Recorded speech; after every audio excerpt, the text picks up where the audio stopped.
Sonny, there's a little problem. Not so little, and it smells, too. What the furry hell is Blood Boil doing here? Well, it seems we can't avoid speaking to him. Oh, yes, we can. You have your rifle with you, right? What? Just kidding.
Do you remember when they changed the old... I remember. My stupid... Yeah, and You know, when I was a boy... I thought you became a cop. Well, yeah, that was the... This city's lucky to have... Yeah, isn't it?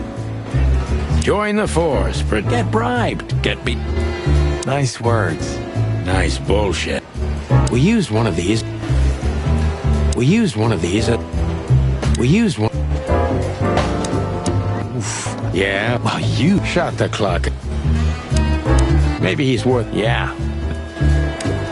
Maybe he's worth asking if... Yeah.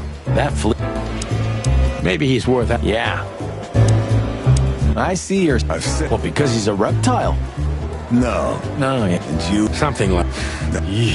shut up. I see. Isn't We? great? Don't worry, chap. Yeah, of course you... Hey, listen, Bosco. One more. Oh, hey. Guys, I'm really... Hey, listen, Bosco. I want... One. Oh, hey. Guys, I'm... What have you heard about the... Yeah, it is. What do you know about it? They say he's keep... Attorney... Why you so... It's just... Yeah. Whoa, whoa, whoa. As far as I... You're a piece... Easy. If I... No, but... Why is it so quiet? Midnight. My time... And you're... Who, what? Shit. 120... Don't be a... Thanks for your...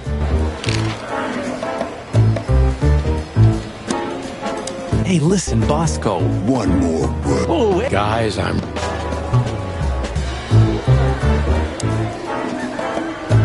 Did you ever notice how much... You know, Huh. it's maybe a little... Where are the insects? Many times. It says all it takes is one look. All it takes...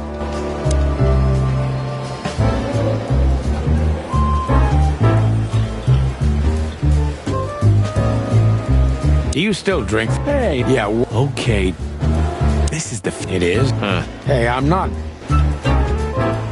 Don't drink that shit. Sonny. Don't drink that shit, Sonny. Don't drink... Sonny.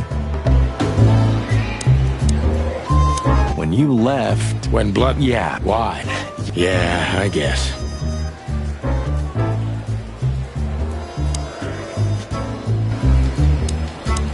An angel in the... Yep. An angel in the form of... We're leaving, sweetheart. Stace. I'm a... Hey. You won't... Yep. I'm serious. We're big... Okay. Will do. Yes, ma'am. Hey, Monica. Oh, yeah. Okay. We'll meet at the... Yeah, that's true. I have a strange feeling that we'll... Strange. That's weird. I have a strange feeling that... That's weird.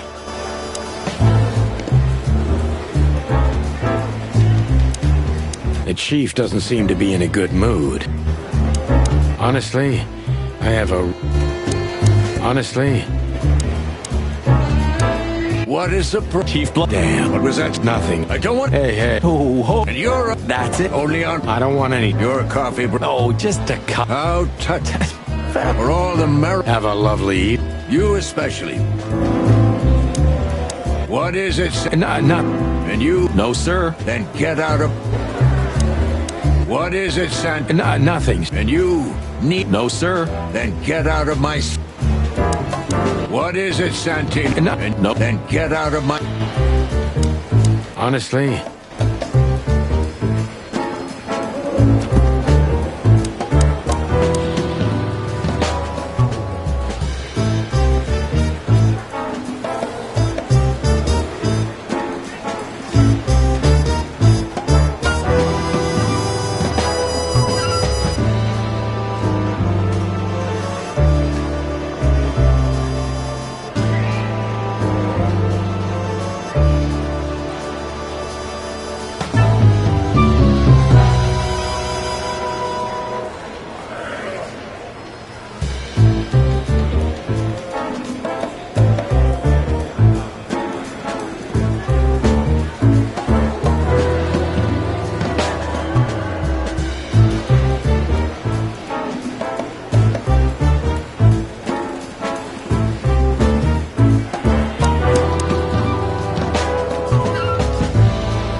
I have a strange feeling that we'll meet.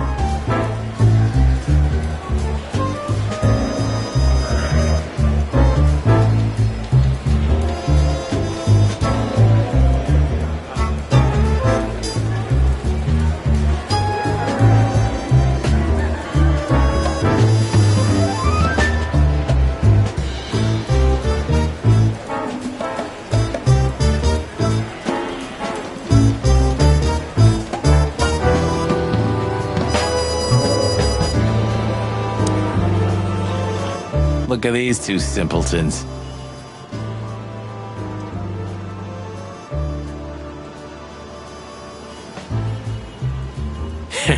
They don't even realize their jackets are full of holes.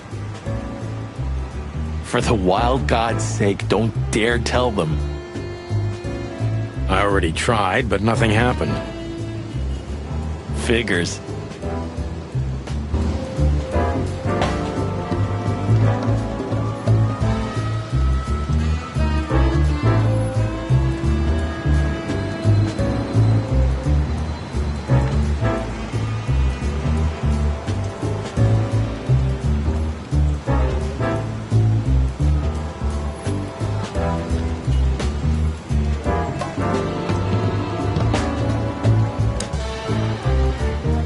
You know, this says a lot about this city and the police in general. Yeah, maybe Blood Boil meant it as a deterrent, but it sure sends a different message to the common man. Yeah, he was born into the wrong age. He belongs to a time when everything was decided by who's louder and bites harder. You're probably right. In an age like that, we wouldn't be alive anymore, pal. A bullet is a bullet. Doesn't matter if the gun's in the hands of a sheep or a lion. A bullet is...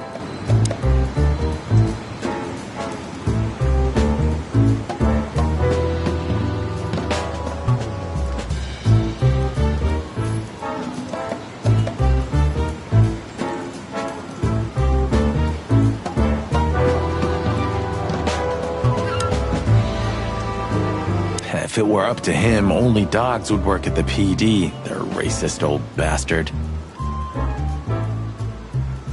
Blood Boil is an asshole. We couldn't dress up that fact even if he wanted to. His only merit is that he's damn good at what he does. True. I guess he is keeping this whole institution together. When he retires...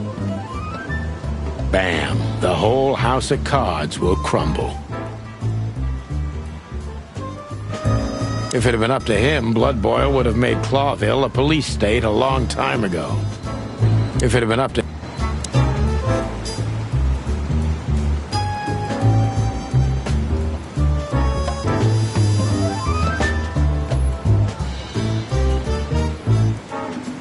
That crest reminds me.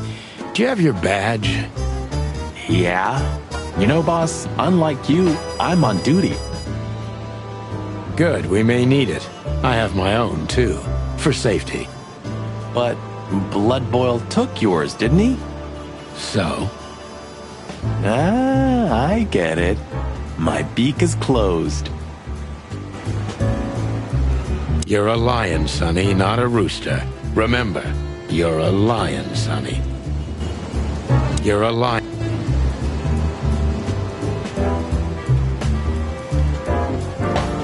How many days did we have our first squad car? About 3, I think, before we crashed into that tank of acid. We? You crashed it. Don't blame it on me, Marty. I was unconscious, if I remember correctly. That's your problem, boss. You should be more careful with low-hanging concrete blocks next time. Yeah, I've been paying attention to that ever since.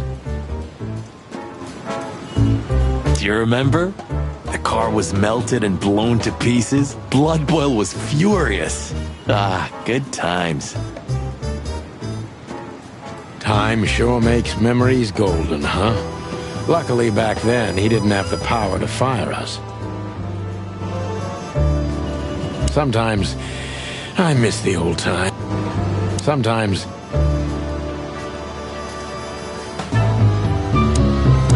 Looking at these two, I think our world is ready to be annihilated. Looking at these... Hello, gents. Everything all right? Aye, everything's just fine, Sonny. Well, look, the chick police are together again.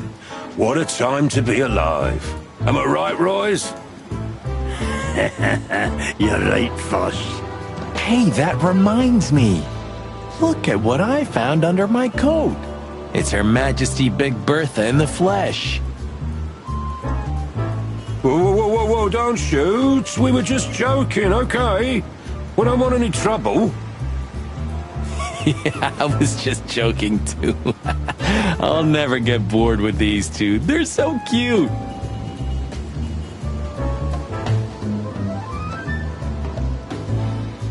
I wonder why they thought you would shoot at another cop.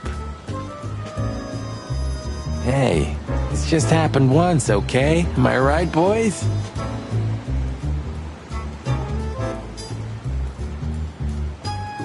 You're right, Marty. And we all know it was an accident. See?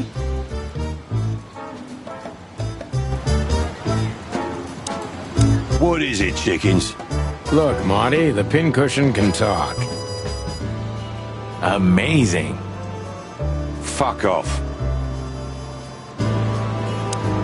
What is it, chickens? Look, Marty, the pincushion can talk. Amazing. Fuck off.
the hop dog was like the last warning.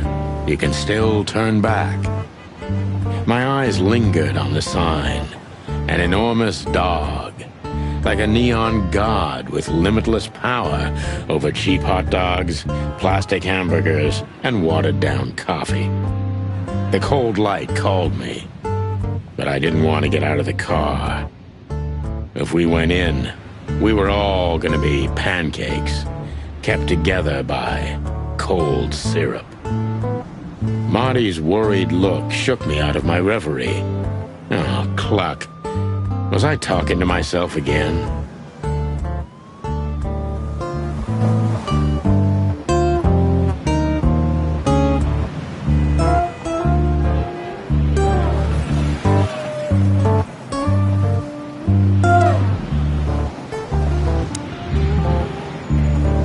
Are you sure that thing's a dog? I always wondered.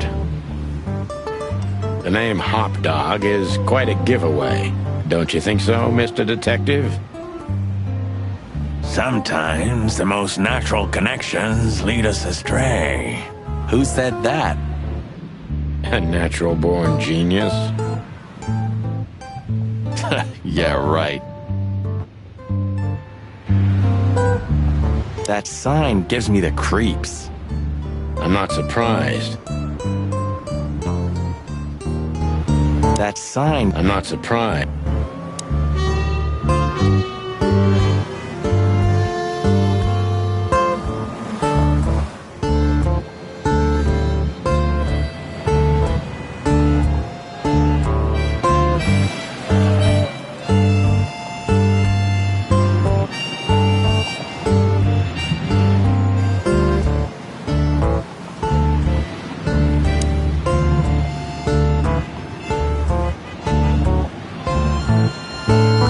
Of all that's furry. Is this still a thing? The situation's getting even worse, Marty. Have you heard how the young mothers of the Cobbler District are forced to make a living? I have no idea what goes on in the hive, Sonny. I don't think I want to know. But you're still gonna tell me, right? Prostitution is the lesser evil. What's worse is that some folks have to sell their kids when they're still larvae. Wait, what? Why? They pay a hefty sum for each of them downtown. They sell them as gourmet food in the most expensive restaurants. Oh, I'm gonna be sick. We made this city, Marty. Clawville didn't do this to itself. Don't ever forget that. Zip is a tricky little son of a bitch. He always has been. But seeing this, I didn't know him to be like this. Me neither, Marty. But maybe this neighborhood changed him. Or the city. Yeah, maybe. This makes the bile rise in my wattle. Yeah, me too. This makes... Yeah, me...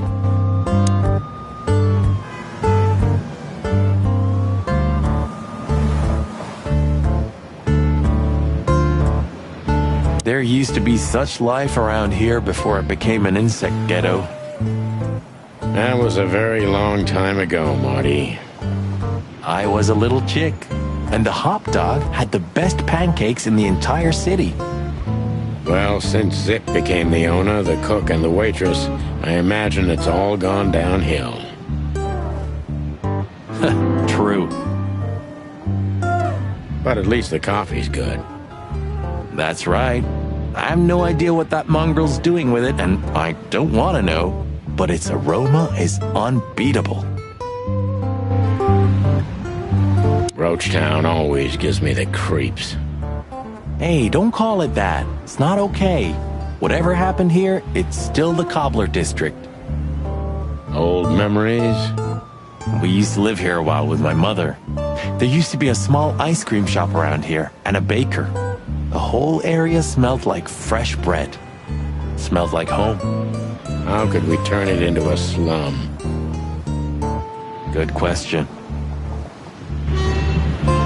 Let's pray to the gods we'll never have to work here again. Do you remember that case? With that fly called Novak? Great wild ones. How could I ever forget that? Let's pray to the gods we'll never have to work here. Great wild... Peaceful, isn't it? Because the whole town's probably drunk by now. Maybe that's the only way it can bear itself. Doesn't it remind you of someone? Shut up, Marty. Got you there, old bird. Even though it's a mess, I still can't imagine living anyplace else. You know what? I envy you for that. Even though it's a mess... You know what?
This wreck belonged to Zip?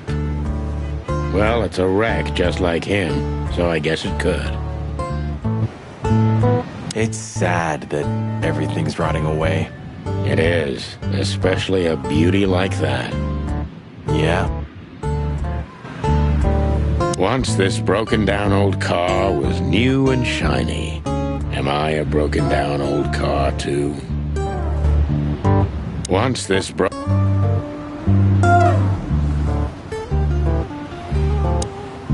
Look at the poor bastard. He's looking okay, Marty. Remember what we saw when we worked at the Hive? Wild ones. Don't even remind me. Trying to forget that shit every day. It's been even worse since. I guess you heard about the riots. Who hasn't? You know, people are afraid that the Great Fire will happen again, and those hive houses are pretty flammable. I don't speak of the devil, Marty. But to be honest, I have no idea how this insect matter can be solved. I do. We just open the ghettos and let the insects live among us like they did for centuries. Your heart is pure gold, buddy. But you know it's not that easy. Clawville isn't what it used to be. Maybe he can't understand what we're saying.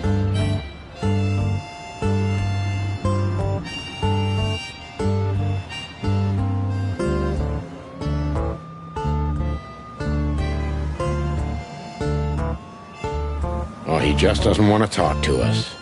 Which I can understand, considering how most of the animals treat these poor bastards. Indifference is almost as harmful, Sonny. You think I'm indifferent about the insect issue? I didn't say that, boss. I'm not indifferent. I just think we've simply gone too far to even make it right. It's never too late to change, Sonny. I hope you're right. Is that the Chitin Blues? I think so. It has a unique sound to it, that's for sure. I'd like to visit the Hive again, when things lighten up a little. Yeah, and when they welcome cops again. Yeah, right. Is that the Chitin Blues? I think so. I'd like to visit. Yeah, and when they welcome... Yeah, right. Hey, pal.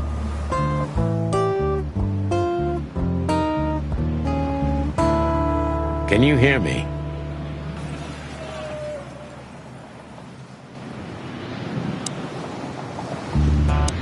he deaf?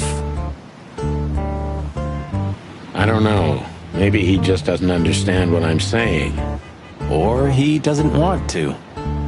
That's also very likely.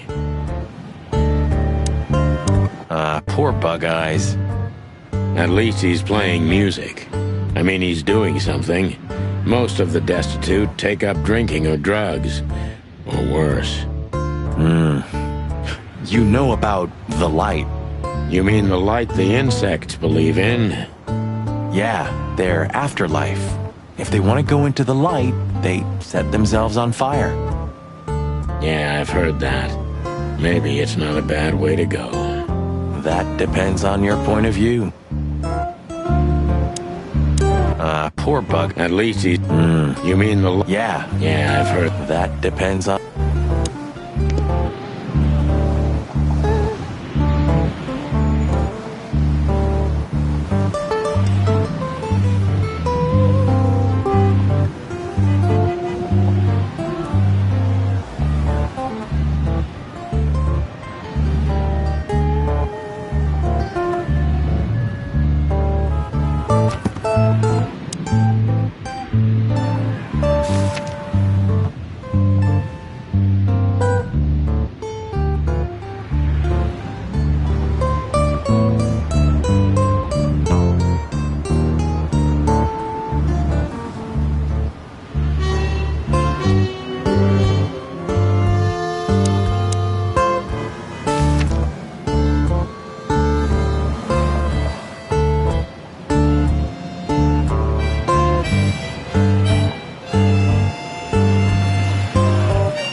The place is deserted. Poor Zip. You're right. Yep, the guy's middle name is Bad Luck. That's for sure.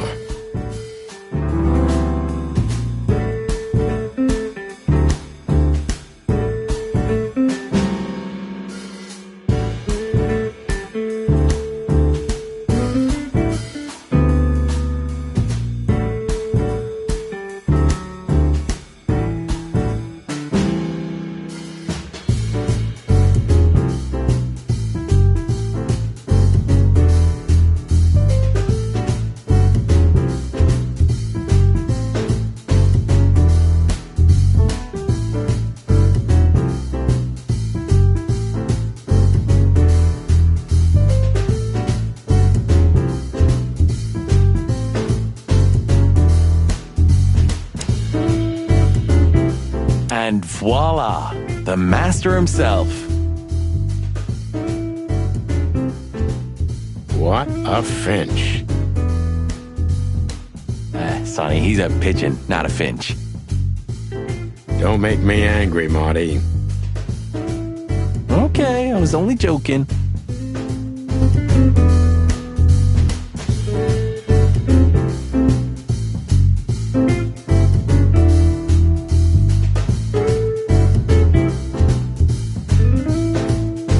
In another life, I'd love to be a rock star. You're already one, Marty. For me. Ah, thanks, boss. Kids these days and their crazy music. What would old M.B. Davis say to this garbage?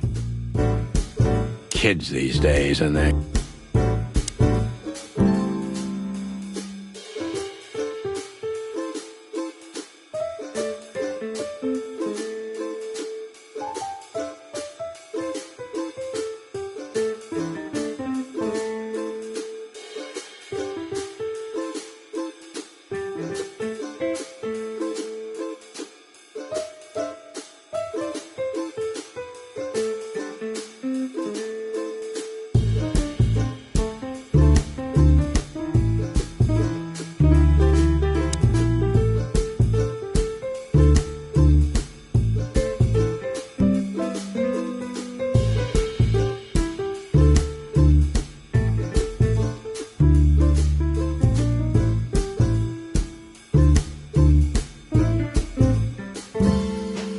You still don't eat meat, old man? I'm a rooster, a chicken. Why the hell would I eat meat? I don't mean real meat, I'm not a lunatic. But a meat substitute? There's about 10 different kinds. Have you never tried any of them? Why would I? If I don't eat meat, why would I eat a substitute?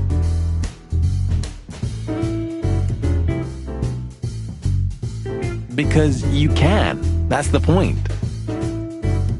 Wild gods, Marty. Stop being such a sheep. Do you fall for those adverts? Substitute isn't meat, Sonny. And if it's tasty, why wouldn't I eat it? I don't care what you eat, but don't be surprised when you lose all your feathers or you try to bite off your own leg one day.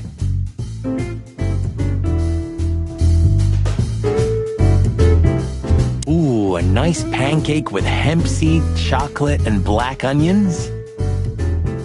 I'd rather have somebody pull my beak off. Ah, you used to be more daring. Yeah, and my back didn't hurt either. Furry heavens, it's depressing being around you, Boss Bird. Ooh, maybe a peanut souffle with faux meat. Oh, stop it, Marty, before I get sick. Ugh, you're just a boring old man. I'd rather be boring than dead. I wouldn't eat here if my life depended on it. I wouldn't eat...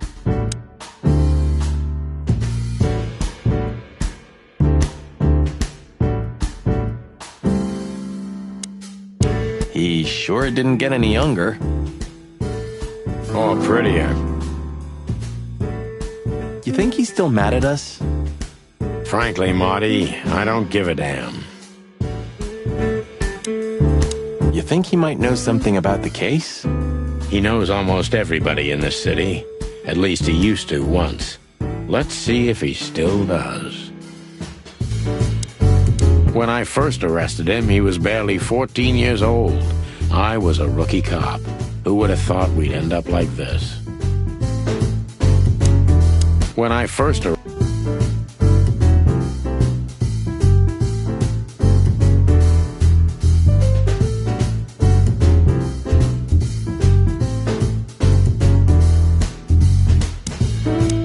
Hello, boys. Now, get the hell out of here while I'm asking nicely.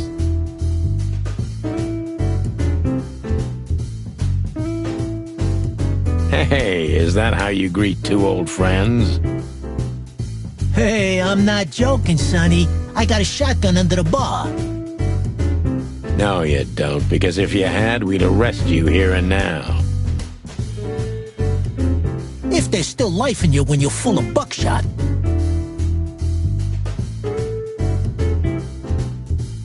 Ah, it's going well so far.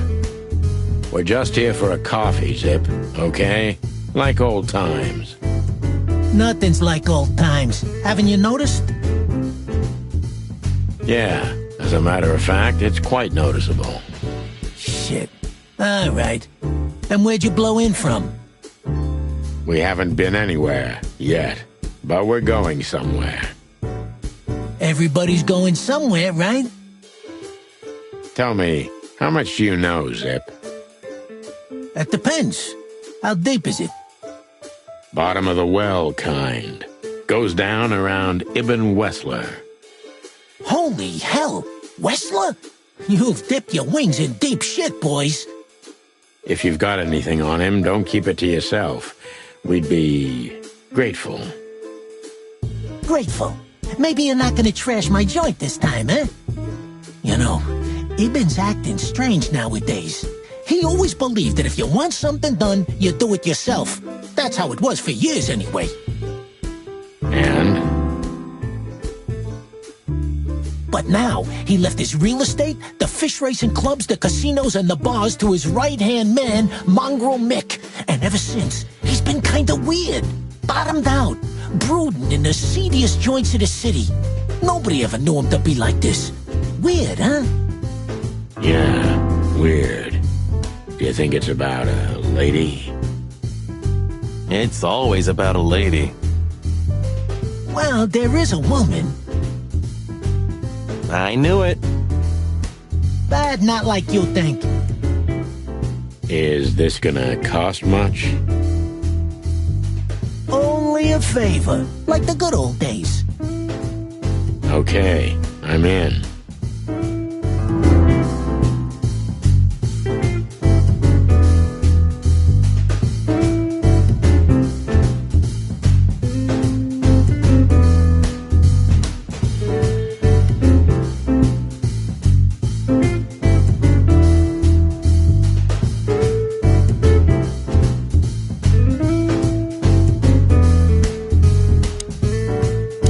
Natasha's a mysterious woman, a real cursed jewel if you ask me. She came out of nowhere 2 or 3 years ago and landed on the stage of the millions almost immediately. Is that so? Interesting. Yeah, she's got a fantastic voice, makes men go crazy. But we all know that's not what's important. Then suddenly, bam! She got the whole club, just like that. But we know exactly how it was. I can imagine, yeah. Since then, it operates under the name the Czar Club, right? The old clicker's still clicking, right? Yeah, the club was renamed and remodeled. Everyone knows she was Ibn's lover, but she's not your usual canary. She didn't get involved in Ibn's dirty dealings. Then how exactly does she fit into the picture? Check this. A few months ago, the old rat pulled out of his own businesses and gave control to Mongrel Mick and his mob. Mongrel Mick? Doesn't sound familiar. Mick the Marauder ring a bell? Damn, that little monkey came this far? I think that little shit took advantage of Ibn not being himself. Which has something to do with this Natasha, right? That's my guess. Thanks for this straight dope, Zip. We owe you one. One? You owe me the price of a new coffee shop, remember?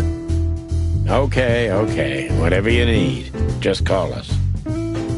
I cluckin' will. Thanks, pal. Hey, I'm not your pal, Marty. You sure talk a lot. And maybe the past is haunting me.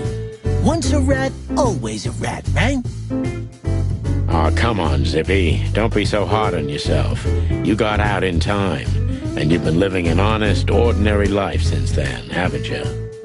Yeah, right. How lucky am I, eh? It's more than what many others get, believe me. What's this no insects allowed shit? You're not like that. What do you think? If I let one in, all of them will follow. And then I can forget my regular clientele for good. What clientele? There's no one here. That's it. Would you take even that away from me?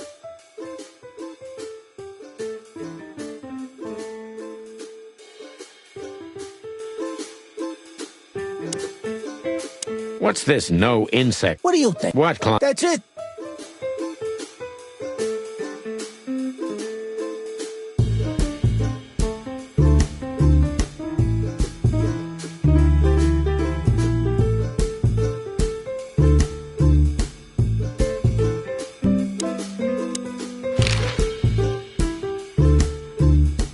Have you ever been to that place? Of course, 100 times. Everyone who matters in this city's been there. Sorry, guys. But then, it had a different name and a different owner. Business affairs, right? Yeah, that was the dark era, Sonny. I don't want to talk about it. Roger that.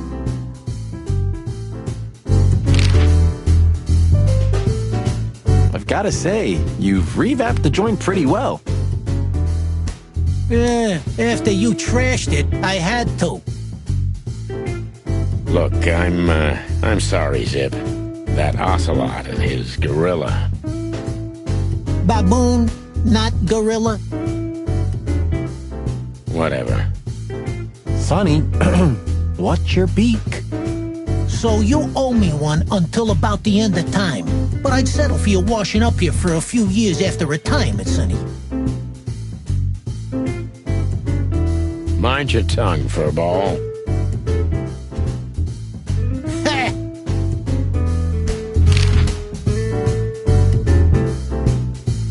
So, Ibn's gone insane. Love will kill you in the end, they say. Seems like everyone's in a poetic mood today. You're one to talk, by the way. Huh? Why?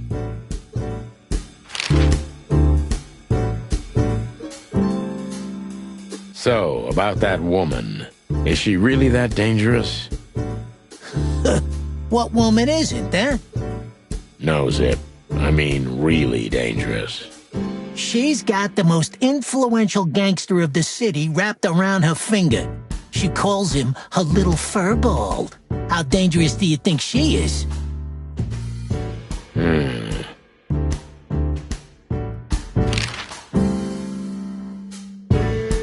You didn't get any younger, pal. You're telling me? You look like you haven't had a good night's sleep since forever. To be honest, I've never had a good night's sleep in my life. You will when the big sleep comes. And what are your plans? Dying behind the bar? Of course. You got a better idea? A couple, yeah. But somehow this suits you. You know what? Your mother's a goat.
a good question, pal. You know what? I was thinking the same thing. You know what? What insight. Wise words, pal.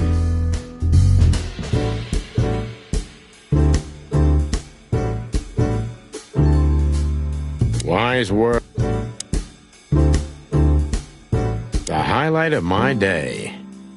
Yeah, I can smell it already.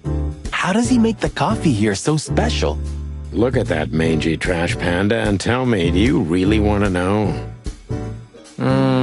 You're right. As always. Ah, this will do. Until tomorrow morning, at least. That's right. Someone once said that everything's backwards in Clawville. The beer's always warm and the coffee's always cold. Well, I guess I'm starting to understand what he meant. Someone once said...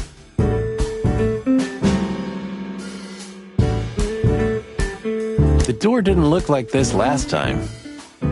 Yeah, because last time you tore it out and beat that baboon with it.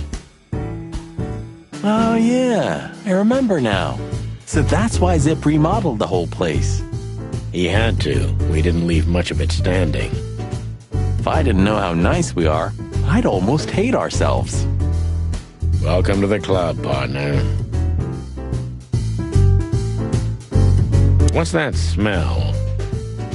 You know, I don't want to know.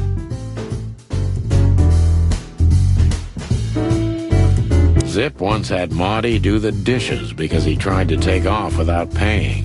That was one of the best days of my life. Zip once had...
My condolences, pal. I see your cleaning lady died. Yeah, she set foot in the bedroom once. I haven't seen her since. I didn't dare to go after her. Oh, I wouldn't want to go in there either. But what's that smell? Cigarettes and whiskey.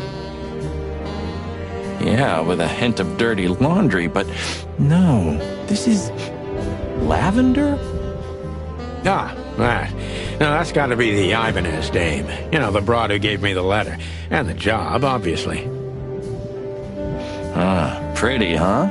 I can smell it. She's an exotic, too. An impala, maybe? Furry hell. That's why Chief Inspector Bloodboil hates you so much. He's jealous because your nose is better than a clucking bloodhound.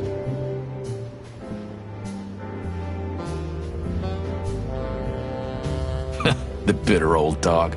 He just hates all foul. True. Except for Monica. Monica's a fairy, not a bird. So, what now? Well, let's gather my stuff and head to the club. We gotta find out who this Natasha is and what she wants from us. I mean, what she really wants.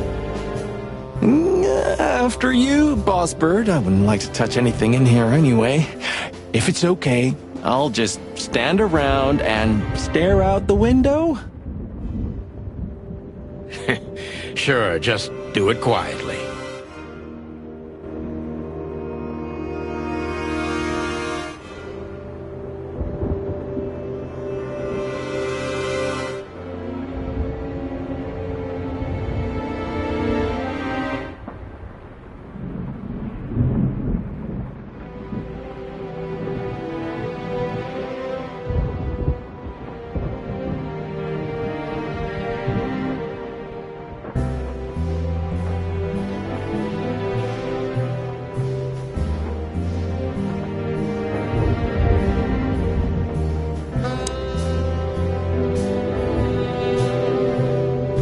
So this is them.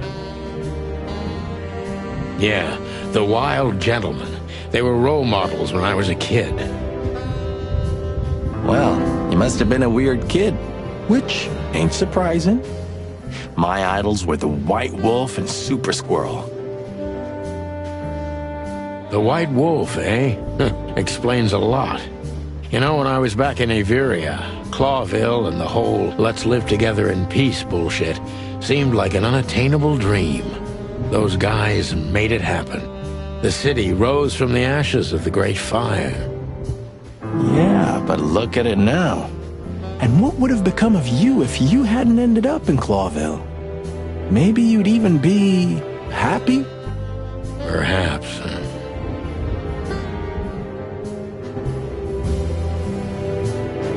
Those guys were something, huh?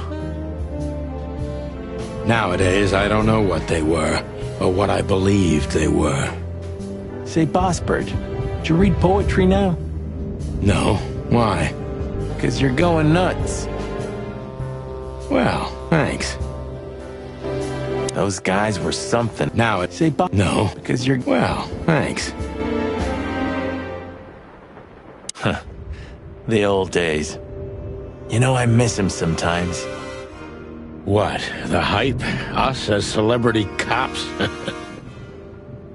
Nah, the work, the buzz, the phone ringing at 4 a.m. and knowing if you pick it up, you'll be dragged into something terrible, because that's your job. And of course, you pick it up every clucking time. I'm not sure it's healthy to enjoy that. Hey, no healthy animal becomes a cop in Clawville. Yeah, true. It's like it wasn't even us. You're not becoming sentimental, are you? No, I mean, we were suckers for sure, but looking back now, I feel at least we knew what we wanted. I still know what I want. And what do you want, Marty? A lovely wedding and a long honeymoon. Laura deserves it. And I also want Bloodboil's job. A rooster's never gonna be police chief, Marty. Not at this time. Not in this place. Thanks for putting me in my place all the time. I hope you don't call me again for another 5 years. It's like it wasn't even us. You're not becoming sentimental, are you? Man, I can't imagine how you feel. The only good thing you ever had, huh? Shut up, Marty. Sure. She was the one, right? I mean, the one. So? Marty, I don't want to hear it. I don't want to hear a single word. Are we clear? Jeez, calm down, Boss Bird. She was the one, right? I didn't know you used to be a kindergarten teacher. But leather? It's history, so back off. I'm touched by the trust you have in me, Boss Bird.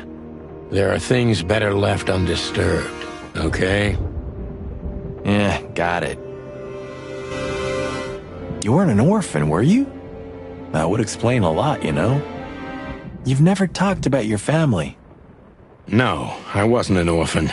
My parents are dead, but most of my family still lives somewhere in Averia.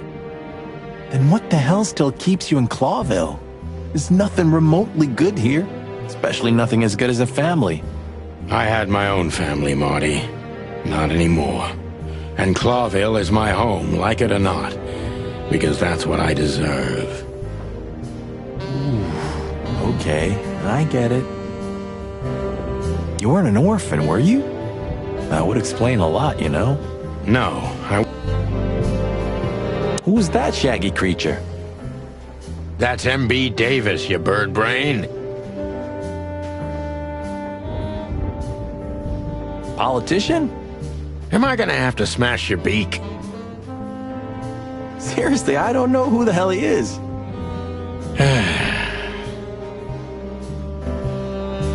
I know. He's the guy who smuggled cocaine in his prosthetic leg, isn't he? One more word about Mr. Davis, Marty, and I'm gonna wring that ham-sized neck of yours. You don't have to cock a doodle immediately, you know. I'm just clucking with you, okay?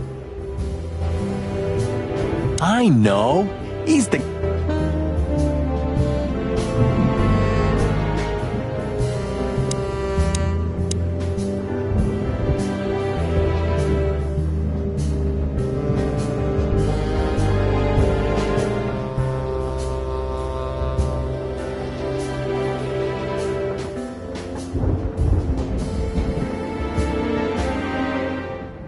It would be best to board it up. It'd go well with this rundown neighborhood. It may be run down, but somehow I still feel like it's honest. Sure, you could live in Cockroach Town. That's an honest place, too. Has a similar stink. Believe me, Marty, I thought about it. Why am I not surprised? When was the last time you've slept in your bedroom? I don't know. I'm not sure I'd even recognize it anymore. You're hopeless, boss. I guess you're right. Nothing interesting in there. But if there is, nothing interesting.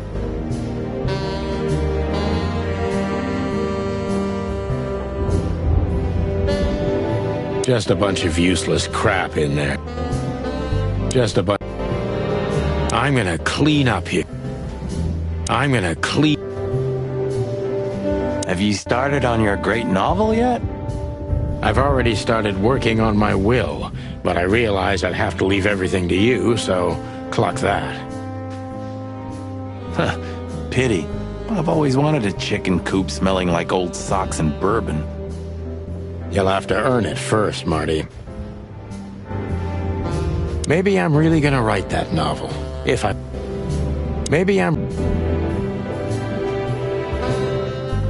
I suppose 2 shots was enough for today. At least until we learn what this Natasha woman really wants. I suppose...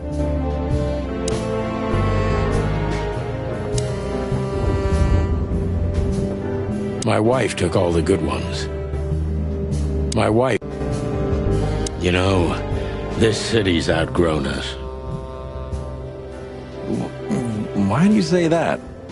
Well, don't you feel it? The whole place squeezing you. The polluted air, the sirens, and the smell of cordite. Don't be such a drama queen. It's not the world that's changed, it's us. Clawville's Clawville. We're just getting older. No, there really is something. You know the feeling of foreboding, of something wrong, of something bad on the horizon. You're screwing my mood. Yeah, but I'm not sorry. No shit. A long time ago, when an animal was starving, they bit someone. Worst case, they killed or ate them. That's being a predator, isn't it? And that was our job. Yeah? What are you getting at? Well, it's not the case anymore. Animals are eating each other out of pleasure. It's a poison. They're losing their minds. Ah, Sonny. We just got old. That's all. It's not that simple, Marty. If you say so. Of all that's furry, I should be doing something. But I just stare out the window like a feather-brained fool. Pull yourself together, Sonny. Of all...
Midnight had passed, and the intoxicated madness kicked in. We could only crawl along Shalva District's main street toward downtown. The city's heart beat differently. Ancient buildings were defaced by neon signs and billboards, like half-drunk lovers on a fine leather sofa. Great old houses neighbored by garish modern blocks. A place that makes the head hurt. The Tsar's huge neon sign was visible for miles.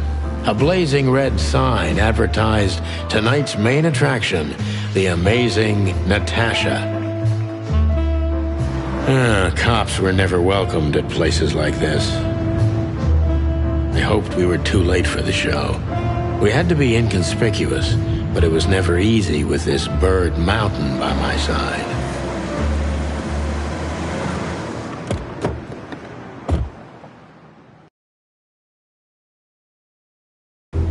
Ah, so this is the famous Tsar Club. More like infamous, Marty. It's not for our kind, that's for sure. And I don't mean that they don't like foul here. Well, at least we don't have to be afraid that they see you as a detective, Boss Bird. Very funny, Marty. So what are we gonna do now? We find Natasha, the broad who sent me the message, remember? But first we need to get into the club. And Marty, please, don't monkey this up. Excuse me? On behalf of the well-respected and noble primate community of Clawville? Cut the crap, Marty. Let's focus on what we're here for, okay? As you say, Boss Bird.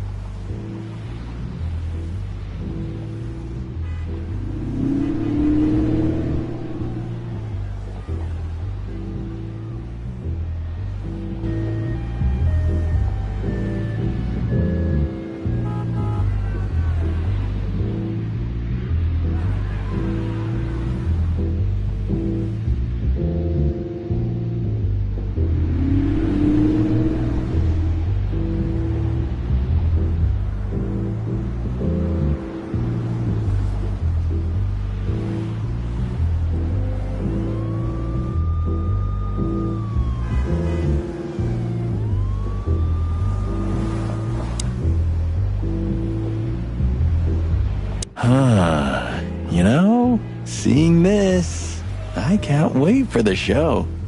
The girls? New Year's Eve's once a year, right? And we're not on duty. Have I asked how Laura's doing? Whoa, hey, I was just kidding, okay? My relationship with Laura is unwavering, like the rhino beauty on this picture. Interesting taste you've got. Feathers, scales, or dermal armor, a lady's a lady, my friend. Thank the wild gods for self-sacrificing gentlemen like you.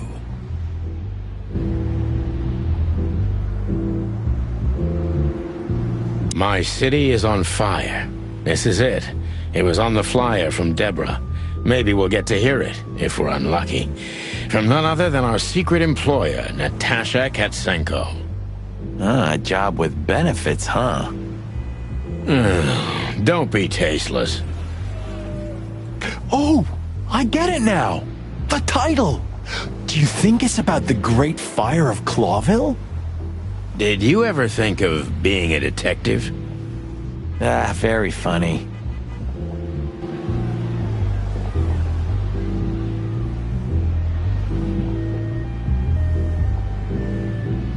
My city is on fire. Ah,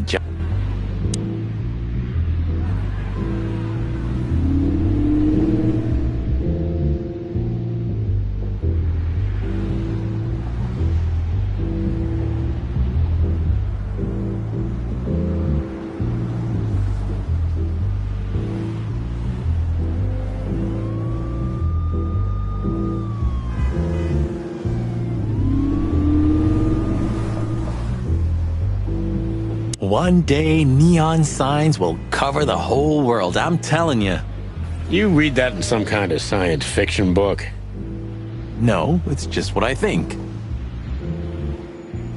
Oh, so you have your own thoughts now. The world's really moving forward. Pluck off, Sonny.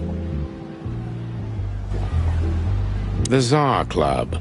I'm not going to forget this buzzing red neon light anytime soon. The Tsar.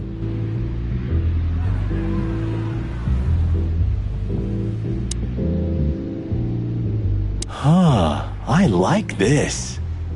Why's that? I don't know. 'Cause it's moving, I guess. You're a simple bird, aren't you? Yes, I am. Epur si muove. Oh, bless you. It means, and yet it moves, bird brain. An old wolf named Galileo said that. Oh, I see. And what did he mean by that? Dunno. I think there was something wrong with his stomach. Ouch. Epur si muove. Oh, bless. Do you remember when the Clawville Chronicle was a really high-quality newspaper? You mean when they wrote something about us daily?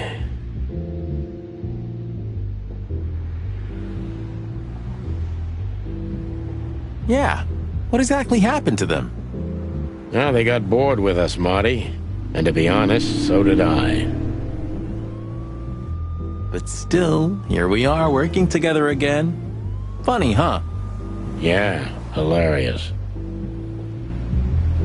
Tonight, maybe we'll be on the front page once again. Oh, God forbid. Tonight? Oh, God. Whoa, look at that. Isn't that the new... It is, Marty. A brand new 942 Silver Hawk. Haven't seen such beauty since I left Iveria. Of all that's furry, whose is it? Maybe it's Ibn Wessler's. I guess he's no paper tiger. Yeah, he sounds like a fellow who drives around in one of these. Lucky bastard.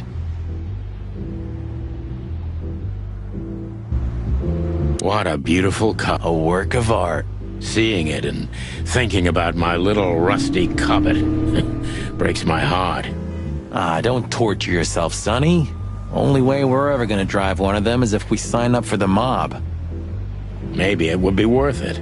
I think we'd be great gangsters in another life. Beautiful car indeed. Not much else to say.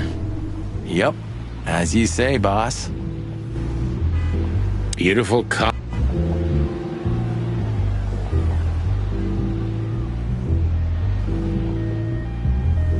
Honestly, I think these types of women only see faceless tuxedos, cufflinks, and wallets. And in the mirror, they're just brooches, necklaces, and earrings. Don't be so radical, Marty. They're women. They live by different rules. That was kinda deep. It's not. Just bullshit. There's more where that came from. Ooh, teach me, master. When you're old and wise like me, you'll realize none of it is worth a damn thing. Wait, that was deep again, right? Maybe it was, Marty. Maybe it was. Amazing. Let's not bother her. Okay, boss. Let's not... Hey, that's your old friend, right? Wait, what was his name? Lawrence? Lamar? No, Liam. Lewis. Yes, it's him. To be honest, Sonny, I always thought that guy's not all there in the head. Nobody's perfectly sane in Clawville, Marty. But if not for this old rabbit, I wouldn't be here today. I'll never forget that. Should I thank him for that? Or kill him for it. You're reading my mind, boss. Is Lucas really such a big fan? Lewis. And yes, he's got the whole Chicken Police book series. Damn his taste. Is Lucas really... Lewis. Sonny, my dear friend. Hi, Lewis. This is my partner. But I'm sure you already know. You have no idea how happy I am to meet you, Mr. Marty. I'm a big admirer of your work. Pleasure's all mine, Lawrence. Lawrence? Anyways, so, the legendary Chicken Police back together? Isn't it amazing news? Don't ruffle my feathers, Lewis. Those days are long gone. We're just here for the entertainment. Or something like that. I see. That's a shame. See you inside? I have something to do, my pal, but I'll try to make it for the main event. Okay then. Catch you later, pal. Let's not bother him again. Yes, sir. Let's...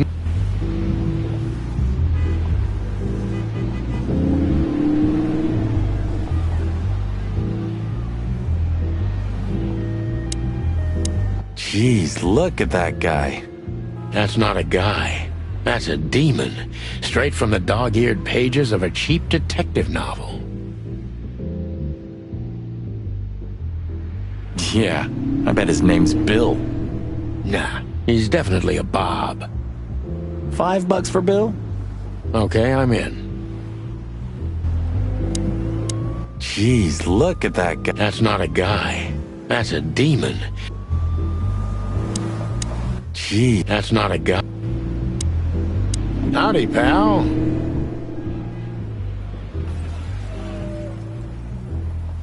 Gentlemen, how can I help you on this wonderful, chilly night? We're expected in the VIP lounge. My apologies, but I don't remember ever seeing you gentlemen here before. May I ask? Stop right there, big guy. I get it. Yeah, I know exactly how this works. So what do you have to do to get in? Nothing's easier, sir. Are you on the list? The list? Yeah, don't tell me you forgot. I'm afraid I did, Marty. Sorry, big guy, but I'm pretty sure we're not on the list tonight. That's a shame. I'm really sorry, sirs. In that case, you can't come in. Yeah, right. Thanks. My pleasure, gentlemen.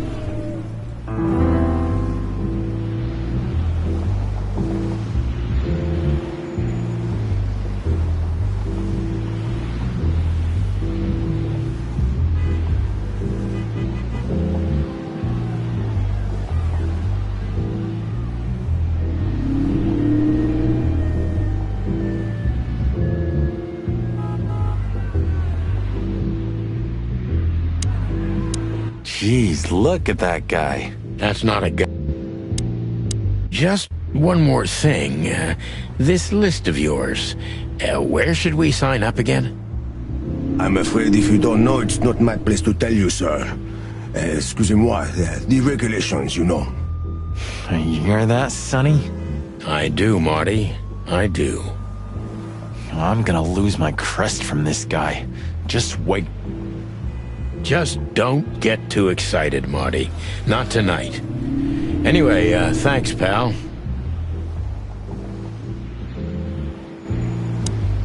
Yes, gentlemen. Hey, big guy, what's your name again? My name is Archibald, sir. Archibald Conway. Well, that's not a Bob. Excusez-moi, monsieur? What? No way, that's not even a real name. I'm sorry to disappoint you, sir, but my name is Archibald Conway, without any doubt. Blackjack Conway to my friends. Well, thanks, Blackjack. It was a pleasure. We'll be on our way now.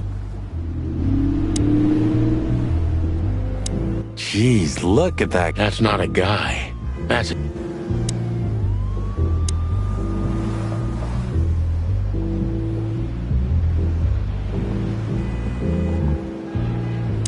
Jeez.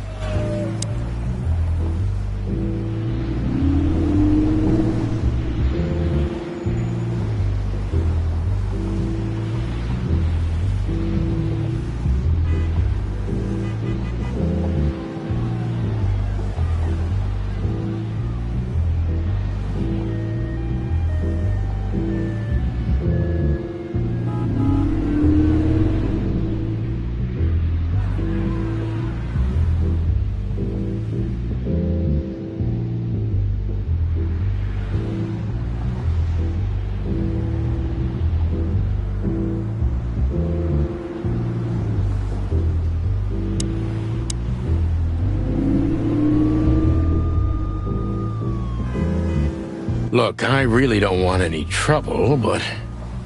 It is even more inconvenient for me, sir, but this place doesn't like coppers. Forgive this slang. I can't let just anybody in, and there are some I'm strictly forbidden to. Please, you have to understand. Listen here, you cow. Do you have any idea who we are? You ever read the papers? Of course, I know who you are, sir. I read the news and more, and I must admit it's an honor to meet you in person, Mr. Santino Featherland and Mr. Marty Machikin. The Bell of the Pantheress is one of my favorite books. Oh my God, not the books again. So it would be terribly inconvenient for me if I had to use force on you, gentlemen. What did you just say? Relax, Marty. This guy has chicks like you for breakfast. Thanks for the information, pal. Have a nice night. Thank you for understanding, gentlemen, and forgive me for my austere composition. No problem, Shakespeare. Say, big guy, is this your job? To stand in front of the club and keep out decent fellows like us all night? Not entirely, monsieur. My employer has many other kinds of jobs for me. He is quite creative in this field, I must say. Like? Like what? Exactly. Sorry, monsieur. I'm not, Permitted to say anything more about the matter. Regulations, yeah, I know. This bullshit just gave me a headache. So sorry to hear that, sir. Say, big guy, you know Mr. Lewis Hayworth? But of course, Mr. Hayworth is an impeccable gentleman, and also a frequent visitor of the club. Is that so? Good to know. And? I'm afraid that is all, monsieur. What can you tell me about the first lady of the place, big guy?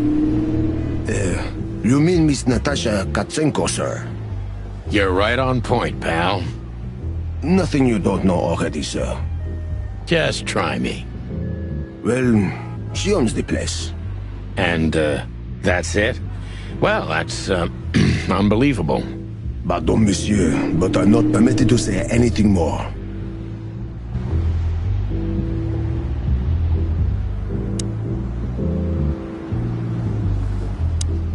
Is Lucas really such a big fan?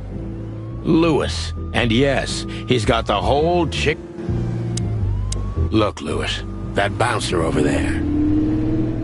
Well, yes. He is a bit intimidating, but his manners are impeccable. Am I right? Yes, indeed, but it seems tonight we're not on his list. Oh, I see. Oh, I get it. I get it. You'd like to go in, but he won't let you. Yeah, something like that. No problem at all. Come with me. I'll talk to him. Much obliged, pal. Yeah, thanks, Bunny. Excuse me.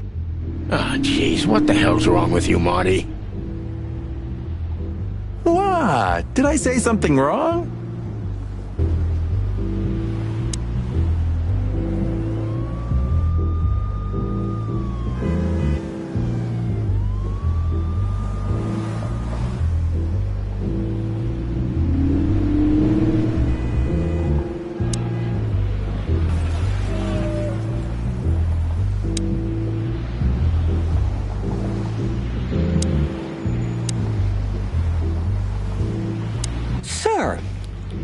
How'd you do?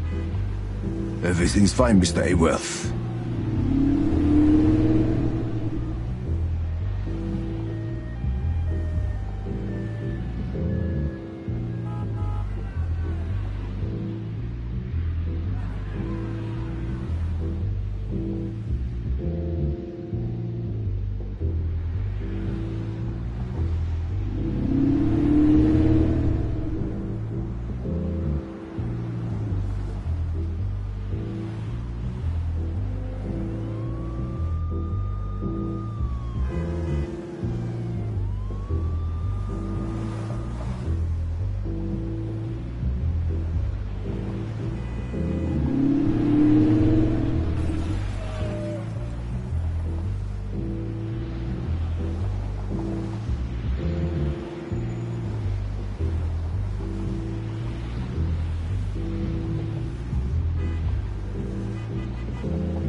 Look, this noble pair of pigeons are my friends. They're on the list, okay? Là, tu la montres, sir.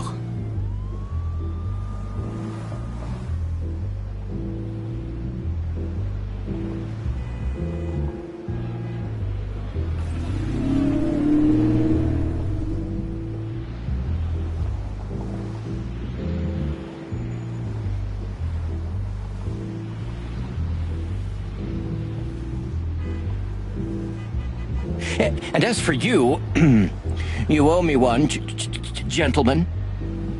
Thanks, old pal. It was my pleasure to help you, as always.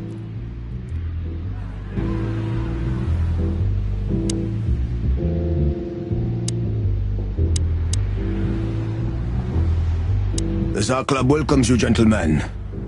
Thanks, buddy. The Tsar Club...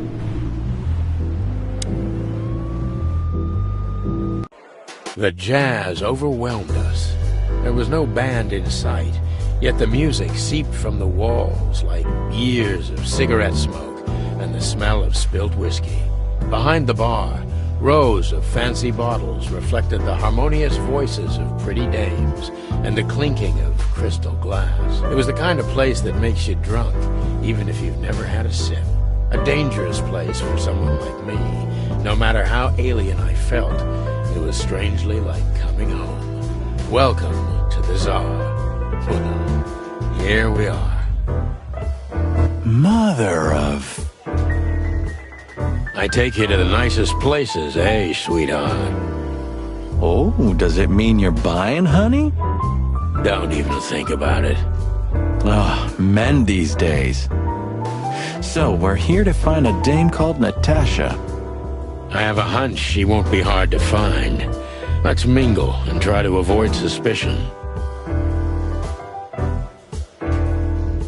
Just like always. No, Marty, not like always. This time it's for real.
Sonny, I know it's not my place, but Laura's father went to that guy when his, problems had gone too far.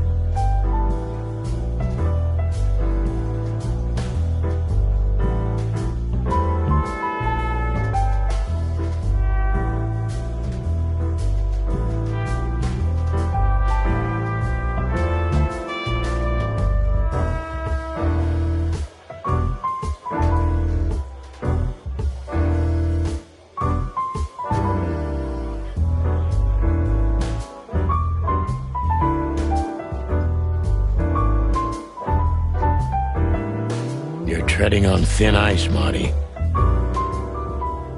No, I just... Look, fellas at the station are talking, all kinds of things. Moses, Plato, Bosco, and the others. Talking, eh? About what? About why Blood Boil took my badge? About what an untrustworthy alcoholic wreck I am? Look, I'm sorry, it doesn't matter. Good. And let it stay that way. At least we're cracking this one together, yeah? Sure, Marty.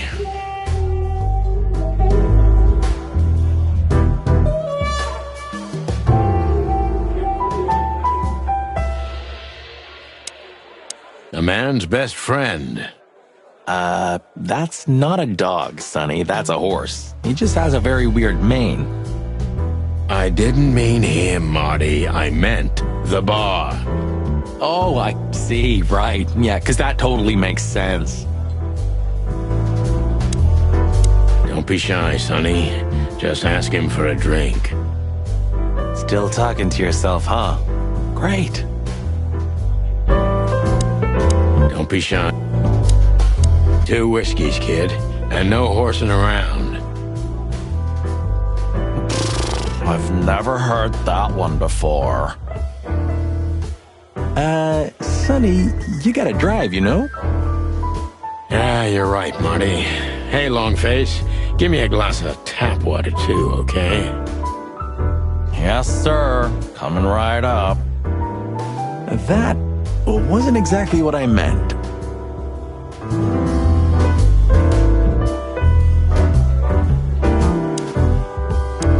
Gentlemen, your drinks. Yeah, sorry, but we have to run. Thanks anyway, Bojack. Ugh, my name is not Bojack. Yeah, I tip you, pal, but I don't have any change, so... Sure, sir. The Tsar welcomes you back anytime. Sounds good, Bojack.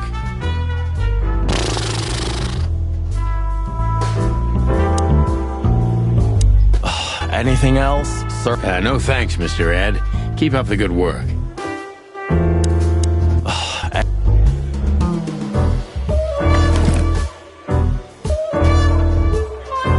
Come to Daddy, darling. Come to... Calling booze darling, it's kind of weird, don't you think? Says someone who calls his gun collection his harem. Touché. I'll shut it. Good birdie.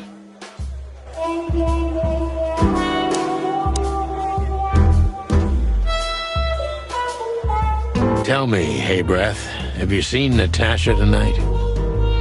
Not yet, sir, but she's coming on soon. Well, can you tell me anything about Mr. Ibn Wessler?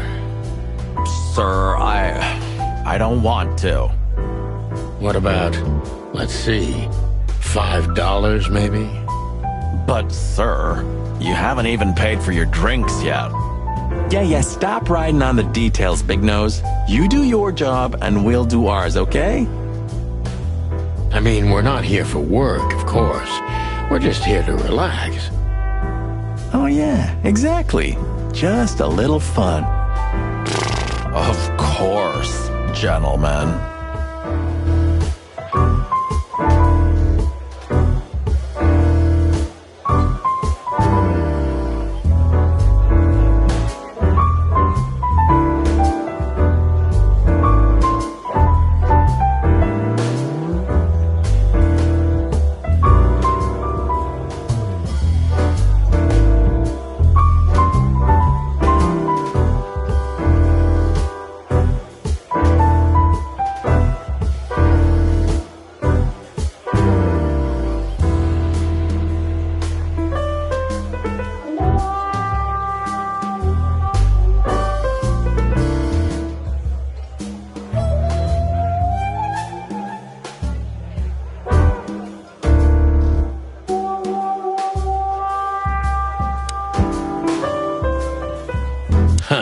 Another Lupus movie. Jeez, is there nothing today they're not trying to sell with this guy?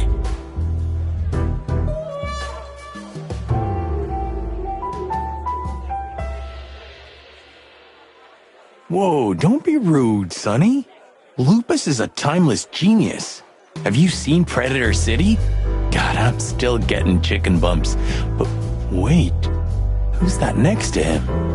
Cassandra Ruby Faye. Nah, never heard of her. Cassandra Ruby Faye. Oh, gods, even her name makes me go weak in the knees. Watch your blood pressure, pal. Don't mind me, just women and guns are my only weakness. Huh, no shit. Remember the name, Marty. Marty, shut up.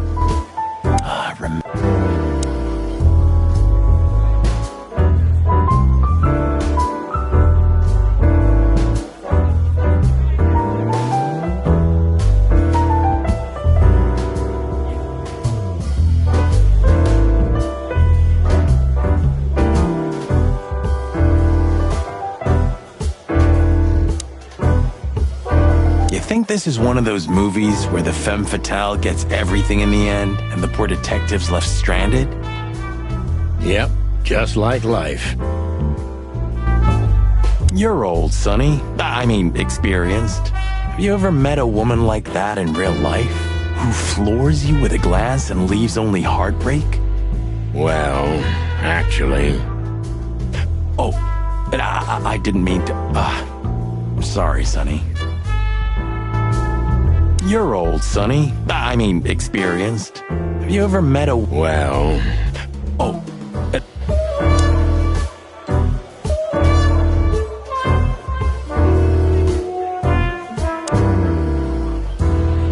Ooh, I've seen this. Hicks Poodle plays a private eye, hired to look for a woman, then gets into some kind of blackmail thing that's connected to the first case, and...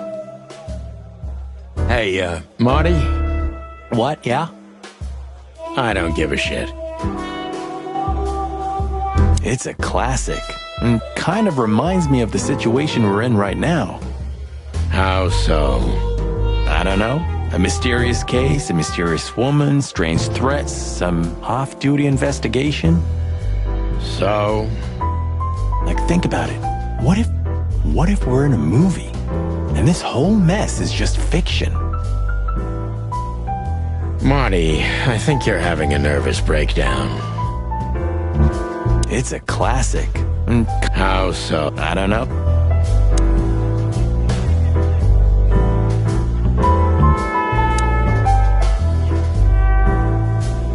Oh, I know this fodder guy. He was kind of good in Death of the Horse. You've seen every clucking movie. You know, Laura and I go to the movies a lot. When was the last time you went? Exactly 12 years ago. Oh, you remember that precisely? Let me guess. Molly? Yep, our very first date. I see. What did you watch? I don't remember. I just remember her. And nothing else. You're a clucking poet. I mean it. What weird titles these have. What weird...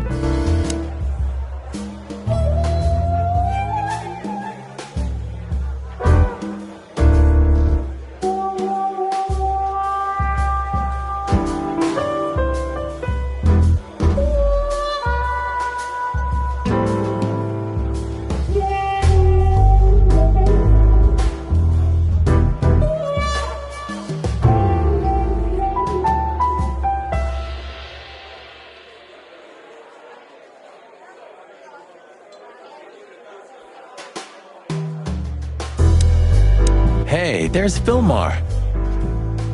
Who? Oh, yes. Philmar. Because that's what he calls himself, right? You know him well? We had some seriously wild cases together, yes. Mainly in Averia, way before Clawville. Another place and another life. Sounds good. Like the blurb of some cheap pulp fiction book. Yeah, it was the exact opposite. But the old bird's worth saying hi to. The old hawk looks like shit if you ask me. Just like looking into the mirror. The old hawk... Well, well, if it isn't the great detective, Marlowe.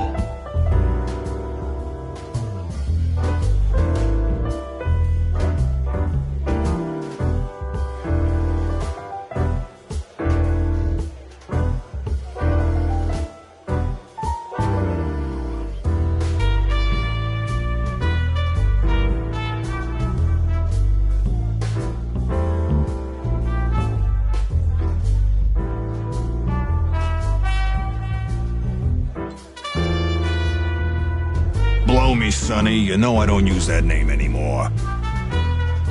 Okay, Mr. Dumbass alias Phil Marlowe. So says someone who tried to go undercover with a Feather Pillow Mafia is a turkey. Right, Mr. Turk Cayman? Hey, that was a long time ago. I was young. And I stick to my principles and my stupidity. Phil Marlowe, and that's that. Don't rile me up, you old fart. Okay, fair enough.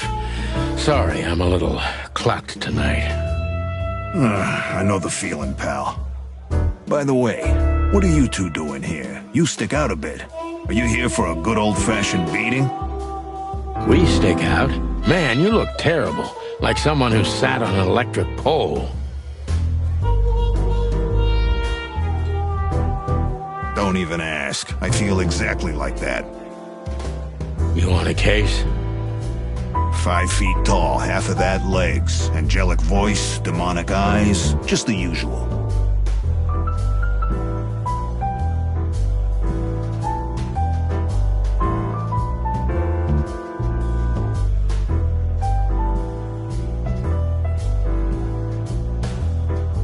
Oh boy. And you? Something like that. Just don't know the exact numbers yet. A dame named Natasha. She called us here. If I'm not mistaken, the joint is hers. Yeah, she owns the joint, amongst others. Well, good luck, guys. That broad has a reputation. She's not the kind to toy with, if you know what I mean. Any useful information? For free? Stop clucking around, Philmar. All right, but just because of the old days. Look for me after you've talked to her. You wouldn't understand what I have to say about her before then. Don't leave unless you're thrown out, in which case, you know the drill. We don't know each other, I'll deny you in a blink. Good to see you too, old pal. We'll be back.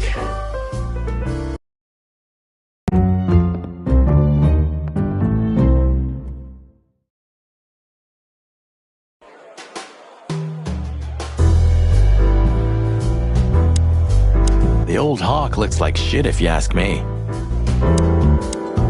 Just one more thing, Philmar. I see you haven't changed a bit. Do you think we're walking into a trap? You always had good instincts. You know, I couldn't figure out this Natasha woman, even when I worked for her. Then the trouble is bigger than I thought. Just take care of yourselves, and don't leave your guns out of reach.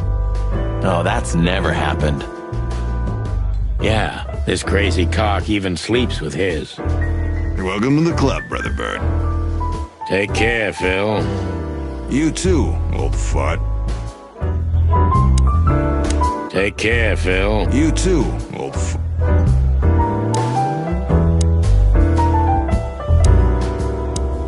Anything else? No thanks, Mr. Ed. She has pretty long legs. I mean, pretty and long legs for a squirrel, but I don't want to be prejudiced. We're not here to stare at pretty squirrels. We're here to investigate, remember? That girl is looking at me. She's just looking at anyone whose glass is empty, Marty. That's all. No, Sonny. She was staring at me, like, hard. Now, I saw it. Marty, you're imagining things. Oh, wait a second. You see that, right? She's looking right at us with those big, black, weird squirrel eyes. Okay, Marty, don't panic. And just look elsewhere and walk away slowly. Creepy little squirrel girl. creepy little squirrel girl?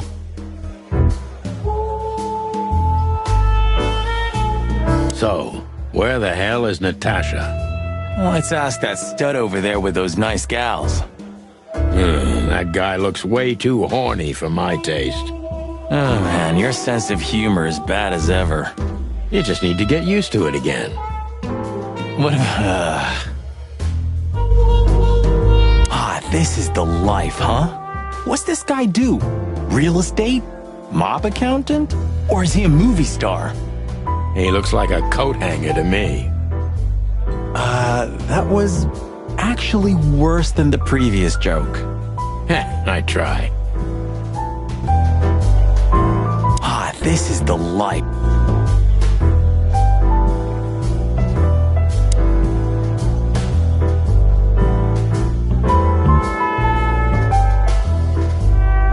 I was hoping to have missed the main event. You're a rusty old cock, that's why. So says the little butt jam. But what? That's not even a word. It is now, all because of you. You should feel honored. Butt jam. You know, Sonny, sometimes you're like an evil little child. What is it, butt jam? Nothing, old fart. What is it?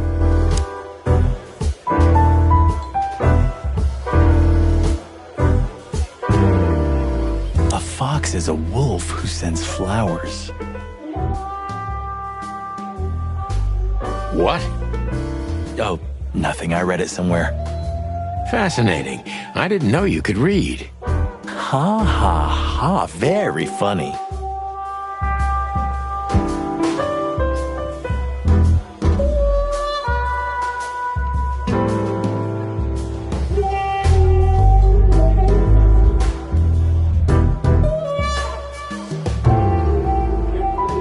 Remember that old case with the fox and the raven? How could I even forget? Absurd, right? All that bloodshed for a piece of cheese. Yeah, hunger can bring out the monster in animals, right? And the wildest and most primordial instincts, no matter how civilized they seem. As you say, Marty. Remember that other case with the turtle and the rabbit fella? Oh, gosh, Marty, where do you dig these out? My mind is a bottomless pit, my friend. Was the rabbit a runner? And the turtle was his buddy, or? His dealer, actually. Yeah, you're right. We found the rabbit near the river with a missing leg. Brutal stuff.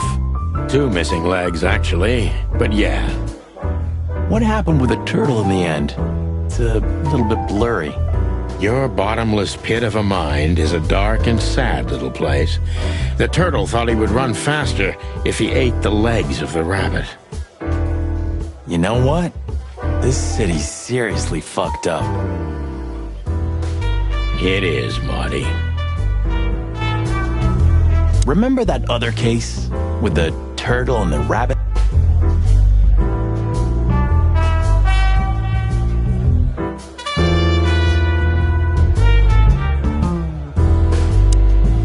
This guy is certainly not a gangster henchman. Of course he's not. Hey, Marty, I bet you wouldn't dare to go up to him and ask if he hasn't seen your fur coat. What? Why? I'm mad, yeah, but not suicidal. Are you chicken or what? Piss off, old bird. Nah, chicken shit.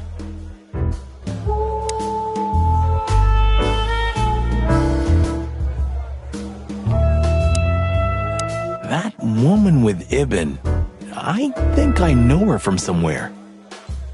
Maybe in your dreams, pal.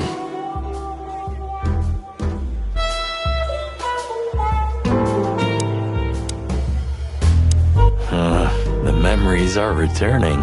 Geez, just spare me the dirty details.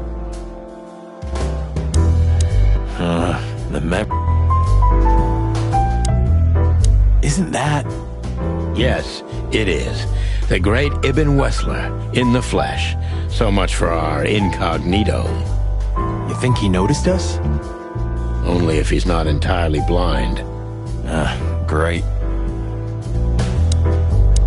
Just try to act normal, as much as you can. Yup, that's him. The big rat in the flesh. Well, it looks like this unpleasant conversation can't be avoided. Just try to act normal. Yup, that's... Just act nonchalant, my friend. No, it can't be. What now? Is that Olivia? No, Marty. Hey, Olivia.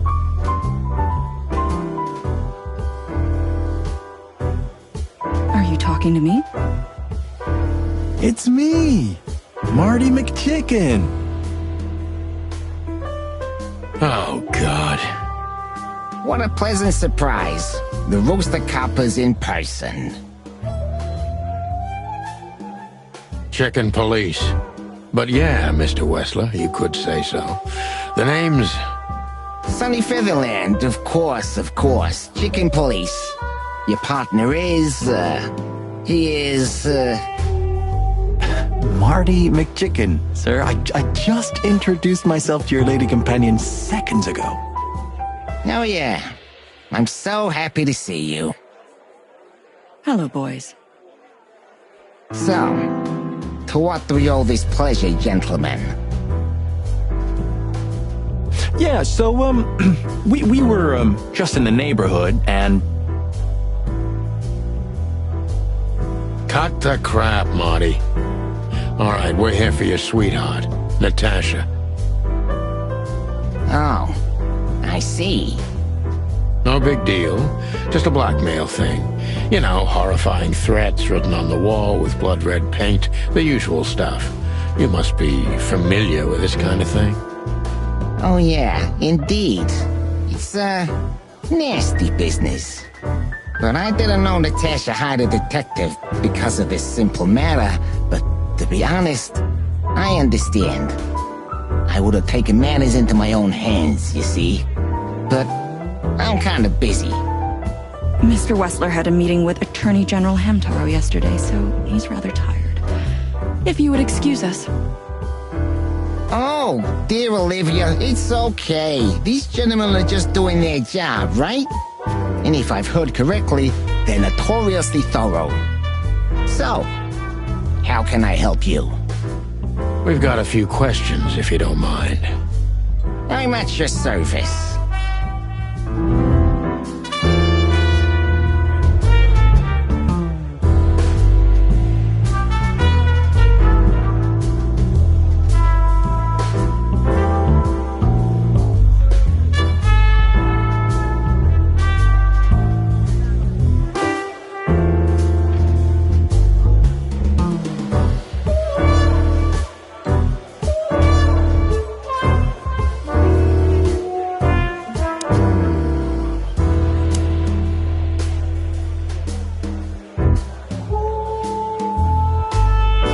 Nice bunker you got here.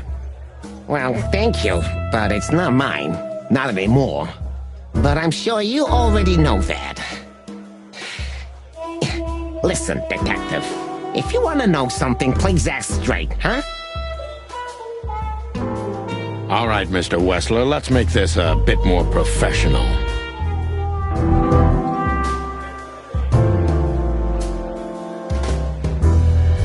I'm not as exciting as people tend to believe.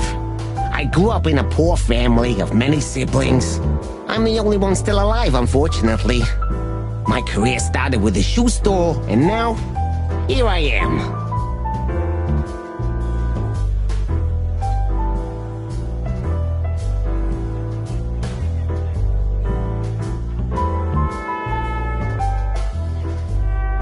I wouldn't call that an average life. Shoe store owner to mob boss. How dare you speak to Mr. Wessler like that? Leave it, Olivia, dear. It's just provocation. I'm sorry if I offended you, Mr. Wessler. Shall we talk about something else? Everybody knows Mr. Hayworth. He's an antique piece of furniture in this city, so to speak. Only a bit worn out. It's not my fault that he's so much in debt, Detective, but the name of his family still rings quite loud in Clawville. Is that still worth anything? The name is just their name, of course, but the man behind the name is another matter, Mr. Featherland. You're a pragmatic rat. Thank you.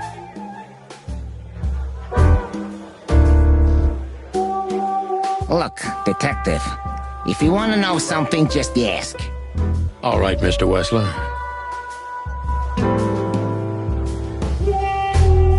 Has your assistant been working for you long? Are you talking about me? Yes, I'm talking about you, ma'am. Let me answer your question then. I've been in Mr. Wessler's employment for 6 months. Why do you ask? Oh, just routine questioning, you know. Most of them aren't good for anything. Just killing time. It sounded rude to me. Yeah, please forgive her, Detective. Olivia's a real firecracker.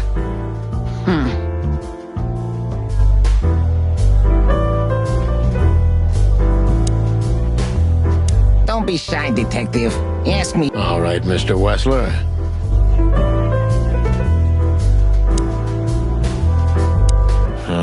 The memories. Geez, just spare me the...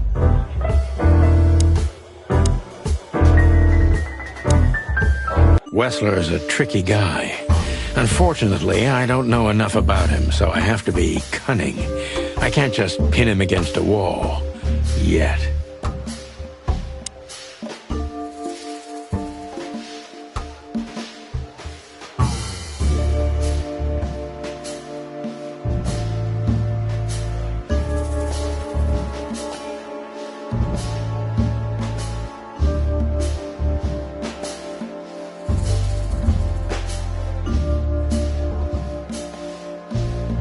How did you feel when you heard about the blackmail? Honestly, I found it ridiculous. And now? Now I'm kinda interested. But I wouldn't call it blackmail yet. They're just empty threats. There were no demands. Good point. Thank you. Are we done? No, not quite. I'm sorry to hear that.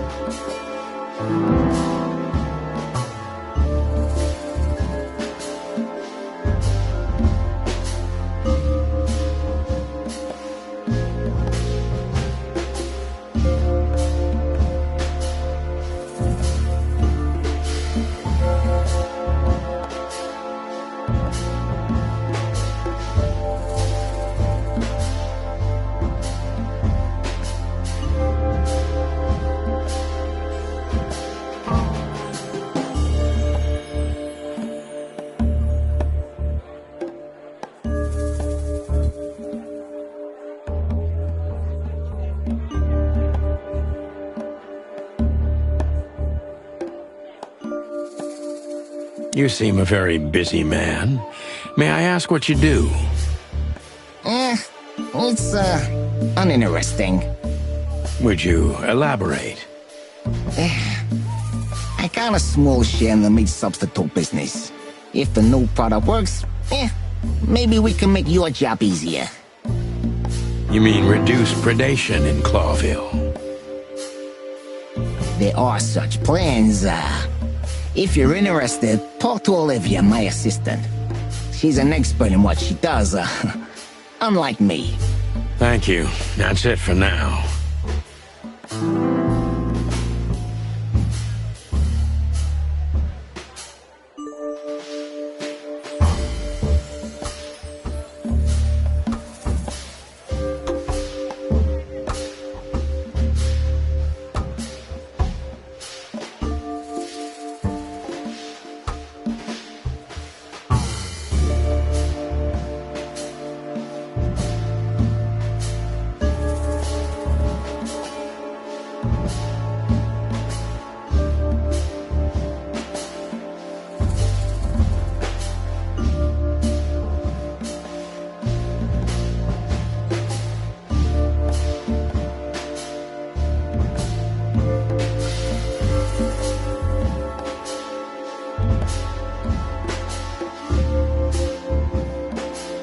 How are your alibis, Mr. Wessler? Am I a suspect? That was fast. But thank you for asking. They're solid. Just ask Olivia. She can enlighten you in this matter too, if you're curious. No need. And no, you're not a suspect. Yet. No more than everyone else in Clawville. That's, reassuring. Wessler is tougher than I thought. And he's secretive. It's time to gently beat around the bush.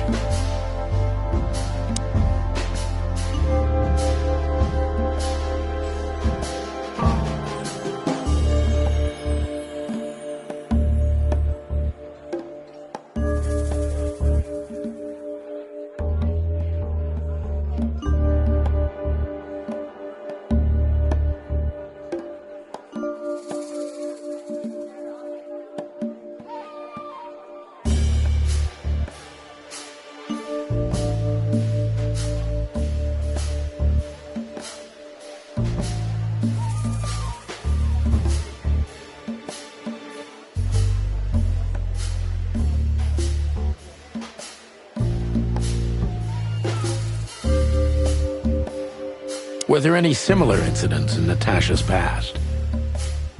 I mean, threats, blackmail, enemies, or insane fans. Psychopath pianists, perhaps.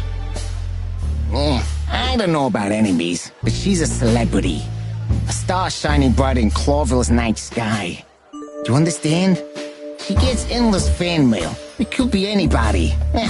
I wouldn't overreact. Natasha doesn't feel that way. I've noticed.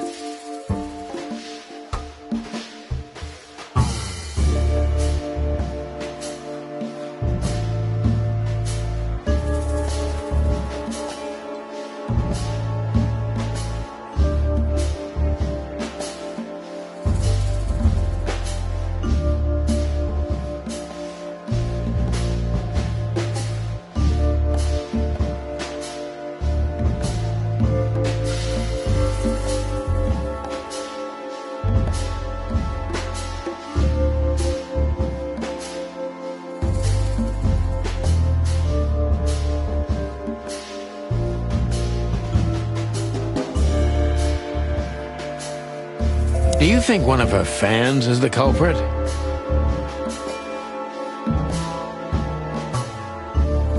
Someone who can't take rejection, maybe. Why not? It's quite common. It's a typical motive, indeed. Any ideas who it could be? Yeah. Attorney General Hamtaro is obsessed with Natasha. But he's, more like the kiss on the hand, flowers bowing type. Throwing bricks through the window is not his style. I can't think of anybody else. Or rather, I can think of everybody else. About half the city, actually. I get it.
The mob boss and the pussycat, eh?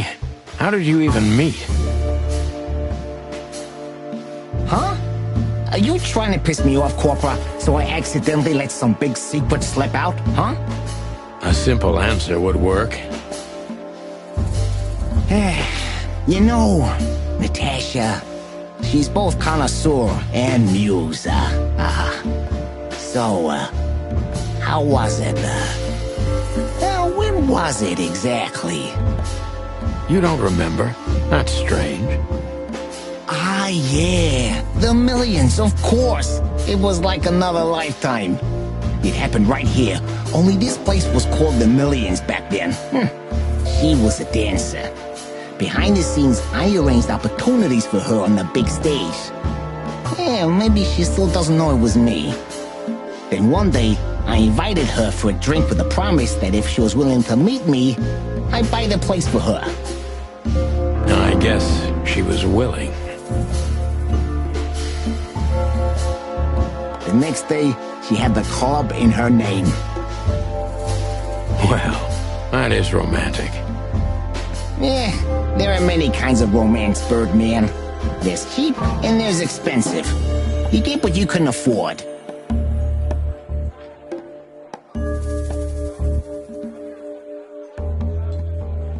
Do you live in the same house as Natasha? Oh, you're really something. Natasha's a free woman, but mostly, yeah, at my place in Gold Town. But she has her own kind of a weekend house. How often does she use the weekend house? Yeah, every other weekend. Roughly. I see. That's very important information. Yeah, if you say so.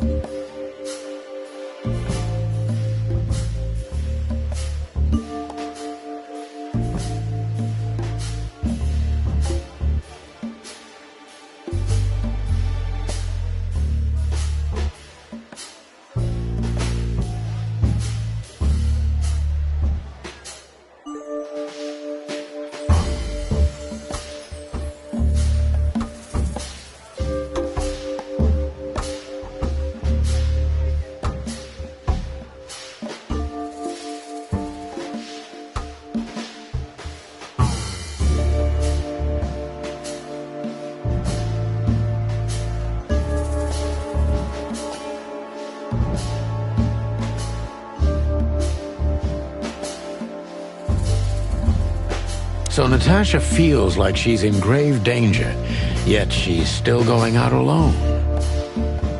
Yeah, I know what you're getting at. But I'm 100% sure of her loyalty. She's gone out very rarely since this started, and mostly in my company. Yeah, you know, I'm not sure if you do, but in our social circles, banquets and dinners are frequent. Illegal gambling nights. You got me there. Yeah, you're right. Natasha is crazy about the roulette wheel. Always putting it all on the red, right? Yeah, you're a real rotten bastard, Sonny. Although, yeah, always on the red. Yeah, right. So, can we meet your lady? I don't see why not. But first, please, listen to her sing. She's on soon.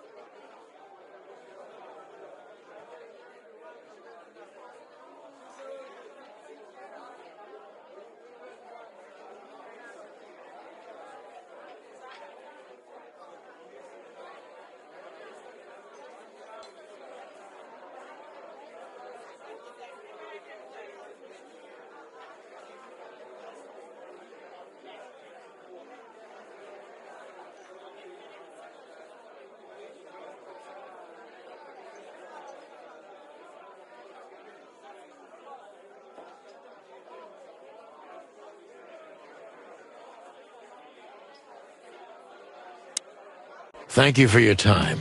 We'll be seeing you. I have no doubt about that, unfortunately. Hey, we should grab a coffee or something, Olivia. You know, for old time's sake. Pleasure to meet you, gentlemen. Goodbye.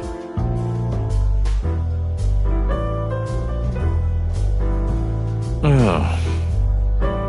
Please, take a seat. The show's gonna start soon.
Sonny. Sonny. Say, Chloe's still lying in my bed, and it's dead.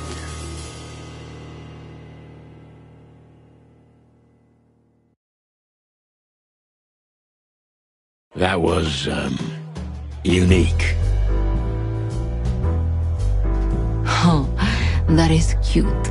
Nobody has ever given me such a unique compliment before. Forgive me, my name is Santino Featherland. I thought so. You look more or less like I imagined.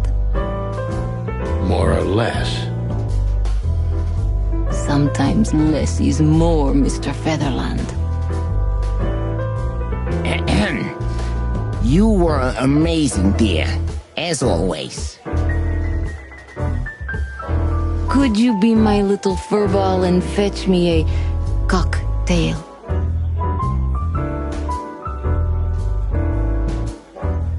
But of course. Ibn will be back soon. We'll have a few minutes to talk. Then he'll end the conversation and throw you both out. With all due respect, ma'am, we're not that easy to get rid of. Doesn't matter who's trying, believe me. Doesn't matter, he'll do it. That's why I'm telling you. I don't want a scene. My room's upstairs. Meet me there in 20 minutes. Come alone, Sonny. You'd be too conspicuous otherwise. Hey. I understand. You know, they call him Target Marty at the station.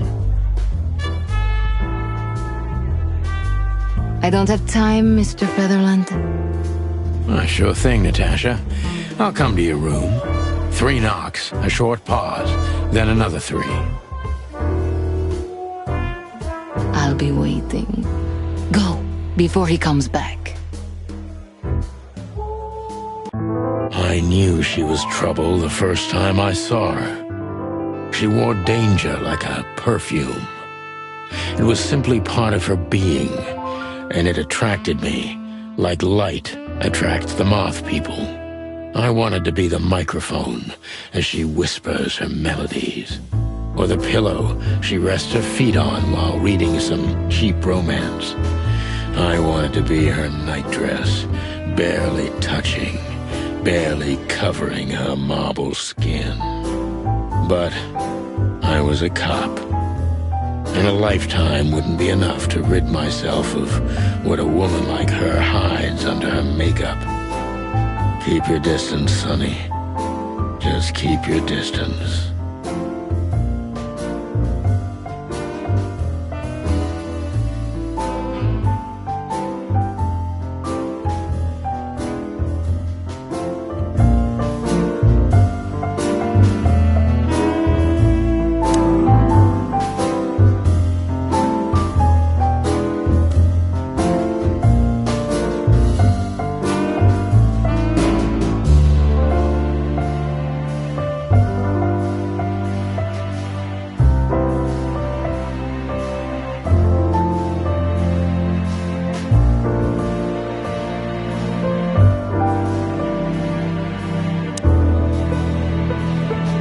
Gee, that is a unique picture, and kind of daring. I admit I've never seen anything quite like it before. Yes, I admit it's a little daring. I keep it. It evokes good memories. A precious old friend of mine. A most wonderful artist. He's got an eye, that's for sure, considering his model. Was that supposed to be some kind of compliment? I don't know. I don't compliment often. Not on purpose, anyway. Oh, you're funny. This woman's aware of her charm, and she knows how to use it. A rare and dangerous combination. This woman's...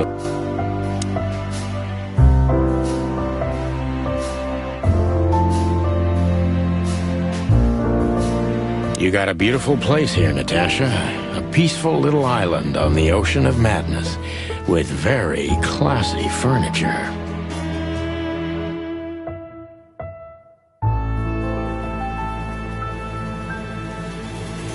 Ibn likes me surrounded by elegant things, you know? You're an elegant thing yourself, sweetheart. Oh, that's charming. Thank you, detective. Light is the brother of darkness. More like its lover, don't you think?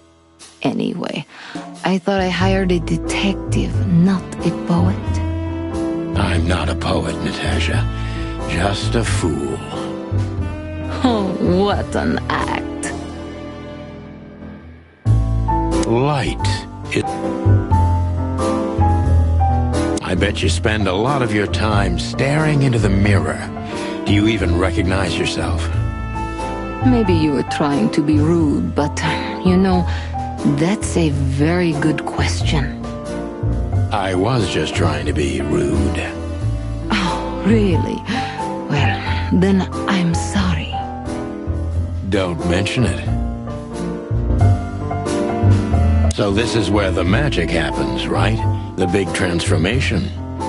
Every woman needs a little magic, and every man needs some illusion. You're right there, Angel. So this is where the This woman's aware of her charm, and she knows how to use it. This woman... How do you like your bourbon, Mr. Featherland? In a glass. But thanks, I had a couple before I came. I feel like this may be a long night. I hope it doesn't bother you if I have one myself. I get offended if women don't drink in my company. Oh, you are a funny guy. So I've been told. Anyway, lovely room. Yes. Look, Mr. Featherland. It's sunny. Saves us a lot of time. Okay, Sonny. So, why am I here? You know, men tend to babble in my presence. It must be exhausting. It is. But you're not the type to beat around the bush. Is it too banal if I tell you it's an occupational hazard? Terribly. So can I start the unpleasant questions? I've asked you here so you can do what you do best. Really?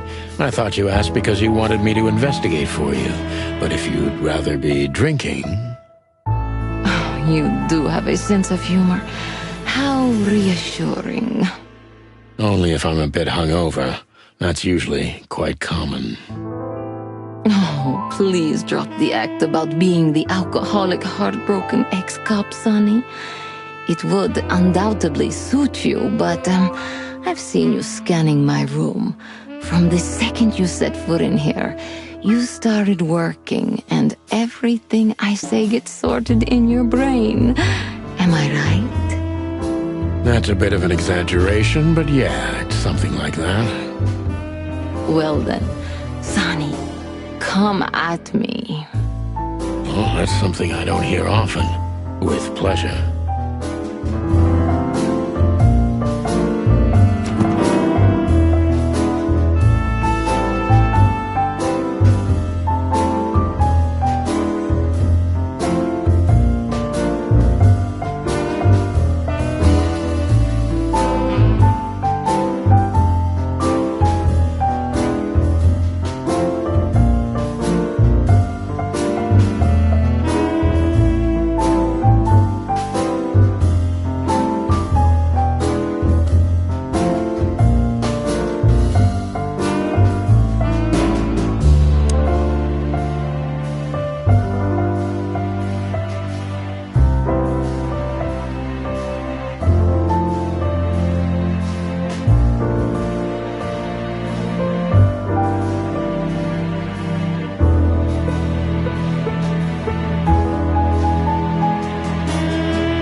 This woman's a wit. Seriously, how did you find me? Not even my boss knows where I live. Although I didn't include Ibn in my little private mission, some of his resources were still available to me. Yeah, let me guess. There's someone at the station working for him. Someone? You're so cute when you're playing naive. Have you ever had dealings with the police? Not in this city. And otherwise? Does it really matter, Mr. Featherland? Maybe it does. More than a little. I'm afraid you'll have to unravel that thread yourself. But you will find nothing but a dead end.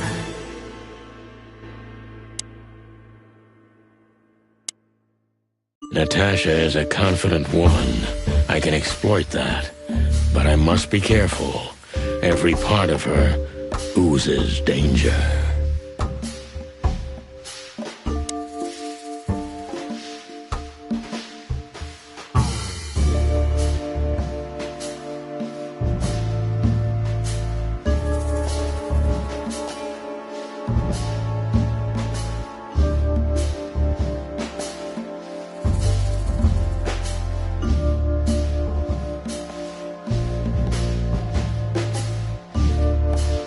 That was a remarkable performance. I'm glad you enjoyed it. Do you perform here frequently? You're also the owner, if I'm not mistaken. Sadly, I don't have the time, but this stage still calls my name, and I perform just a few times a year, and always with a new song.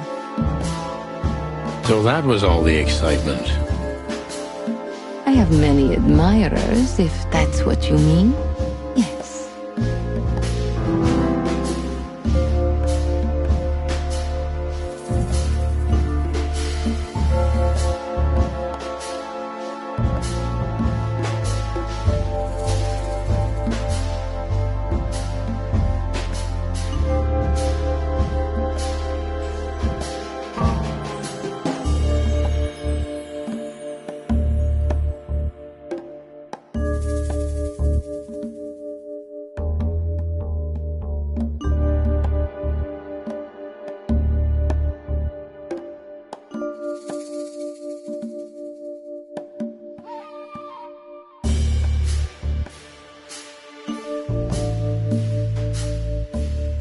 The place is very elegant, and so's your room. Why, thank you. I kind of feel like I'm in a museum. Well, that depends on the kind of museum. The kind with nice things. Oh. Suspiciously nice things, just like you. Do you think I'm suspicious? We'll see about that. Try me.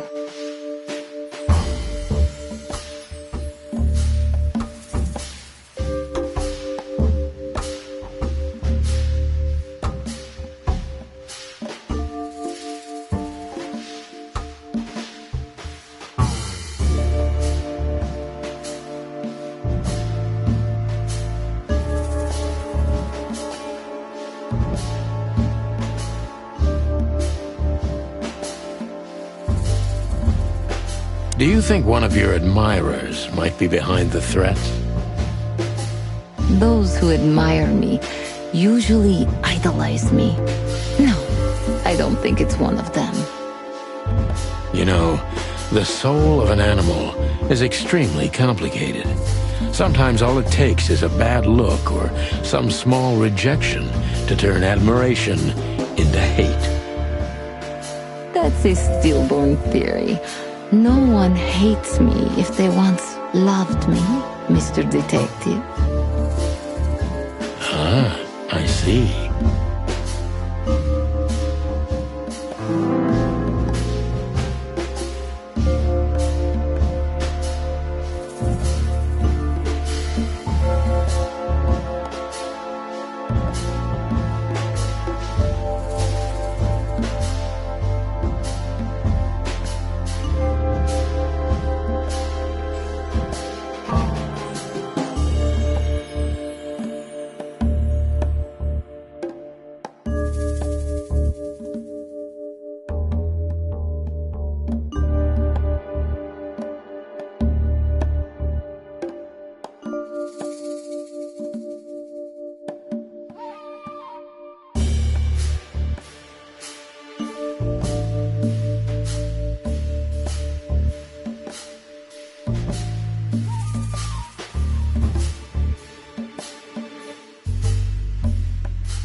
Do you have any material evidence concerning the threats? You may think I'm irresponsible, but I didn't keep any other to look at them. Didn't you think maybe the police would need it? I didn't think I needed the police. Moreover, do you think the girlfriend of Ibn Wessler could ever turn to the cops? I see. So, what about me? How do I come into the picture? It sounds ridiculous, but you're my last hope. That does sound ridiculous, but I accept my ego and old habits. You can't do anything else, can you? Something like that. A leopard can't change its spots. Deep behind the diamond skin lies the truth. It doesn't matter how hard Natasha's trying to hide it. She's scared. Now I must concentrate to finally find out what I want to know.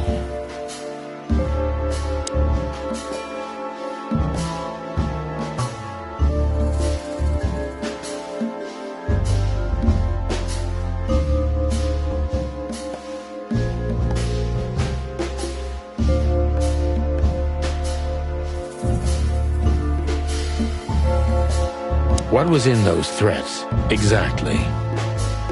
The message itself is not a threat. It's just a word. But a word again and again is threatening. Exactly. So? You really don't have any idea which word could be used for a woman like me? I guess I do. Yes. I think I know what it could be. Whore.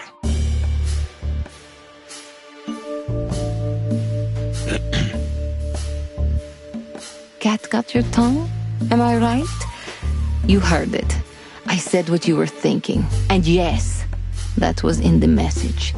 That was printed on the paper and painted on my wall in giant red letters. Well, thank you for your honesty.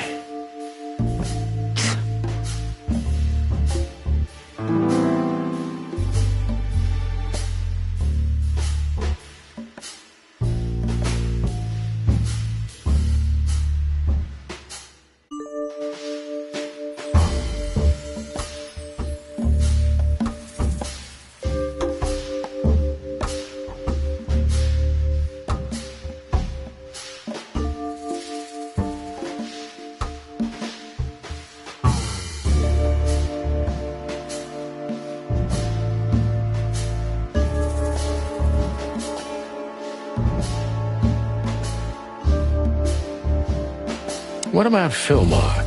Is he here because of you? Mr. Lowe helped me before, and yes, he was the first I approached.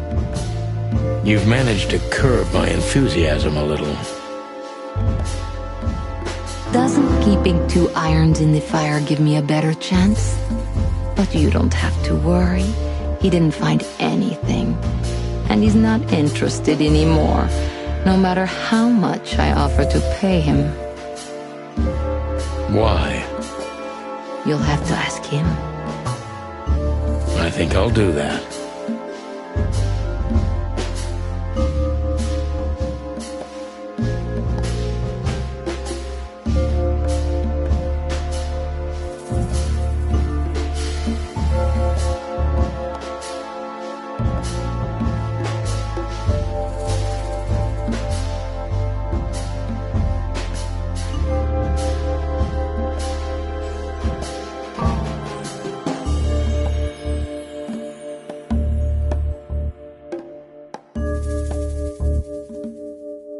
A dark shadow from the past? An ex-lover? A husband, maybe? I'm surprised you asked that just now. Well, I have my habits. Some call my methods peculiar. What a curious way to put it. I'm a curious kind of fellow. So? I've never been married, And I don't really have any serious relationship before Hobart. A more dangerous, not serious relationship, maybe? I'd never been with anyone long enough for them to hate me. Love is just another face of hate. So is hate a face of love, then? I guess. Were you on the run? No, Mr. Featherland. I came to Clawville with a clean slate, and I'd like to believe it will stay that way. You mean as the girlfriend of Ibn Wessler, the biggest mob boss in Clawville? Yeah, good luck with that. Natasha is a mysterious woman, but I must gouge out at least one of her secrets. Enough games. It's time to know why I'm here.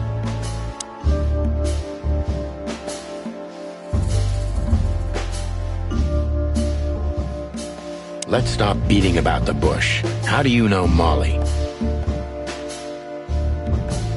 I'm prepared for that question, but it's still not easy. You knew very well that if you threw in the name of my wife, I'd come to you no matter how vague and suspicious the case was.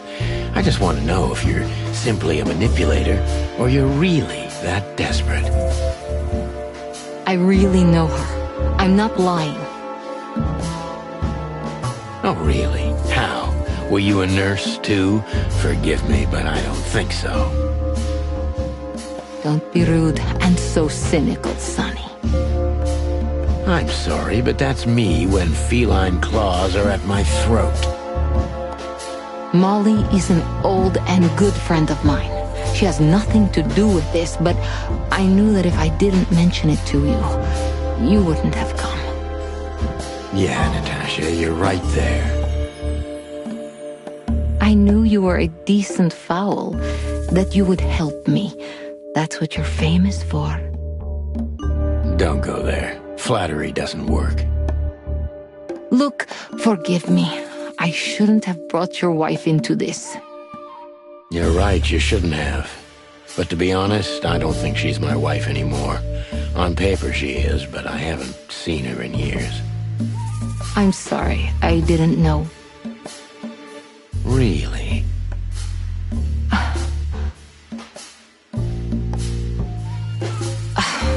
I did. I knew. I checked you out before I sent Deborah.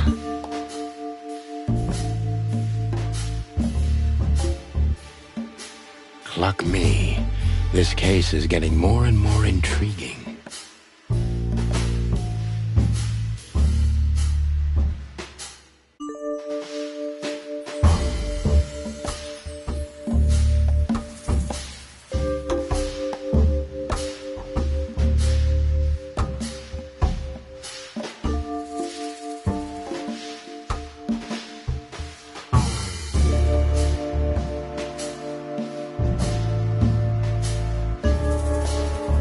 You played me from the start, didn't you?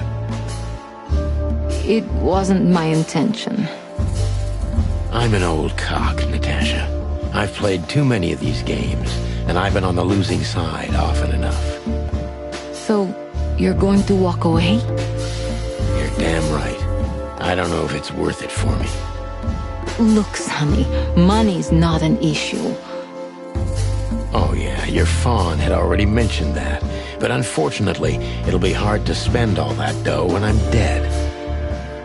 Dead? Don't even say that. Do you have a gun? Me? Of course you, Natasha. Do you have it on you? Not at the moment. Well, let me give you some advice. Keep it with you, always. Maybe in your purse. You don't think they, whoever they are, would hurt me? Don't be naive, Natasha. You're right. I'll keep it with me. I don't want to scare you, but 2 cops snooping around can mess something like this up, even if it's just 2 roosters. You'll keep snooping? Thank you, Sonny. Maybe you're getting yourself into even deeper trouble with me. Thank me when this is all over.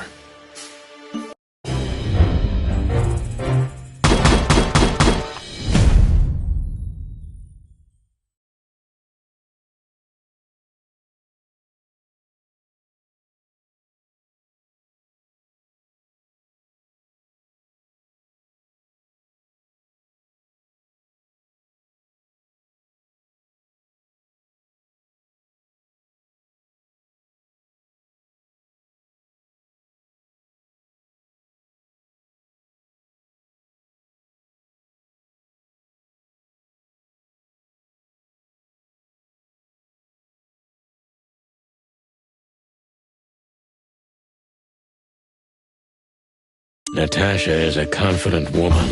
I can exploit that.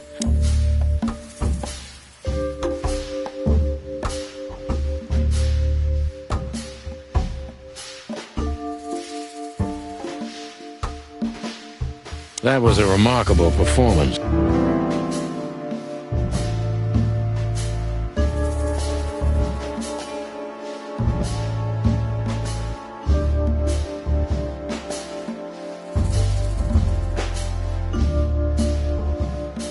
The place is very elegant, and so's your room.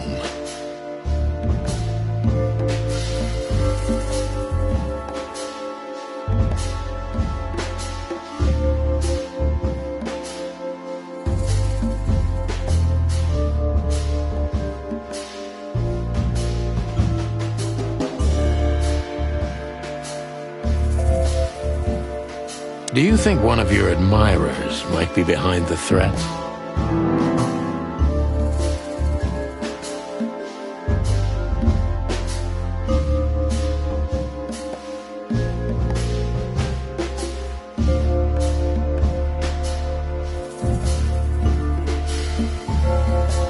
Do you have any material evidence concerning the threats? Deep behind the diamond skin lies the truth. What was in those threats?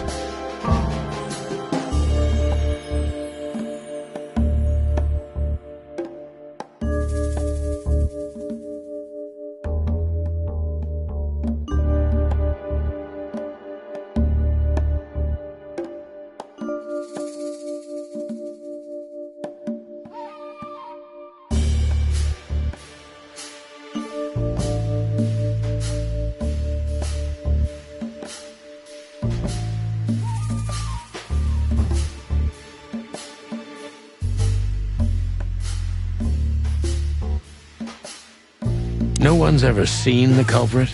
Not even a shadow? That's one of the most curious things. Eben has men everywhere, literally, my shadows, ghosts in every alley. But no one saw anything. One of them could be the culprit. Eben pays his animals well, and he's the most dangerous man in the city. A combination that nullifies your theory, I believe? Maybe, ma'am. Love is capable of insane miracles and miraculous insanity. What poetry. Did you ever think about writing a book? Never. I'm afraid I'd learn too much about myself. Maybe that's the point. I would read about you. Not like the chicken police Pulp Fiction. Furry hell. Do you read that trash? Like everyone else in the city. Oh, great. I think it's flattering, even as badly written tales of heroes in the gutter. You enjoy it? Oh, just a little, Sonny. Just a little.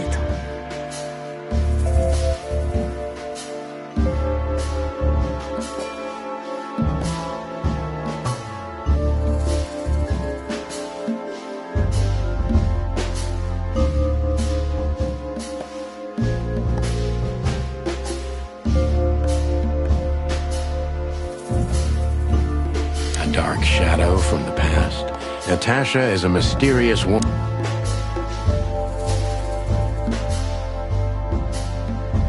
Let's stop beating about the bush. How do you...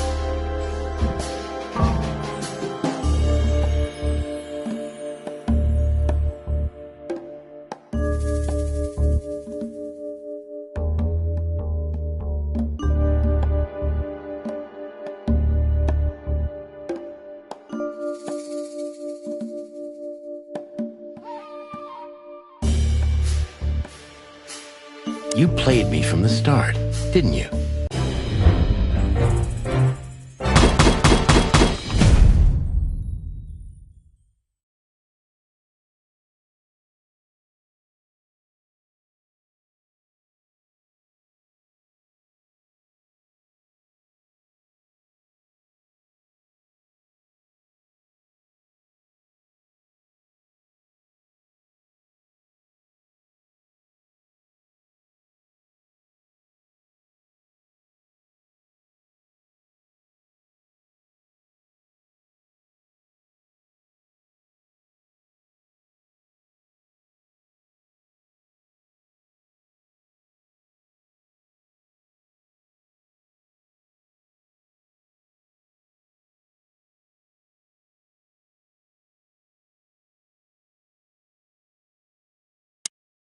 Just one more thing, Sonny.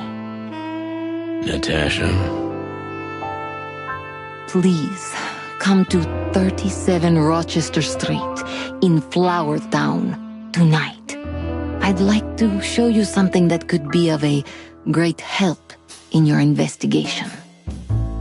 I was afraid this was coming. Why there? Why not here and now? It's something I keep hidden there. I won't take the risk of Ibn or one of his men seeing it. Isn't Ibn too dangerous to keep secrets from?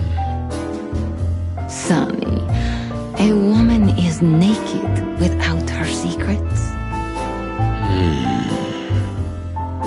I knew you would understand.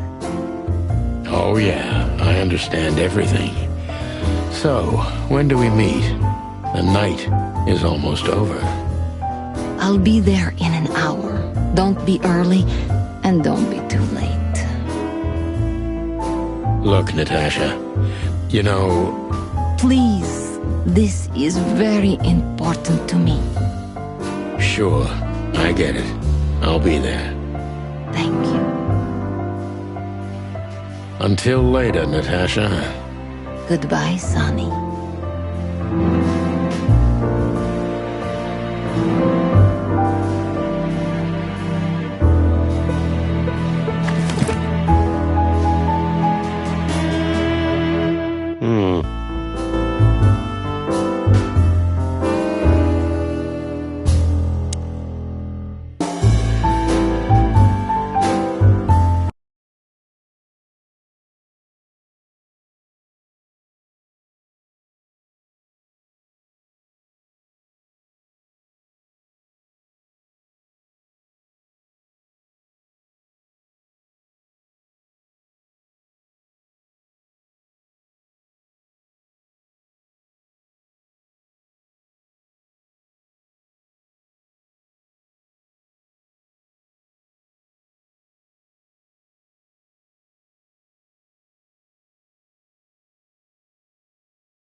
you have a light, Natasha? I'm sorry. I've never smoked. Really? That's very uncommon in your line of work. It was uncommon in all my previous lines of work, too. But I promise that next time we meet, I'll bring you a box of matches. I might take you up on that. No trouble at all. Do you have a light, Natasha? Why did you name it the Tsar Club when you took over? It was the Millions before. Maybe you can guess my origins from my name and my accent. I come from the eastern Tsardom of Slavonia. We are quite respectful of our leaders. Do you feel that's not the case here in Clawville? Here? No. Absolutely not, Mr. Featherland. Many here don't even know the name of their king. To them, he's only the Fox King. It's quite disrespectful and rude. There's some truth to that. Where I'm from, we choose our leaders ourselves, and whatever they do later, we proudly stand by our decision. So that's why the name, in respect to your country. Don't take me for so sentimental. It's only partly the reason. We lived there until I was 14. Then we had to flee. It doesn't matter why. In the end, I was the only one who made it to Clawville. So the name isn't because of nostalgia or respect. More like a reminder.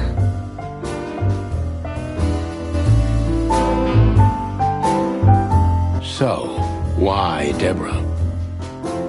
I could not seek you out in person. It was risky even to send Debbie. It's too late now. Mr. Wessler is aware of my little investigation. I'm sorry I got her mixed up in this. She's a lovely girl. She looked like one. May I be brash? It's New Year's Eve. Everything goes tonight. Ibn, do you love him? In my own way, yes, I do. Whatever that means. You can't understand this, Sonny. There are women who can't actually love. Not like they're supposed to. But that doesn't mean they don't love however they can. That's not a real answer, is it? If you only accept yes or no, then yes, I love him.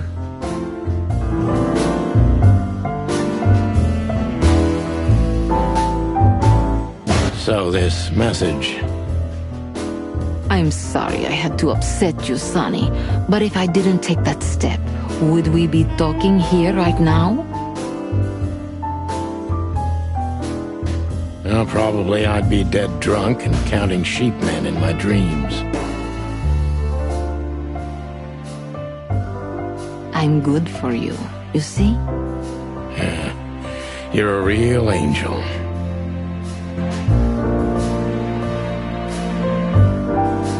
Why just me? What's wrong with my partner? Nothing in the world. I just like to be discreet. I wanted to talk to you in private because of Molly. Thank you for your discretion. It means a lot. Don't mention it. So, who's this Olivia bird? I know well what you're curious about. You want to know if she's sleeping with Ibn. The thought may have crossed my mind. You men. But guess what? Maybe she does. You don't care? As long as he loves me, I don't. Well, that's your business. What do you know about her? She's not the one threatening me. You can be sure of that. I know that was your next thought. The lovesick assistant is jealous of the boss's girlfriend and wants to flick her out of the picture. It would even stand up, but Olivia doesn't have feelings. If she let Even sleep with her, it's because she does what he says, nothing more. That was so honest and raw, I'm inclined to believe it.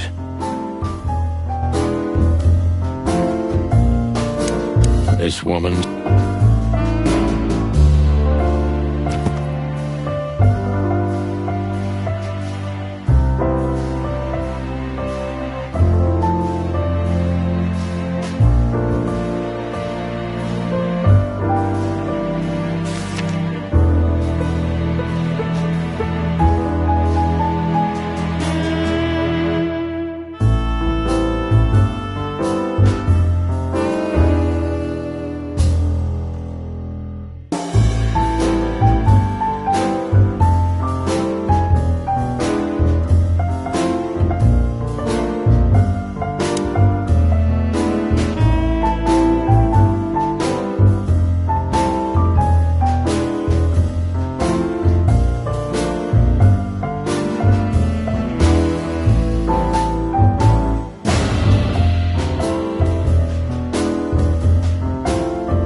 Well?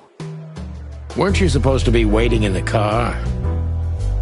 I was bored to tears, Sonny. I also thought maybe something happened to you. You thought Natasha had eaten me alive, huh? Well, who knows? You're such a fragile little thing. I'm too old for this, Marty.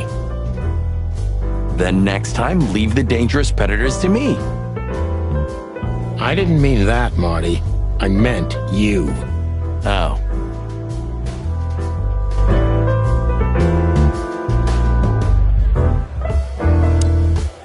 Isn't that Fillmore standing over there at the bar? You're right. That time to say hi. So, have you talked to Natasha? In fact, yes. She was, kind of mysterious. I bet she was. You know, I've never abandoned a case before. Not voluntarily, anyway. But that woman... You're, too old for this shit, huh? As you say, pal. That's exactly how I felt, too. Before you leave, take this and examine it closely. What is it? The reason I've decided all of this is not worth it for me. Wow, that sounds encouraging. Take care of yourselves, guys. This case, maybe it goes deeper than you'd think. Oh, that makes my feathers stand on end. Ah, old croakers. You're safe while I'm here.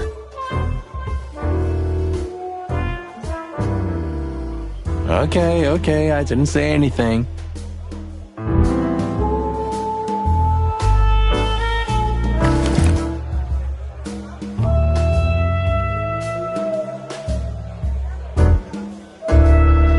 We stepped into it, didn't we? We stepped into it, didn't we?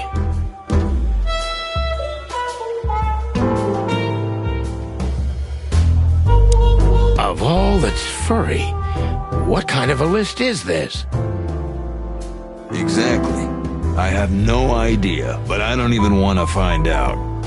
Those names, all top dogs. Maybe they play cards together. Sure, that's very likely.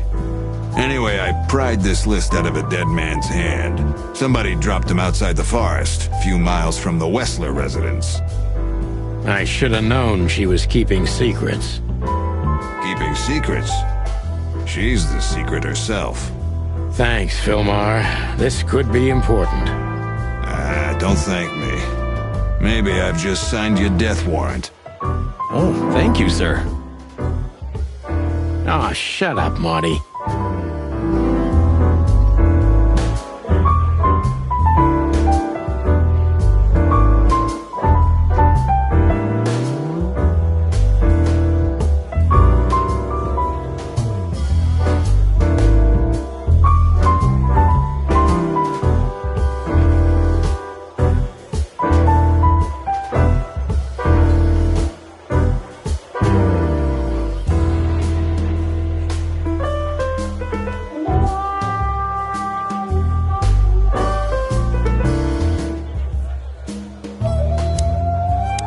Take care of yourself, old bird. You're one. Take care of yourself. The truth is, Ibn's a dirty bastard, but he's likable. It must be his charisma that snared Natasha. Maybe there's more to it than simple wild love. Who knows? Animals commit the dirtiest of deeds for wild love. You've got a point.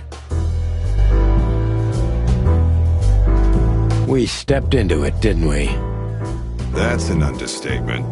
All of these names belong to the upper crust. Yeah, I noticed. It's only some sex cult, if you're lucky. Don't even go there, Marty. Yeah, all right. Wonderful girl. Either I'm gonna kill her or I'm beginning to like her. That's funny. I swear I've heard that before. To be honest, me too. So, Natasha invited us to her weekend house. That's either very good news or very bad news. 50%. That's not that bad, is it? That's an admirable attitude. Attitude, yeah, he's got that. Most of the time, I think that's all he's got. Hey! Who is this woman anyway? She's like Ibn's shadow. Nobody knows anything about her. I don't know if she has anything to do with the case, but it's worth keeping an eye on her anyway. More women, more trouble. You already fantasizing. Even the sight of young women make me tired. Anyway, most people say she's the rat's lover too. But next to Natasha, I doubt he'd want her. Anyway, pussycat would have already torn her to shreds. Could be.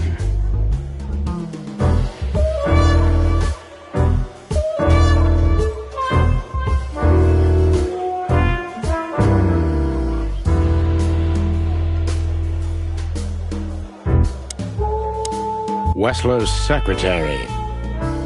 Olivia Blackwig. You think she knows anything useful? It's worth a try, Marty, but let me do the talking. She's not very fond of you. What can I say? You know, back in the day, I flew from tree to tree. I was a free bird. Maybe I was playing her a bit.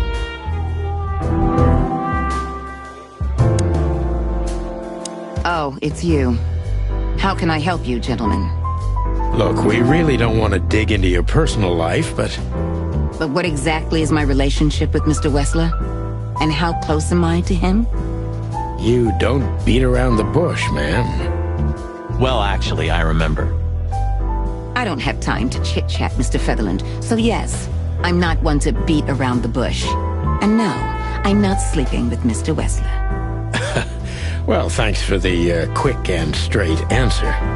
Anything else?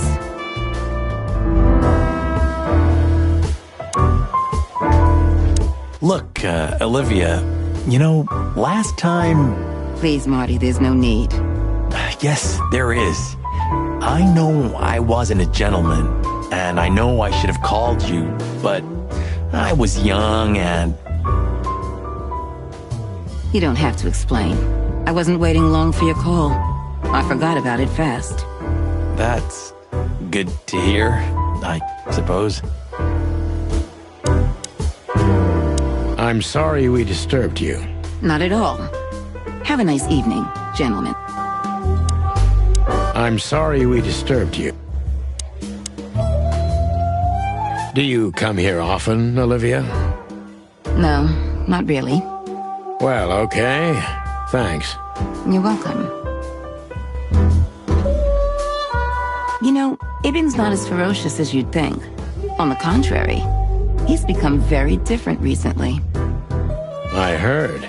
Don't you find that weird? A sudden change of heart? Sometimes an animal just has enough. Fed up and wants a change. I deeply respect that. Well, thank you for your honesty, ma'am. What's your relationship with Miss Natasha Katsenko? We've talked a bit, that's all. There's no tension between you?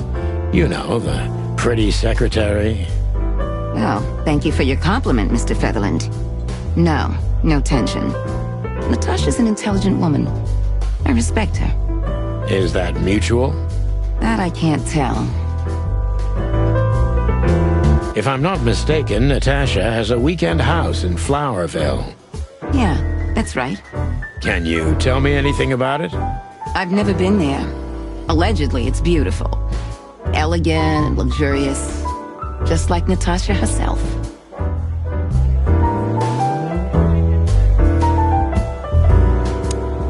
What a lovely kitten. What a Excuse me, pal. My name is Santino Featherland. Gabriel, what do you want? Chickens. Do you happen to know where Mr. Wessler went? Do you take me for a fool? Get out of here while I'm in a good mood, birds. Okay. Thanks, big boy.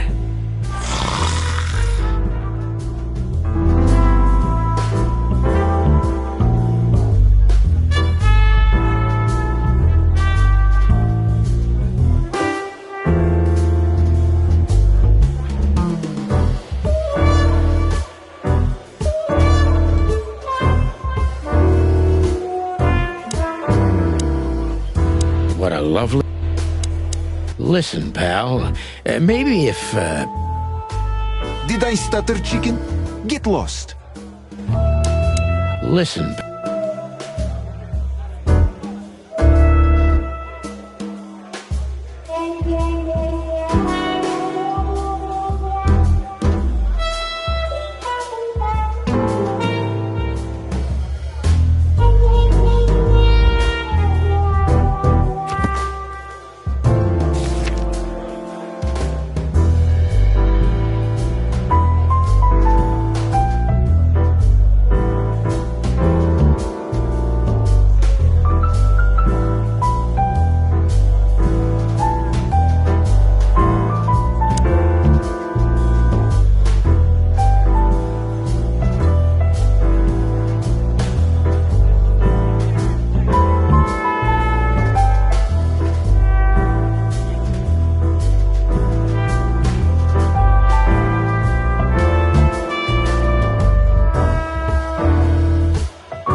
I don't know, Sonny.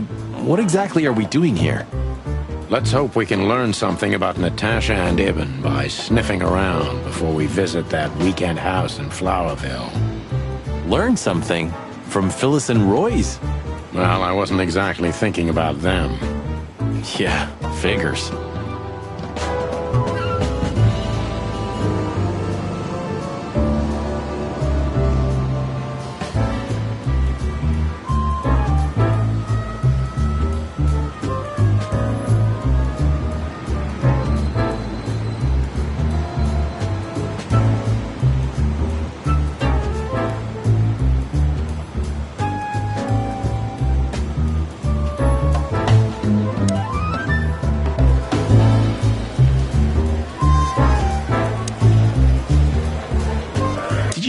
There's a theory that the Foundation War was a hoax?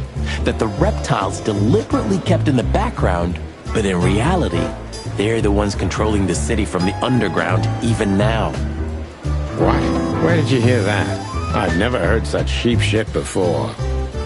I read it in Tomorrow's Word. That's a pretty prestigious newspaper. I wouldn't use that trash to wipe my cloaca, Marty. It'll rot your brain. Well, at least I read something other than the labels on liquor bottles. Hey, that was a bit below the belt. Yep, but true. You got me. It's a very beautiful crest. Yeah, it is. Just like the city. From afar, at least. It's a very beautiful crest. It's a very...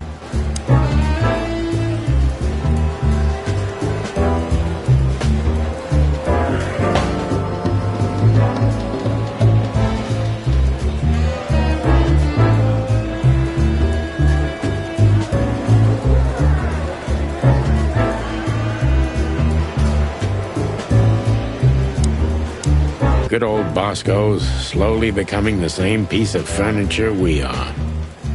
Sure. You remember when he was just a little green lapdog? For a while, we even had to babysit him. He always was a talented little pooch, I have to admit. But the filth that seeped into everything in Clawville has reached him, too. It reaches everyone one way or another, right? One way or another, it does, Marty. You had a fight once, didn't you? At one of the winter solstice parties. Yeah, we both drank too much. It was over a manatee named Margaret. That was before Laura, of course. I haven't seen many fights that memorable in my life. Yeah, and the girl didn't go with either of us.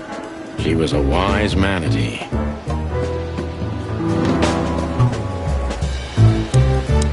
Is it worth talking to him?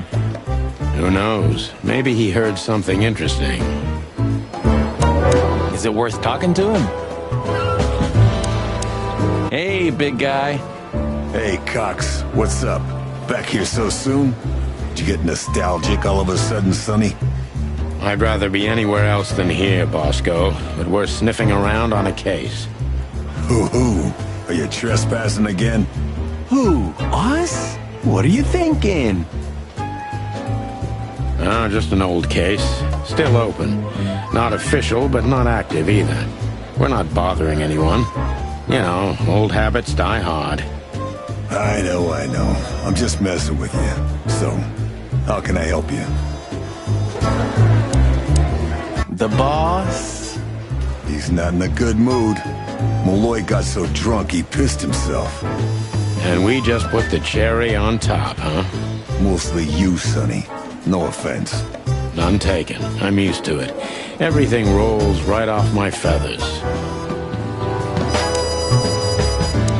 Don't go stirring up a shitstorm, okay? We're gonna have enough on our plates tonight. We'll do what we can, Bosco, but I can't promise anything. Don't go... Do you still remember Philmar? Do you mean Philip? Of course I remember. He's got quite the reputation with that Philmar alias. We just met him.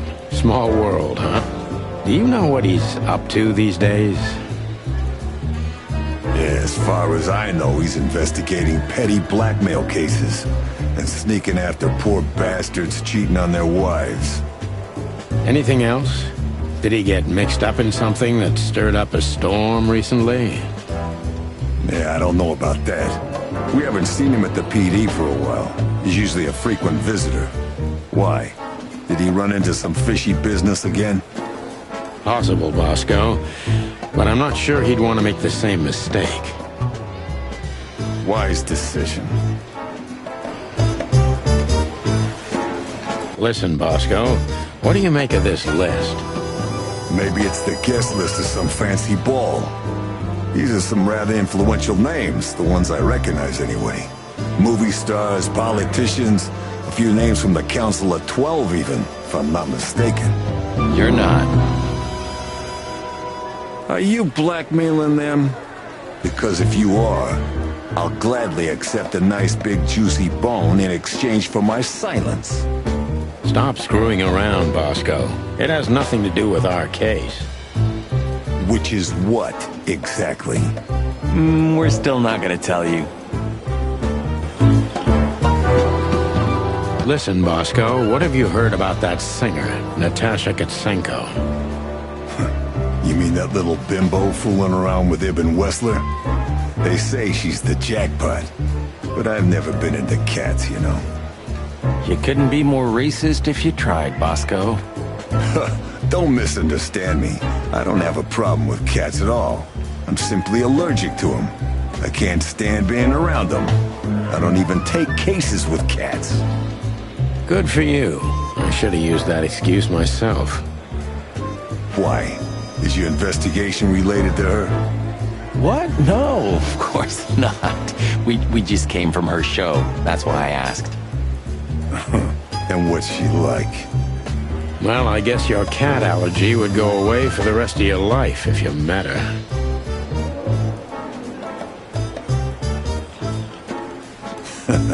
Really?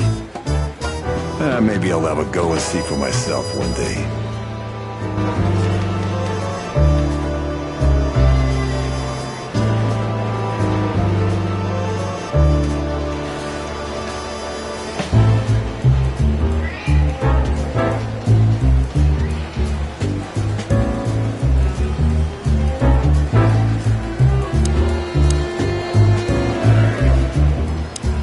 Do you remember Monica ever going on holiday?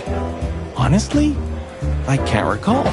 Sometimes I can't decide if it's admirable or if I feel sorry for her. Maybe a bit of both. But is it selfish to say I'd be hurt if one day I didn't find her here? Yeah, I feel the same. That's all right then. You know, if there's anyone who knows anything about anything, it's kind of long-winded, but I agree. You know? So soon? That was fast. Almost a record. Sorry, Mon. We're just here for a little, info. When are you not here for that, boys? How about wish me a happy birthday for a change? What? Is it your birthday today? Of course not. Don't be silly, Marty. You know exactly when it is. We've talked about it a dozen times. Yeah, of course I know. Yeah. So, could you help us with this and that? Of course, boys, but be quick about it. I'm in over my head with paperwork and blood boils breathing down my neck. We'll be quick like a hurricane.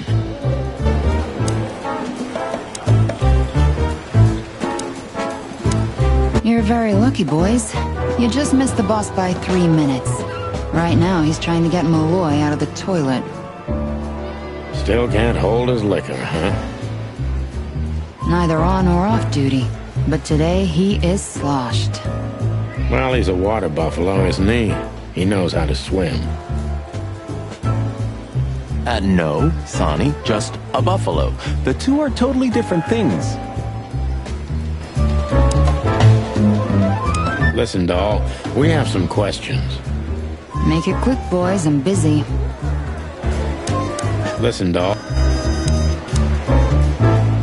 Guess who we met today in person, Mon?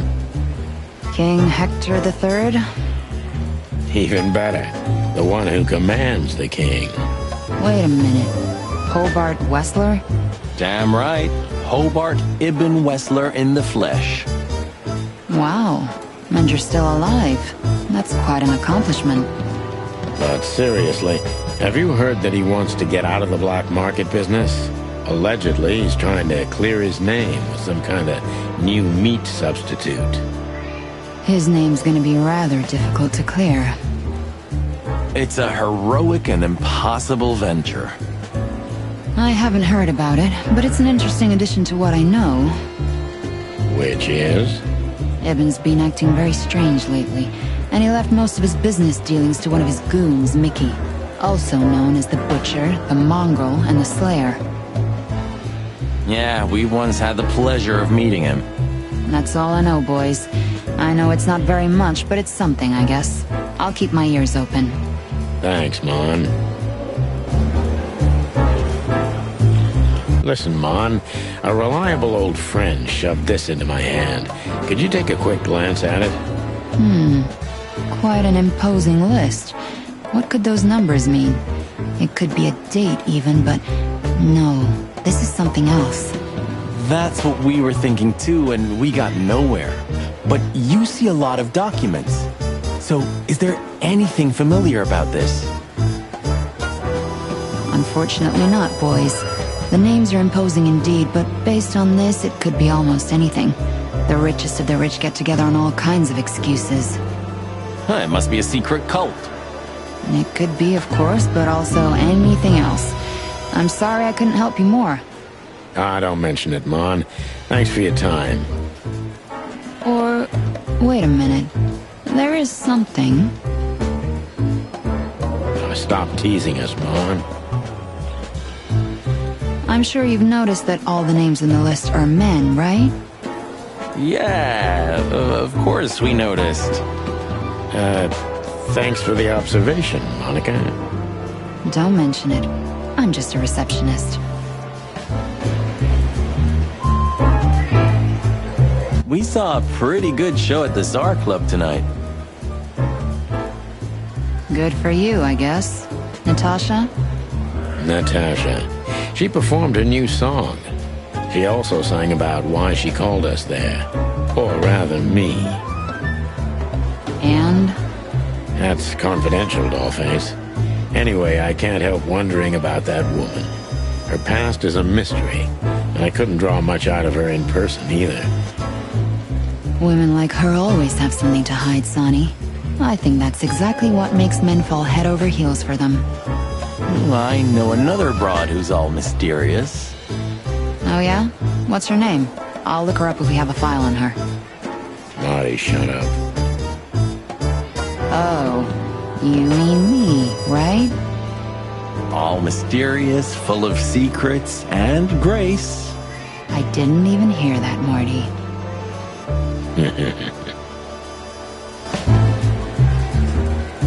Do we have a file on a woman called Olivia Blackwig? She's currently working as Ibn Wessler's assistant. We don't have a file on her, but there are a few Blackwigs that could be related to her. Mountain goat, crow, or caiman. Crow, around 30 to 35. A very pretty socialite. Maybe we have a catch then. Theodore Blackwig was a rather influential banker until he went bankrupt. He died a few years back, but his daughter could have ended up in the same social circles as Ibn. And since they lost their money, she took a job as his assistant. Yeah, it would fit the picture. But it's a big city, Sonny. There may be more than one Crow family with a Blackwig name living here. Thanks, Mon. I'm glad I could help, boys, as always. If it doesn't take a lot of my time, that is. We know. We're not even here anymore. Don't drink that shit, Marty. It's... Sonny, you're bad for my health. Why is it always a lion? Lions are lazy, dull, good-for-nothing creatures. Hey, stop talking like that. It's disrespectful. Why? Aren't I right? Not every lion's the same. Just like not every rooster's an asshole like you. You got me. I can't even remember what. Don't drink that shit, Mom. I can't even... Officer Barkman, unwavering cop, and a slavering beast. Miss Jardine, one of the 7 female officers of the Clawville PD. Miss Blood boils in there, and I don't want to run into him. I wholeheartedly agree, partner. Let's avoid the whole office section as much as possible. Blood boils in there somewhere. It's best to avoid him before he finds some reason to lock us in. You took the words out of my beak, boss. Blood boils in there.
Nice cup of coffee a la Zip, huh?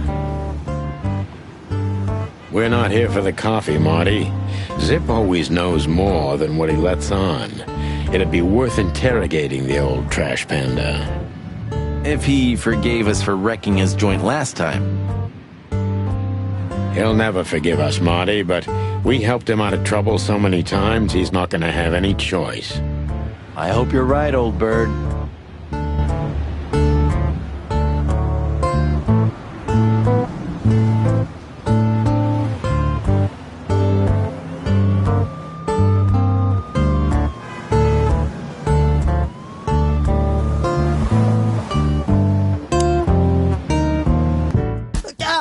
Jeez, boys.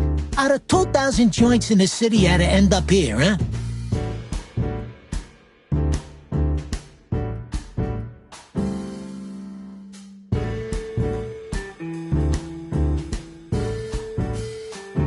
Hello to you too, Zip. How's it hanging?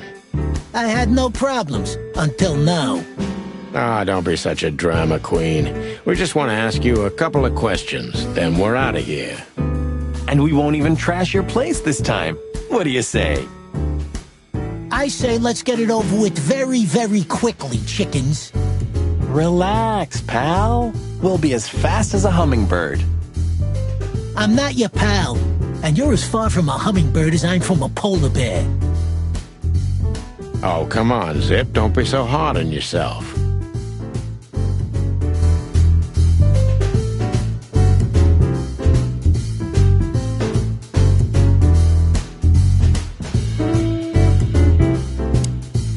Damn it, what's the scribbler doing here? Sniffing some juicy story? I think I still owe him a great big left hook. What did he do this time? Oh, nothing. Just since I first met him, I wanted to punch him in the face. I can understand that.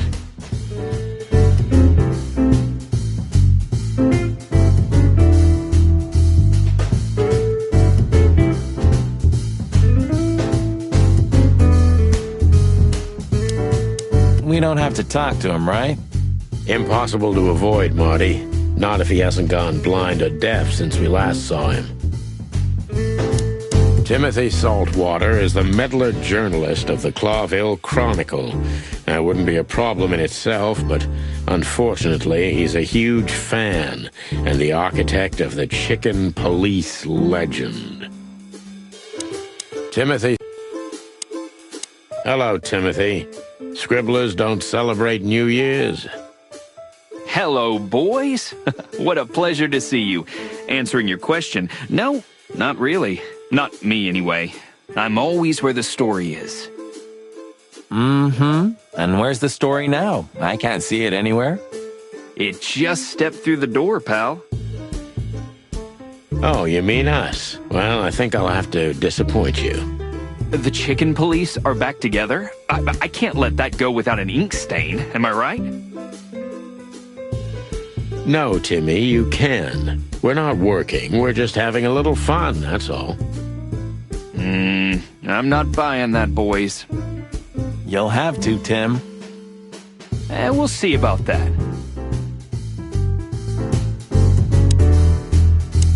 Is that rag you work for still around, Tim? You mean the most read and highest-ranking newspaper of the city, the Clawville Chronicle? Oh, yeah, that's what it's called. I see that you still have your famous sense of humor, Sonny. Such a joy. Yeah, I do.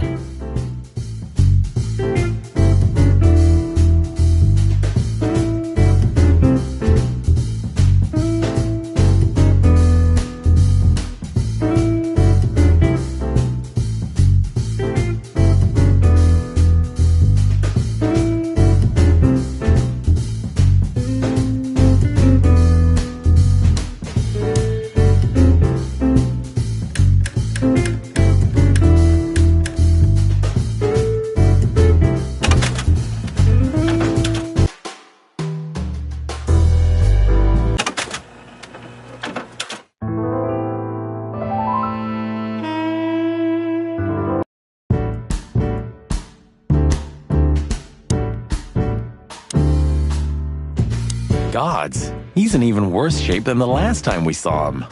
Well, Marty, aging is like that. And while we're at it, looks like you put on a few pounds. What? Who, me? Don't make me laugh. I weigh exactly the same as I've always done. Yeah, sure. Timothy So, how about you tell me what you're really doing here? Not a chance, Timbo. The truth is, we're already leaving. Sorry, pal. Maybe next time. So, I can see we're not particularly welcome. I wonder why. I can see we're not So, out with it. Stop winding me up. I'm almost consumed by... We've just come from the Tsar Club, Zip. Who do you think we met? If I can guess one, I'd say, was it His Majesty Hobart Ibn Wessler, the Rat Prime himself? Bet on, pal. What a surprise. So, what do you want to know? Just because I don't know anything. Of course you don't. Just a couple questions. Go on, boys. Hurry up, will you? What's up, Zip? Quiet night, I see. And what's Timothy doing here? That's exactly what I asked him when he wound up here. But yeah, he's a regular nowadays. He must be sniffing some kind of story about the hive. About the riots? Have they reached here already? I ain't seen nothing. More cops around, yeah, as you can see for yourself. We're not on duty, Zip. It's still the same. A cop's a cop. A lot come by, but besides beating up bugs, nothing much happens. It will, Zip. I can sniff it in the air. If you say so, Sonny, your sense of smell is better than mine. Maybe once. Huh? What more do you want? Is it forbidden to stand around at your place? Go stand around somewhere else in the city. Huh? Look what we found, Zip. Furry hell. Who'd you beat to death for that? Beat to death? Who do you think we are? We simply confiscated it. You sneaky broilers. I'll give you $50 for it. Don't make me laugh. It's worth 3 times that. Aw, come on, give me a break. Tough luck, Trash Panda. We also ran into Filmar. Filmar? Who's that? A grumpy old raggedy-ass hawk. His manners are even worse than mine. Ring a bell? You mean Marlowe? Was Marlowe. Now he goes by Filmar Lowe. Oh, I see. So that means he's still alive? Yeah, I'm almost not surprised. The old guy has a reputation of being indestructible, huh? He is. And he gave us something that could mean something. Look at this, Zip. Holy crap, what's this? The guest list at a king's birthday party? Hey, that's not even a bad guess. What do you make of it? This piece of paper's from so high up where I've never been myself, boys, so don't ask me. We spoke to Natasha. She's scared. Well, it's not good life insurance to be the girl of the most powerful gangster in the city. It's not about that. Someone's been writing offensive messages to her. She feels threatened. I only know that every second husband in the city wants to have her, and every second wife wants to wring her neck because of that. Nothing else. Thanks, Zip, but we're not any further ahead. But not further back, right?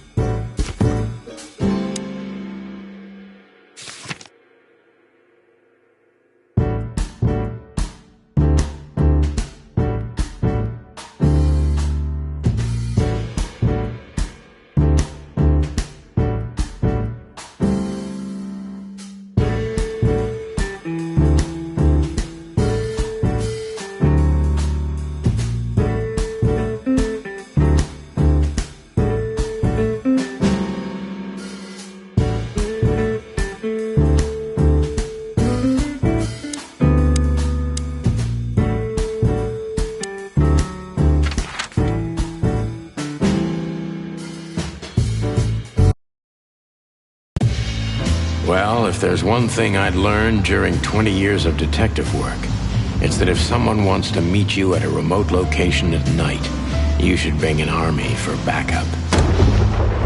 One time, me and Marty were stupid enough to underestimate a situation like that, and we never really recovered. And yet, here we were again, about to step alone into something hauntingly familiar. Only one tactic remained, as the old dogs say. Balls to the wall.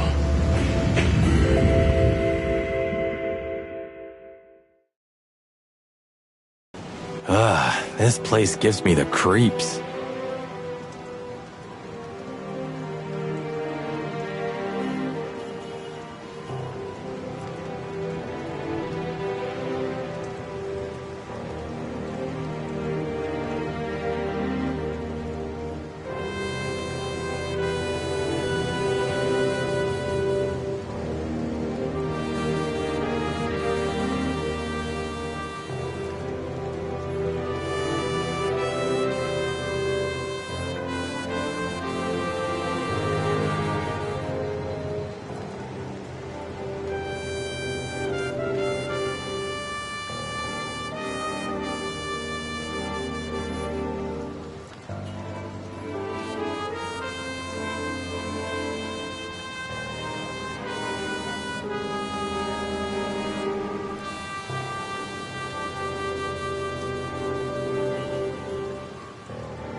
I wouldn't say I like it either.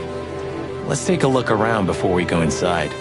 Textbook. I'm telling you, it's a trap. Shut up, Marty.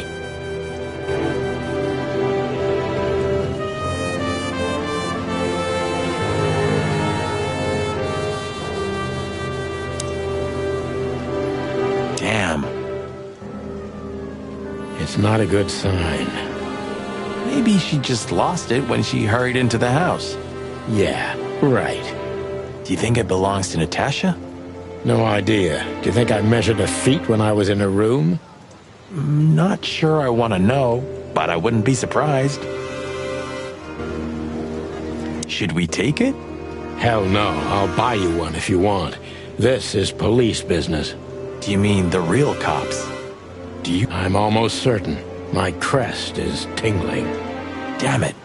Well, thank God I have a weapon on me, or two. When do you not have one? Fair point. Stop staring at it. You're freaking me out. Okay, I just like shoes. Furry hell, Marty, I don't want to know. Stop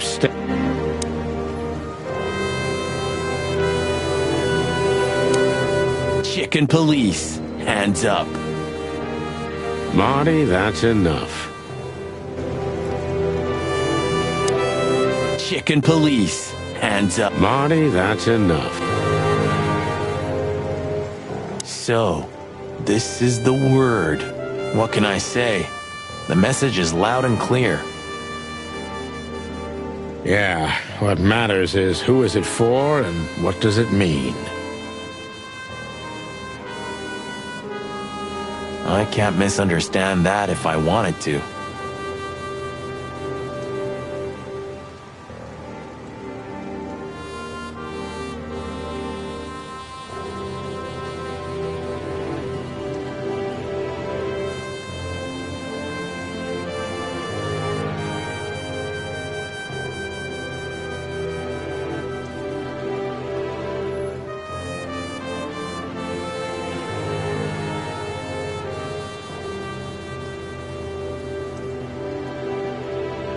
We'll see. Wait a second, did that bimbo put a spell on you? As you used to say, don't let it cloud your objective judgment, Boss Bird. Watch who you're talking to, boy. You wrote that down? It burned into my mind. You wrote that down?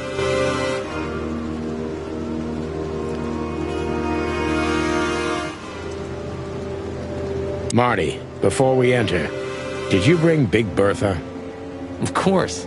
She's in the trunk. It's time to get Her Majesty out. That's what I like to hear.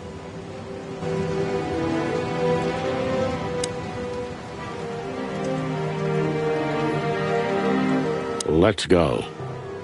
Hello, my beauty. Just don't point it at me. Aw, scared?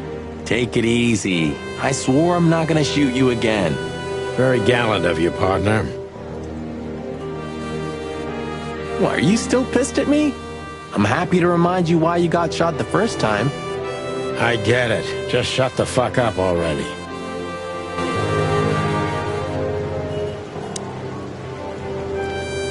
It's the nothing. What was that? Forget it. Just an old quote from a movie. It means it's fucking dark in here. Flashlight. I didn't bring one. Me neither. What a pair of fucking professionals. Yep. But you do have a shotgun with you. We should have shotguns for this kind of deal. Is that from an old movie? No, it's an original. Figures.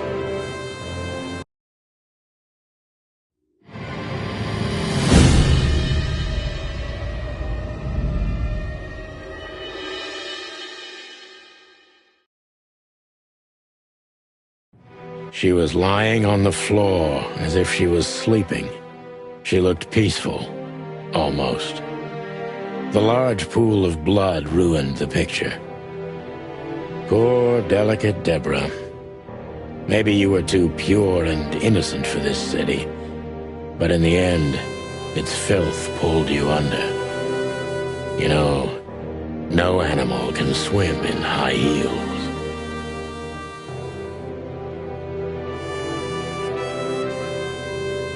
Wild gods.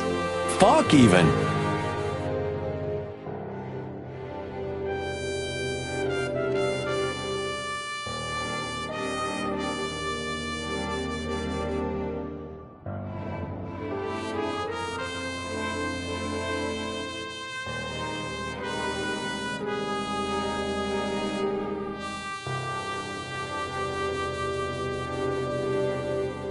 Yeah, it's her. Deborah. The girl who came to my office. I figured, but what the hell happened? Was it Natasha? Is this what you wanted us to see? No. I mean, I don't think so, Marty. She seemed very attached to the girl, and I believed her. Furthermore, she has no motive to kill her. Natasha meant some object. Something maybe the killer wanted, too. And the poor girl was trying to protect it. Did she seem that kind of girl? She risked a lot simply by coming to see me. She would have done it for her mistress. Why is she naked? Was it sexual? I mean, there's no sign of struggle. She seems untouched. Maybe she knew her assailant. Was it a lover? This looks premeditated. So far, the messages have appeared in weird places, but this is a new level. It's no longer just about empty threats. Well, maybe Natasha's on her way here right now. Or she was already here and something happened to her, too. Kidnapped, or worse. Those are possibilities, but we can't wait. We don't have time for guessing. Search the house. Search everything. The room's not trashed. Whoever did this wasn't looking for the same thing we are. Or they knew exactly where to find it. Wait, what are we looking for exactly? I have no idea, but it's something important. Things like that have a way of getting noticed when you come across them. Amen to that.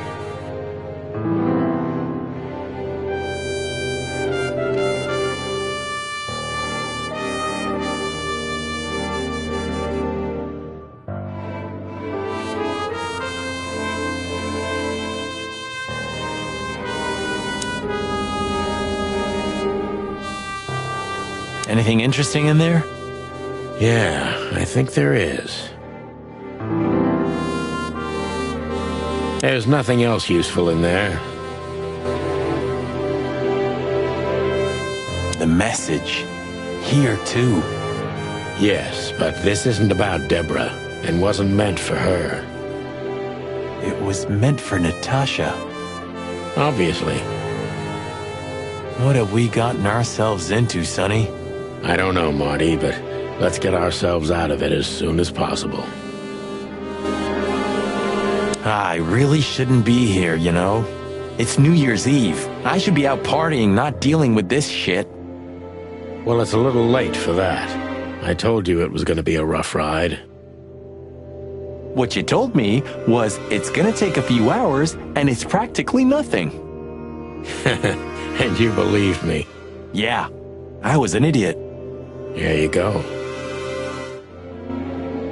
Poor girl. How old was she? 20? 25? Yeah, something like that. What are we gonna do about her? Nothing. We can call the police. Anonymously, of course. Poor thing.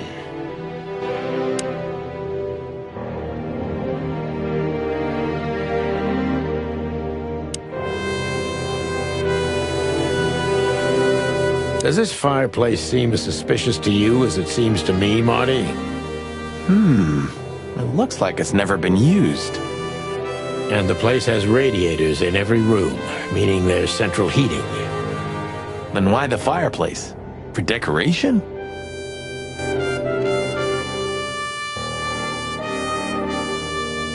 Does this fireplace seem as suspicious to you as it... It looks like it's never been used.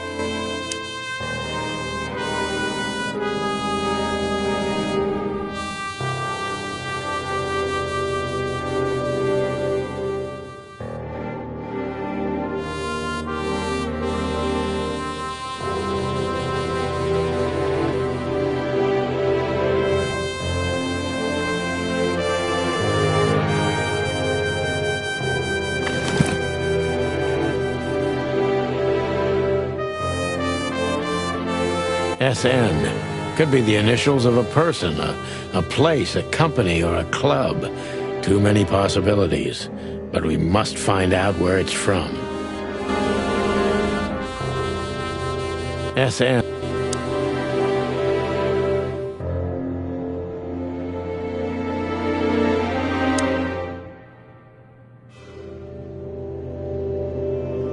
What is this exactly? A human. Mythical creature. Quite the cult in Iveria. The whole country's full of these statues. Does it mean anything? They say humans are the keepers of secrets and the messengers of chaos and destruction. You don't think... Let's take a closer look. Molly loved things like this. How about this one here goes missing and, Don't even finish that sentence, Marty. Molly loved things.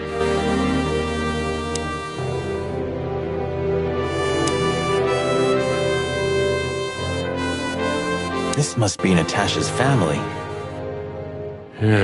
Wealthy. Do you think she's from the Stavonian Tsar's family? Oh, nobody could have survived that massacre. But I'm sure this family was also close to the fire. What is she doing here anyway? What, an alias? Keeping secrets, and now this case? Do you think it's all connected somehow? Let's not draw hasty conclusions, Marty.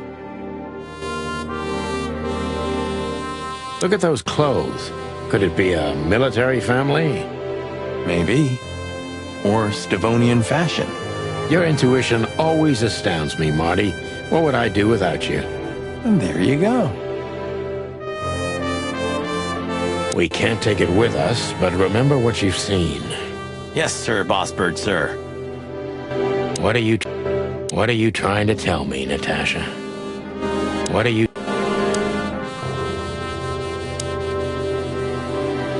It's an exceptionally beautiful piece. What does it depict, I wonder? I have no idea, Sonny.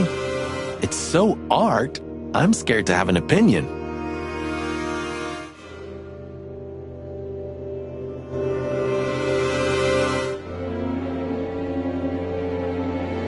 Nice. Yeah, it really is. Nice.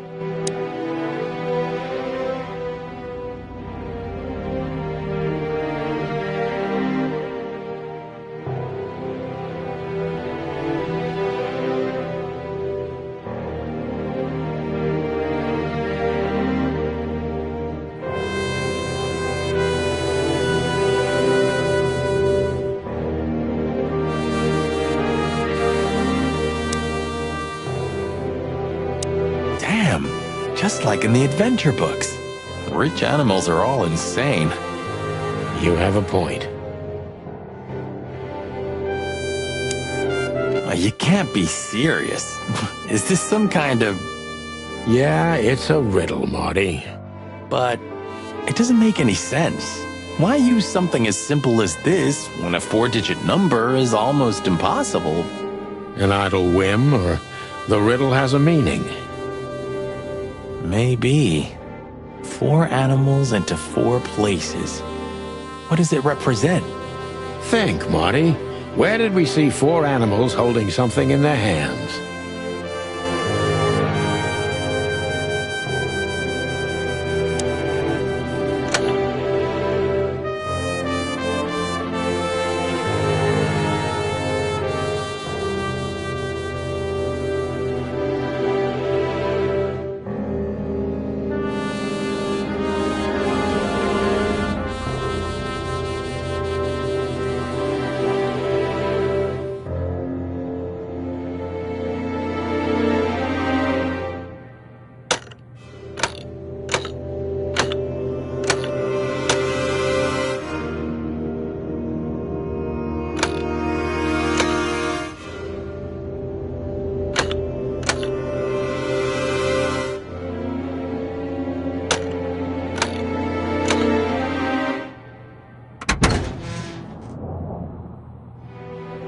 Hello there. What could this be? Maybe a piece of a painting. And there's some kind of squiggle on it. The signature of the painter? Yeah, I can't make it out.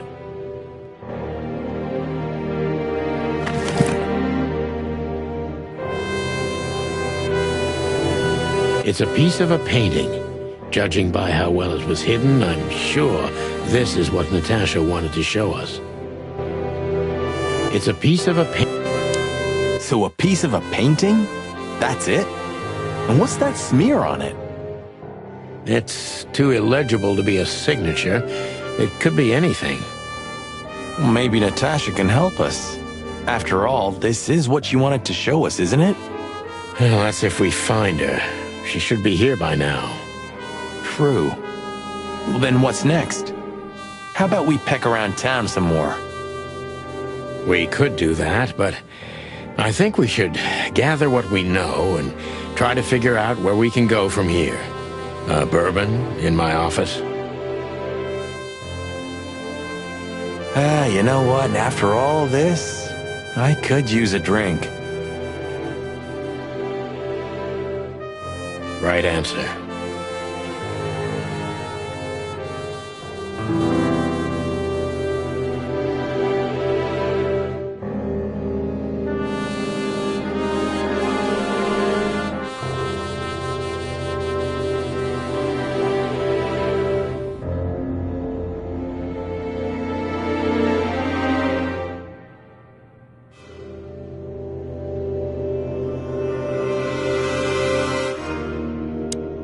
We should call the department. Anonymously, of course. Do you still remember the number? I haven't called my own workplace in years. Cretin. Of course I remember. 555-111. Is it? Since when? Since they invented the telephone. Yeah, of course. No, I knew that. I was just testing you. Yeah, right.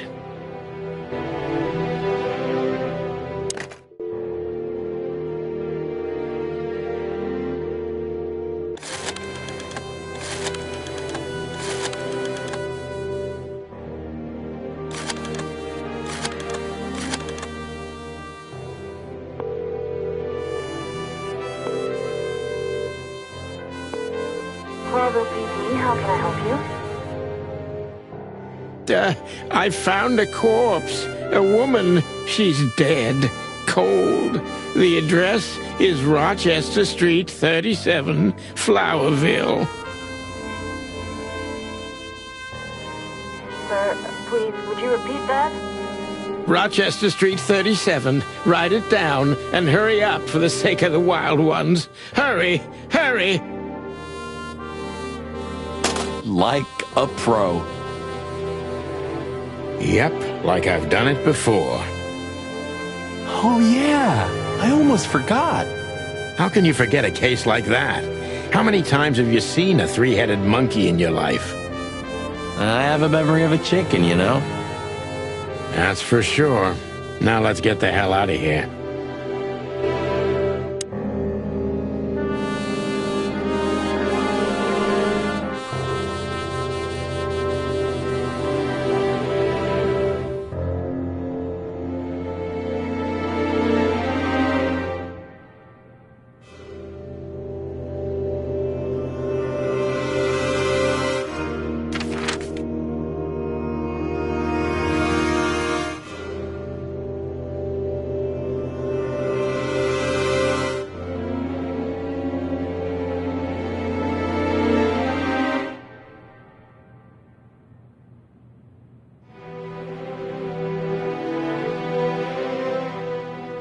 So what are we doing here again, Sonny? I don't know. Maybe we could question Natasha. Do you think she's here? Who knows, Marty? We'll see. There's Philmar. Maybe he knows something. Yeah, maybe he's not drunk as a skunk. Stop projecting onto others, old chicken. Ah, shut the clock up, Marty. No, I'm sorry I hurt your precious feelings, Boss Bird.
Fillmore looks a bit soaked, doesn't he? Well, it is raining. I didn't mean the rain, Marty. Yeah, I know. Still, let's ask him what he saw. Maybe he can tell us something useful. If the old man still sees anything, eagle eye or not. Still, let's ask him what he saw. Hey, old bird.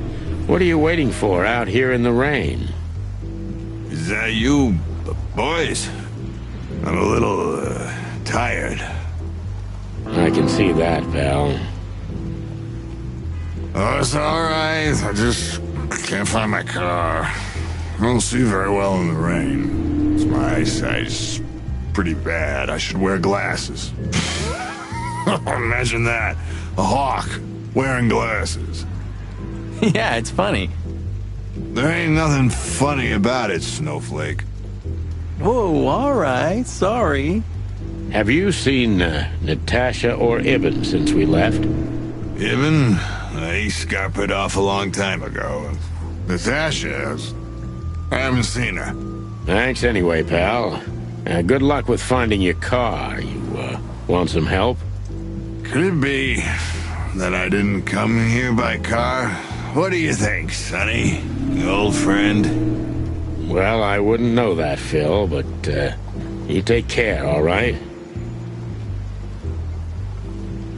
Oh, you're telling me? Oh, that's funny.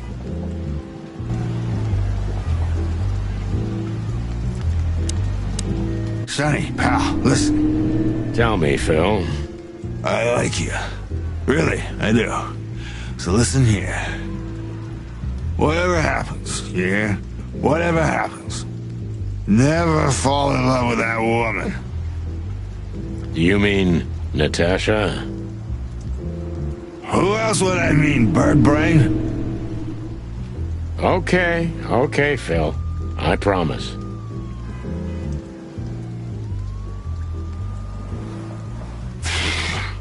Like hell. Maybe I came by bike. Bike, huh? I have a hard time imagining that, pal. Yeah, right. Me too. Maybe you flew, huh?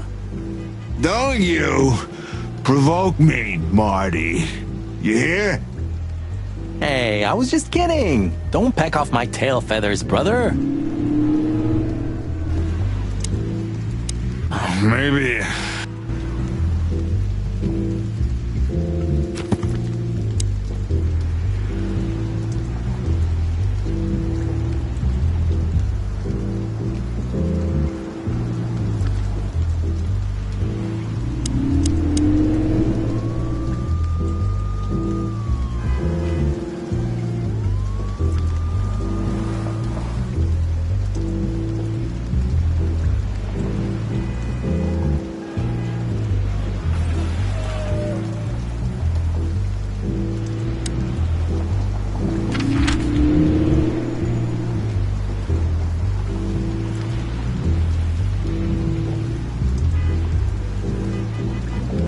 Should we say hi to the old beaver?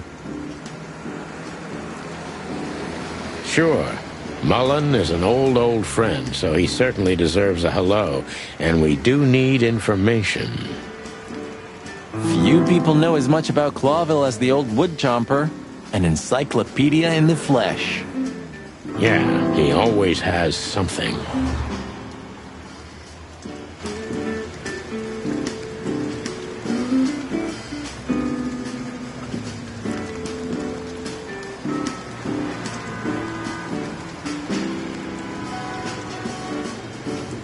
Mullen's car.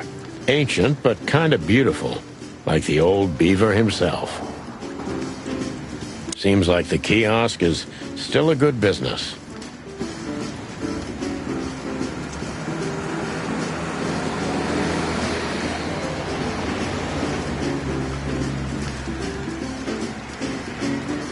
Seems like the kiosk...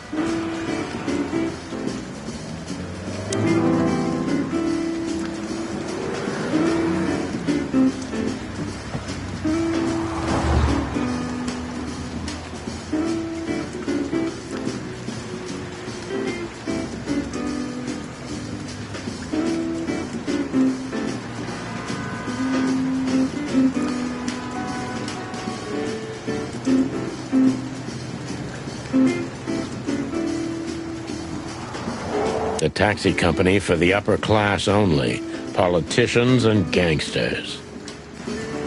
I had a chance to travel in one of these once.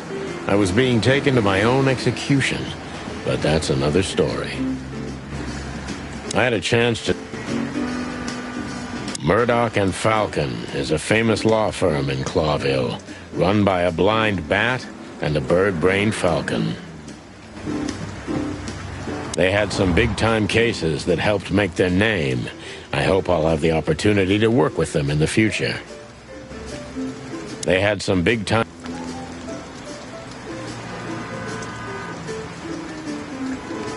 Some things are indestructible, right? Yeah. Mullen's kiosk's been here since I was a little chick. My old man used to drive here from the other side of town for his daily papers. Yeah, many still do. He certainly is something. Mullen's a wizard from a forgotten age. Yeah, kind of. This newspaper booth has been standing here for more than 100 years. It was always run by the Mullen family, like some strange monument to a forgotten age. This newspaper... The Clawville Chronicle, the most read and probably the most biased newspaper in the city. It's supposed to be a royalist rag, but the separatist overtones are getting stronger and stronger every day. The Chronicle either put the chicken police on a pedestal or it was gnawing on our drumsticks, mostly thanks to our dear friend, Timothy Saltwater. We made it much easier to sell the paper until the public got bored. The Chronicle either... Chandler's used to be quite a prestigious cafe.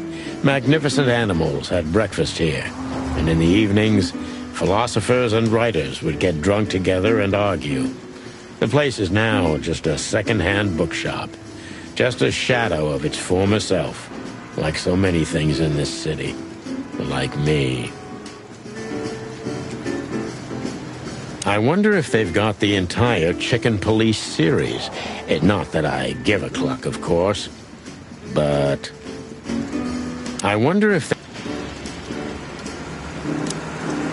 We're getting older and older, and Mullen's not changing a bit. Where's the justice in that? He's just eternal. Like an ancient god or something. Or the personification of the city. What a lovely thought. But if the city took shape, it would most likely be some kind of vermin. Yeah, true. But that wasn't very politically correct, coming from you, pal. Hey, you know I didn't mean it like that. Yeah, I know, Marty. You're too good for this world. Aw, thanks, boss. It wasn't a compliment, Marty. Mullen never closes his kiosk, not even on New Year's Eve. Seems him and me are very much alike. Seems... Hey, Hercule. What's up, old friend? Hello, me lads. It's good to see you. What are you doing around here where you never see a cat go by? We're working, Uncle Mullen, just like you. But I'm afraid we're also walking a little bit outside the law. But it's New Year's Eve. Couldn't it wait a bit? Whatever the case is, it can't be that serious. I'm afraid it is. Maybe you can help us with a few things. After all, you know everyone in the city. What a compliment. But of course I'll help if I can. I know you ever since you appeared in the city. Young, fresh, full of ambition. And little Marty had been just a chick when he was already coming here every day with his daddy, eh? You're like me sons, so you are. Aw, thanks, Uncle Mullen.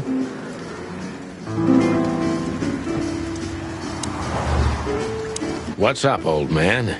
Is everything all right? Me bones are creaking. My eyesight's getting more and more blurry, and sometimes I hear sounds that aren't even there. I think I'm getting old. Or maybe I've gone crazy already, but the old ticker's still ticking. So, here I am. Ah, it's good to still have an old familiar spot in the city. Ah, nothing lasts forever, boys. So, what is this dirt you've ended up in again, eh? Just a simple case, strumming personal strings. That's why I couldn't refuse it. You know the tune. Well, yeah. Same old song, eh? Yeah, it's a classic. So, what is it you want to know? I'm at your service, my lads. Thanks, old pal. So,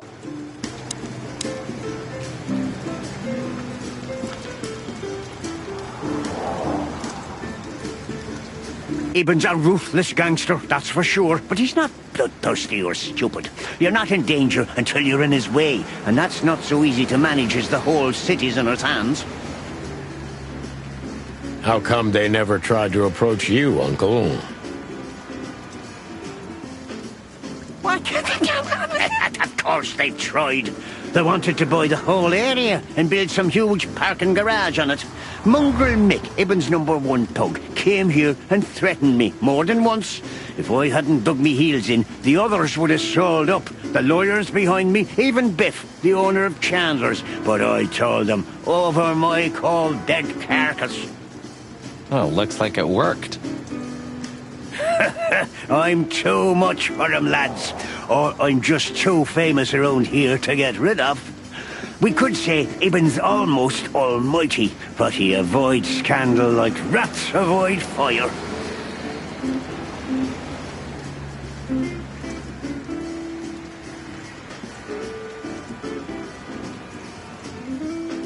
That's a good one. I'm a poor nobody, my lads, but my name still carries meaning. This place has always belonged to my family. If my dead body had been found here or in the Times, it would have caused a scandal, even without any evidence. So, he usually listens to reason. When I talked to him tonight, he seemed confused, dissolute, and impetuous to me. That's uncharacteristic. Are you sure it was him? Are you joking? Ibn Wessler's not usually confused with anyone else. Of course I'm joking. Beaver humor, you know? Nobody gets it. Not even the beavers. Good one again. Hey, Martin, my lad, what's up? How's that beautiful wife of yours? Laura's perfectly fine, thank you. It's crazy you could grab an amazing woman like her, son. Are you blackmailing her with something? I missed your famous beaver humor. I'm just messing with you, son. Anyway, you look good. You're in good shape. You look more like a turkey than a rooster, if you ask me. Thanks. This is priceless. Thanks, Hercule. We'll be back again soon. Yeah, sure will. Nice girl. She used to come here for a while, but I think she moved downtown. Yeah, she's the poster girl for workaholism. She lives in an apartment across from the PD, but sleeps at the station, if she sleeps at all. Some animals just race and race through the years of their life until someone stops them, makes them wind down. Is there someone like that waiting for everyone? Indeed there is, somewhere. Usually not where we're looking for them. Yeah, right. How's Desiree? What about her? She's still beautiful, and she's still my wife, and I still don't get why she hasn't left me already.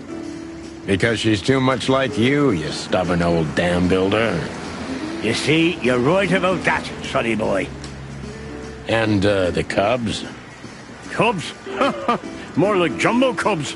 Johnson's a hotshot lawyer in Galadia, and Timmy also left Clawville to try his luck in Grassmore. But who could blame them? Good move. Ah, yeah, but they visit me often, though. They're good kids. I know, pal. They're from a good litter. If you say so, Sonny. You know anything about a woman named Natasha Katsenko? Sonny boy, what have you gotten yourself into again? That lass is Ibn Wessler's protege, to put it politely. She's the crown jewel of the city. A shining new star. If you dare talk to a gal such as her, you can expect some serious lead poisoning, me boy. Well, I suppose I should have come to you first for advice. Doesn't matter now. We're in it, Uncle. Up to our combs.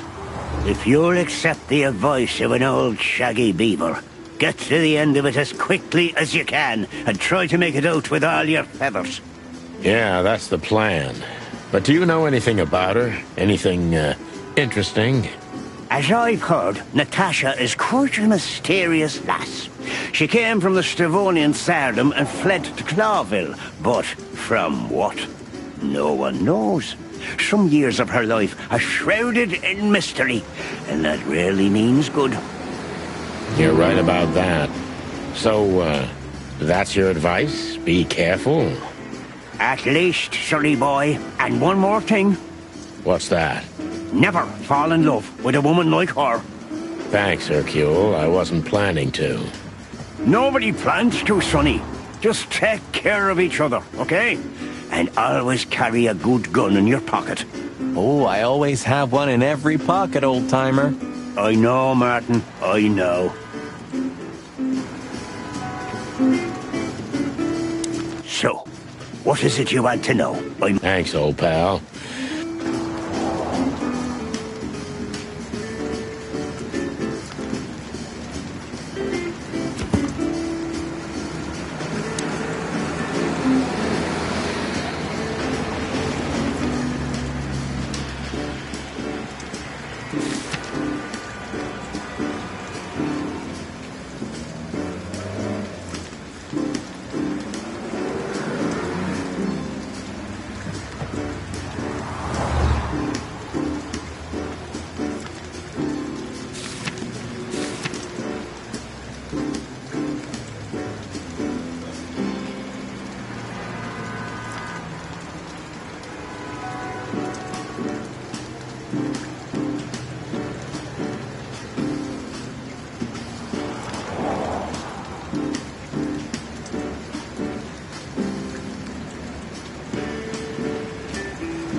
Phyllis and Roy's are nowhere to be seen. Praise the great wild ones.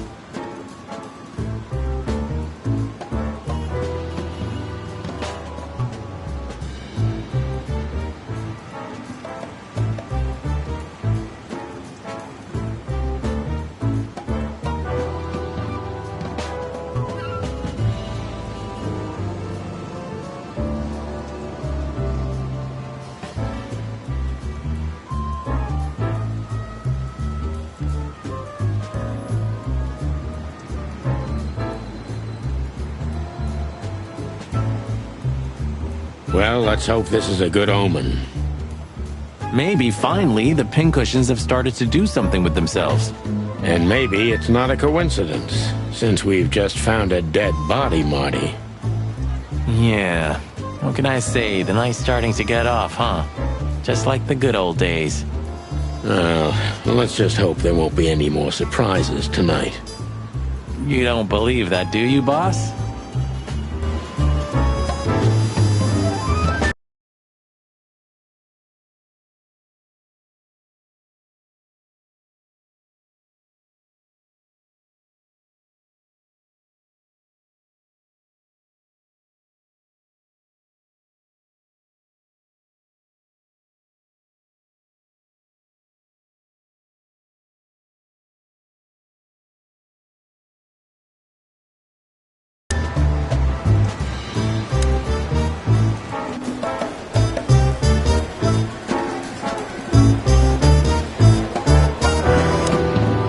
Shouting in 3, 2, 1.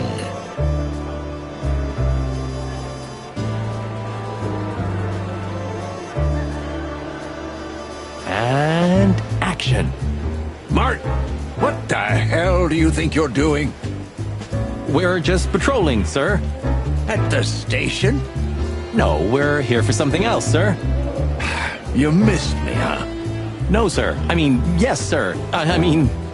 Why are you grinning, Santino? I can't grin, sir. I have a beak. Don't be cute. I can see it in your eyes. Should I close them, sir? Don't you peck at me, chicken, you hear?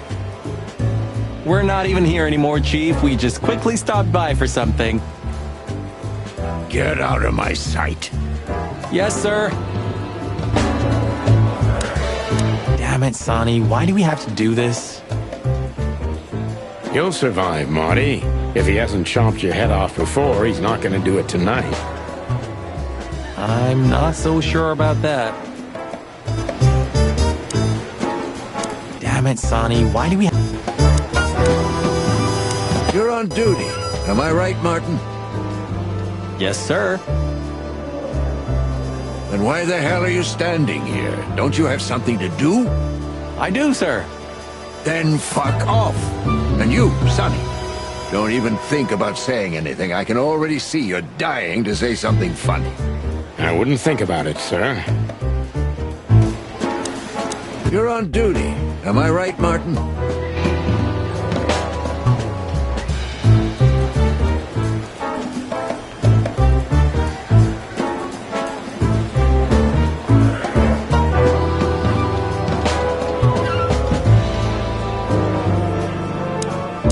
On duty. Am I right, Mark? Officer Barkman, one of Blood Boil's little protégés. Officer... Tonight, the heart of the station is beating incessantly. That was beautiful, boss. Tonight... Hey, Mon, is the boss, angry today? Angry? That's an understatement. I see the New Year's madness has started. Everyone busy? As normal, boys. The city's gone crazy, and we already have our first dead body. They found a girl in Flowerville. It's a nasty case. What do we know about it? Sonny, you know I can't tell you. Oh, come on, Mon. I only have 120 days left. Or we could pretend these are my last beautiful days. On my feathers, Sonny, stop that. It's so not your style. He's been like this all day. Shut up, Marty. Come on, Mon. All right. Though I don't know much. The girl was found inside a house. I won't tell you the address. I have a hunch you already know. Why do you think that? Never mind. Anyway, she was naked, but there wasn't any sign of a struggle. There was a message written on the wall and on her back, too. That's all? That's all. Thanks, Mon. You're not gonna ask what the message was? Oh yeah. What was it? You already know, don't you? I'm an open book to you, Mon. One I've read too many times. Can I be honest? I'm worried about you boys. You haven't gotten mixed up in some shady affair, have you? We have. Sorry, Mon. I could never lie to you. Well, then I strongly advise you to get yourself out of it because I'm not in the mood for your funeral, alright? Furry gods, don't be so extreme, Mon. It's just some routine sniffing around on New Year's Eve.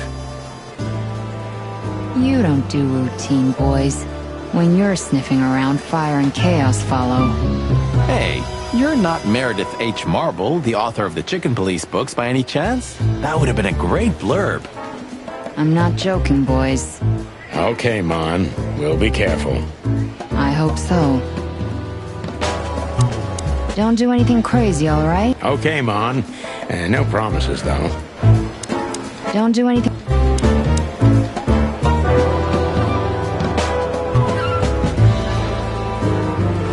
I see the boss is ready to explode today.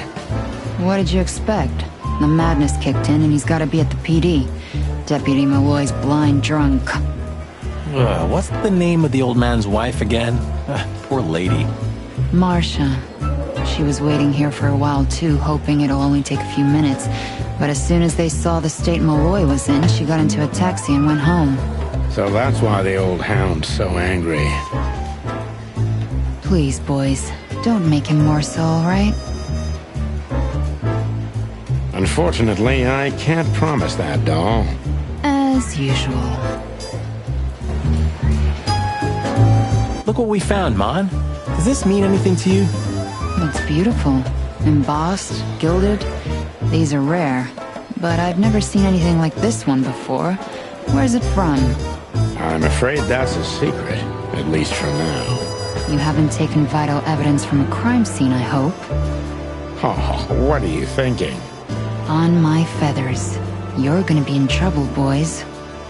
Only if we don't wrap it up, Mon. Listen, Mon, that girl they found in Flowerville. You've seen her, right? Yes, we were first on the scene. Boys, you know I should report you immediately, don't you? We know, Mon. We're only asking for a little more time. We're hot on the trail. If you learn anything, would you, please tell us? Are you crazy? Hey, keep it down. Blood boils right behind us. Please, Mon. It's a matter of life and death. God damn. Okay, but only because I can see how much it means to you. Thanks, doll. We'll be forever grateful. Good old Philmar hasn't been sniffing around here recently. Yeah, he was here a week and a half ago. He used the archives and took out some public records. That's all? That's all. Oh, and he asked me out for a coffee. I hope you said no. Why are you so interested, Marty? No, I'm not. I just... I told him no. Just like I told you no on all 25 occasions. Glad to hear that.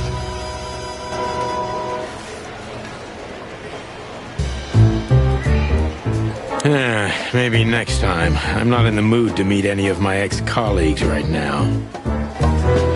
We have no business there. We have no... Have you been flooded by patriotism too, Sonny? Of course, Marty. I feel this way all the time. I think you're mocking me. I think you should become a detective.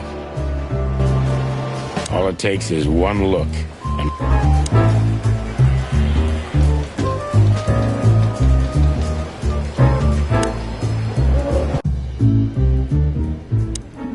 Was it a good idea to drag Marty into all of this? Well, we're already in it now, from our spurs to our combs. Well, we're already... Shouldn't you be somewhere else, Marty? I mean, anywhere else. You know, I spend every New Year's Eve in here, Sonny. Ever since that New Year's Eve. It's better if I try to distract my thoughts, and work's the best way to do it. You mean fire rounds all night long? You drink, I fire. No offense. No offense taken.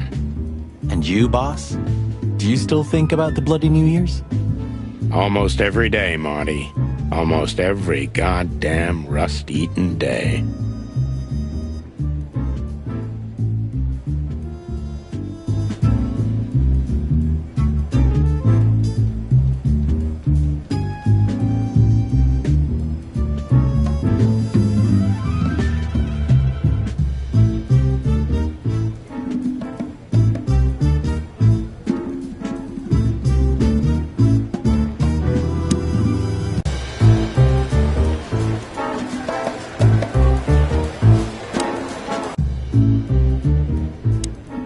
You know, pal, you're damn lucky with Laura.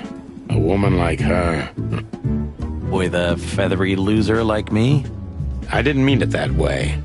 You're right, though. And don't believe for a second that I'm ungrateful. I give praise every day that I have her. And that she hasn't already eaten you for breakfast. Yeah, that too. Not that I want to dig around in your private life, but weren't you ever afraid of her?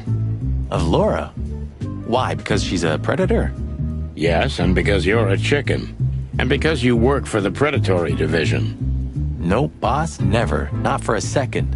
There isn't a woman in the world more gentle than her. I believe you, pal. Good for you. Yeah, it is. Well, who's gonna be the first one to get emotional? Come on, give me a hug. Ah, shut up, Marty. Well?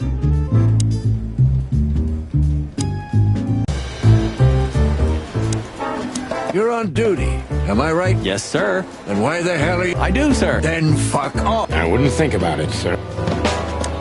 You're on duty. Damn it, Sonny, why do we have...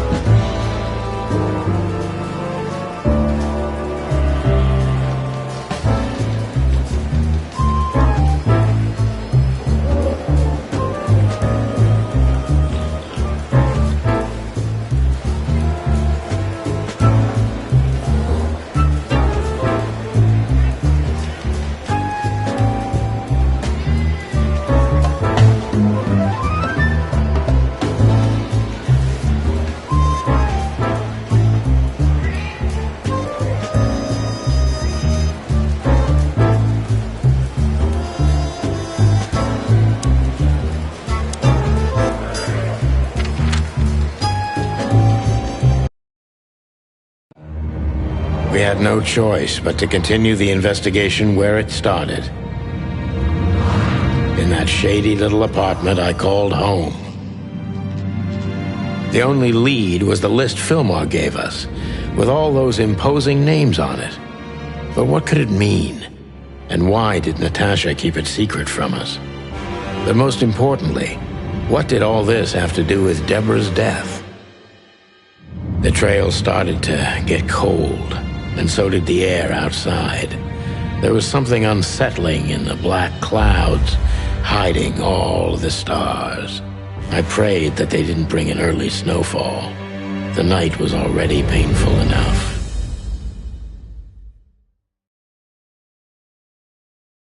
So, what are we doing here? Trying to calm down. I'll have a shot. Sure you will. And we're trying to put the pieces together, of course. Figure out what's next. And what is next, Boss Bird? Let's take a look at what we've learned so far. So, how did this whole case start?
products are meant for Natasha, no doubt about that.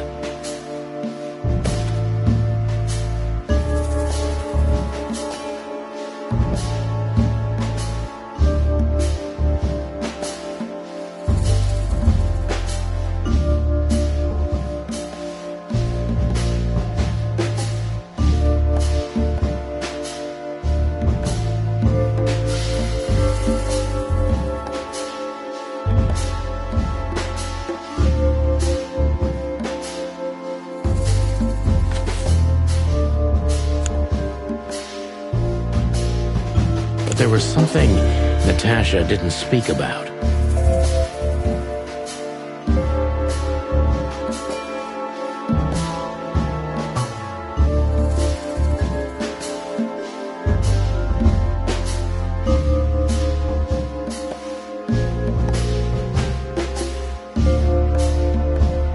Natasha is terrified, and she's in real danger. But she kept this list hidden from us. It seems too important to keep it a secret.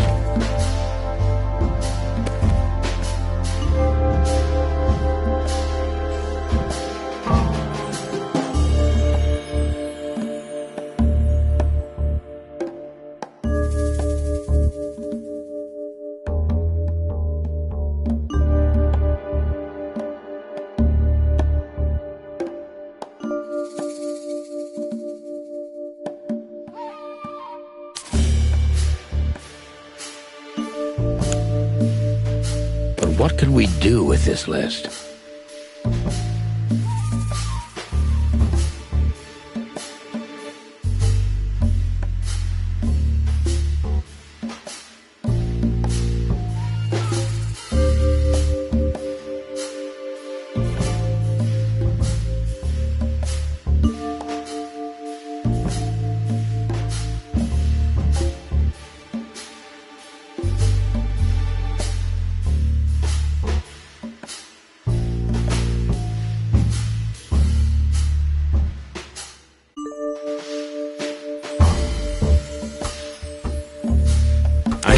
One person who moves in circles high enough to know where it's from.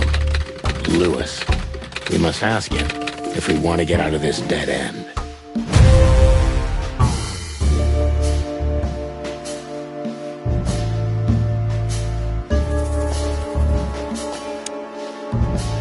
So, the card is, maybe a dead end. The piece of painting, too. But the list Filmar gave us...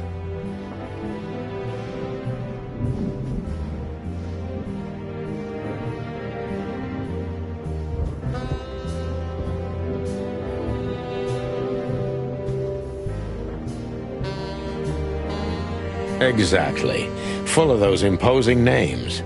And I only know one person who moves in similar circles.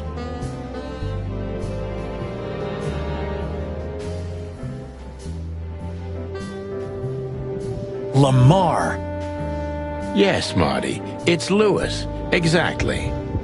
Of course, it's Lewis. But where do we find the Bunny Man? Well, since he owns this building, I'm hoping he's here. It's worth a call. You know his number? By heart. 555-932. I wrote it down in my notebook as well.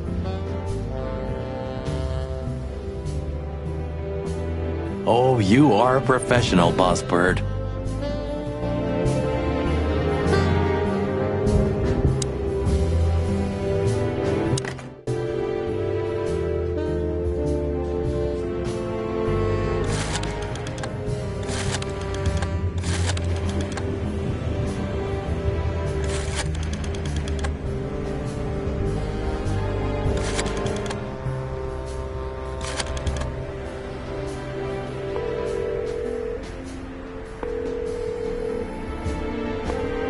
Hey, Lewis, sorry to disturb you again. Could you come over to my place? I have a question for you. It's very important. It's about a case. A real case? With the chicken police? Of course, Sonny. I'll be over in a few minutes. Thanks, pal. I owe you one.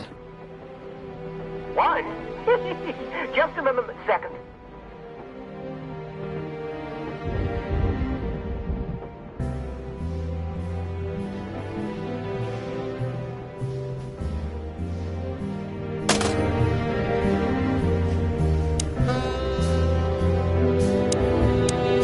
What? Why are you staring at me? I don't know. I'm still not used to us working together again. Really? I didn't get used to it for 10 years, if that helps. Only 9, Marty. Only 9. To be honest, I'm glad I don't have to do this alone. That's not something I often hear from you, boss. Yeah? What? Nothing. Forget it. Yeah? Look, I'm sorry I dragged you into this, Marty. Ah, don't be. I would have been bored to death, still be on that shooting range. And Laura, what about her? She's used to it. Every New Year's the same. You know, since that special one. Don't say it. A bloody New Year's. Yeah. So Laura's probably at home, waiting for me on the couch, staring into a candle and killing a bottle of wine.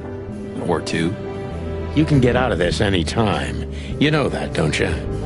If you start something, finish it, right? Let's just make it through alive, okay? Or Laura will bite off my head. Literally. I'm on it, partner. What could this list mean? And what's the connection to Deborah? I have no idea, Marty, but we'll figure it out. What could this list... Good old Rabbit. I can always rely on him. Sometimes I feel a little bad about using him so much, but he's so eager to help, I wouldn't want to break his enthusiasm. Sometimes I... Thanks, Lewis. Again. Oh, don't mention it. Besides, it was my big dream to help you with a serious case. Well, let's hope you can help. What can you tell me about this list, old pal? Well, these names, I know half of them personally. Maybe even more. I knew it. But I have no idea what kind of list this is. Here we go. But these are all members of the upper class. Politicians, business people. Oh my. Even the commander of the Royal Guard. Damn. But I really don't know what it means. So, is it a dead end? I'm afraid so. May I ask what you have gotten yourself into? This looks serious. It's complicated, Lewis, but nothing good. I can tell you that much. Ah, is there anything else that I can help you with? Maybe there's something.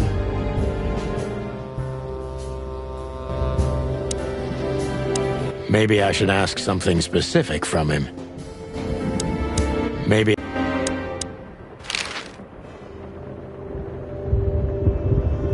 Deborah, the girl who came to me tonight. Yes, she's a very lovely young lady. Where did you take her after you two left? Where she asked me to Flowerville. Flowerville? Rochester Street 37?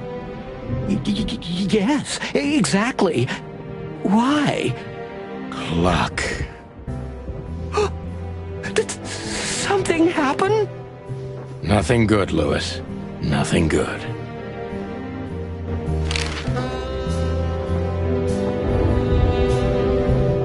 This? This? Oh, my goodness. I think we have a bingo, gentlemen. You see, I also have one of these. A card? Like this? Really? Yes. It's a membership card to a very exclusive club. How exclusive? Very. That's what I'm talking about. What does SN mean, Lewis? It's the sweltering Nile. But that's a... Well, yes, it's a brothel, but it's not like that. It's something completely different. Calm down, Lewis. We're not going to tell anybody. Thank you so much. It is rather embarrassing. Listen, Lewis, how do we get in? You want to get in? Well, if you can show them this card, they'll surely let you in, but it will be obvious you're not regulars there. We're used to that. So, are we going to a luxury brothel? Correct, Marty. Thanks for the help, Lewis. I owe you one. For the third time today, I think.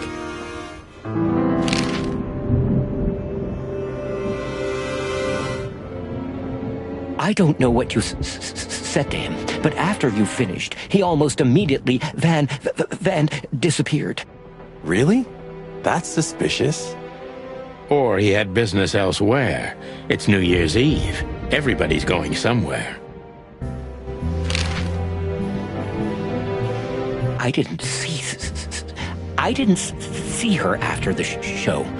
If I'm not mistaken, she usually leaves when everyone else has already left. What else do you know about her, Lewis? Oh, not much. What everybody knows. She was a dancer, then a backing singer, then star, and then club owner. We found out as much already. Do you think she'd fled the Stavonian massacre? That's why the secrecy. Do you mean the massacre of the royal family? I'd say her accent is a dead giveaway, and her name too, though it's undoubtedly an alias. So it's possible that she is a part of the royal family? I don't think so. Nobody could have survived that awful night. You're probably right. What should we know about the place, Lewis? Besides what they're dealing in there. No, it's an elegant and exclusive place. Not everybody visits them for that, you know. Some animals just go for company. I see. I guess it's mostly visited by the upper class. Mostly, yes. The wealthy who have a taste. Yes, of course. Is it true what they say, that it's some kind of hidden stronghold of the royalists? The Nile is a proud herald of the coexistence of all the species, yes, but stronghold? I don't think so. But the place must be an eyesore for the separatists, right? Oh, don't worry for the girls, Sonny. They can defend themselves quite well. The separatists wouldn't dare to go near the place. Well, we'll see what they have to say about these two old cocks. That was a little bit, equivocal.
To Marty's delight, we were heading toward the most exclusive brothel in Clawville.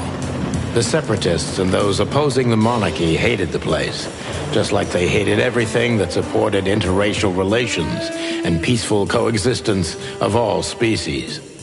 So the place wasn't just a brothel, it was a symbol. But just like a brothel is not a worthy symbol, Clawville failed to turn out the way it was intended.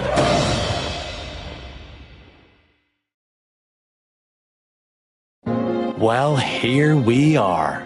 The kingdom of long legs, silky skin, and fluttering lashes. We've arrived. Calm down, Marty. Watch your blood pressure.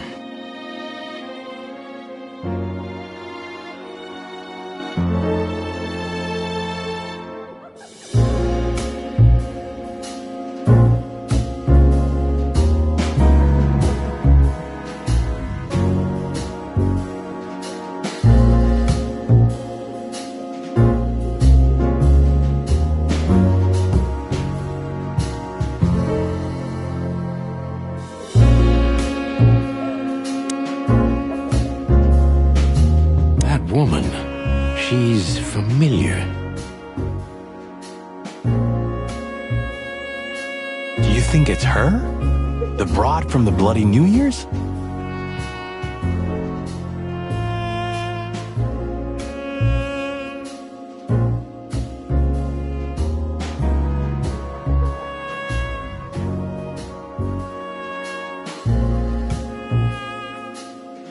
God damn it, Marty, do you have to say it out loud?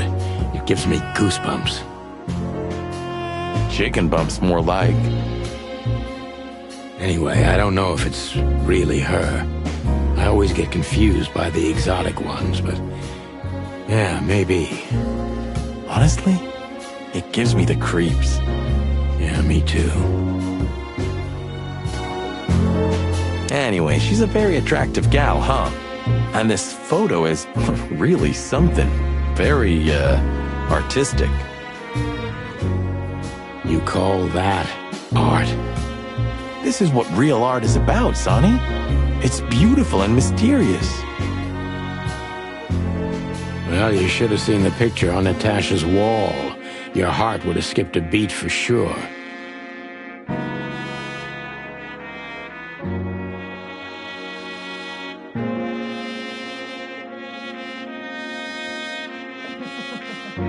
Wait, what picture? Talk to me. Nothing. Forget it. It's not important. Hey, you're not getting off that easily. I want to know. No, my friend, you have to earn that. You're a real bastard, you know? I know, Marty. Maybe it is really her. Maybe it...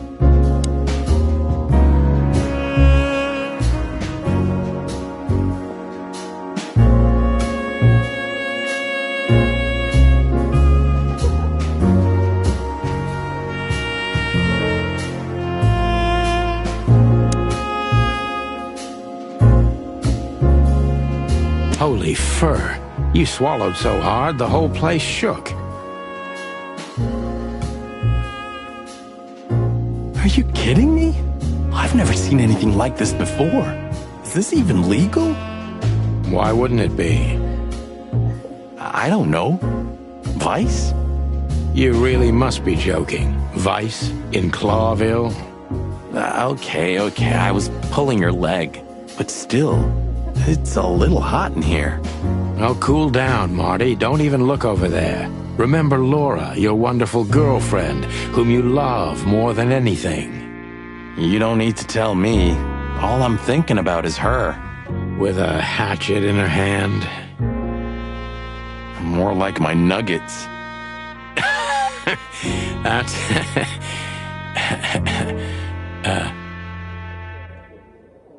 Laura. That's it, Marty. Just slowly turn away from the pictures. Laura. That's it, Marty. Laura. That's it, Marty. Laura. That's it, Marty.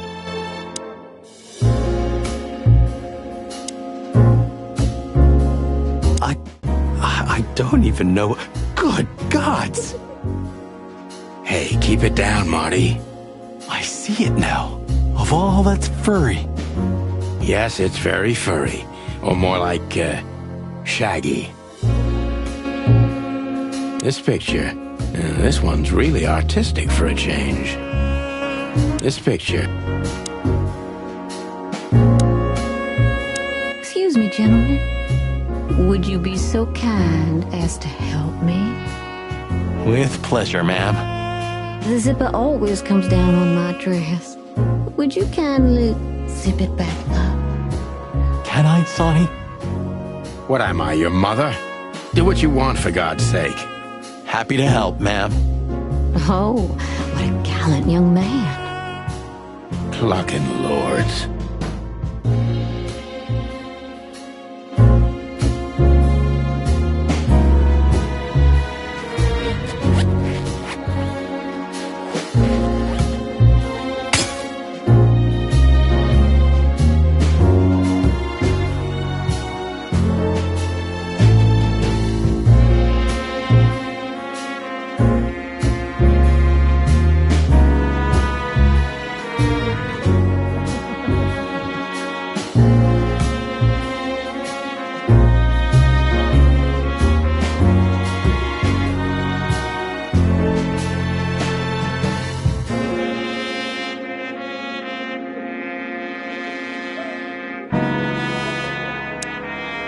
Oh, I'm sorry.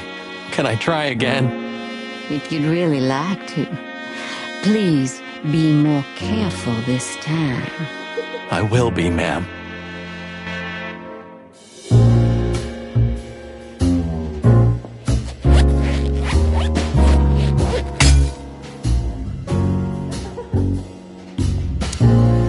Oh, I'm sorry.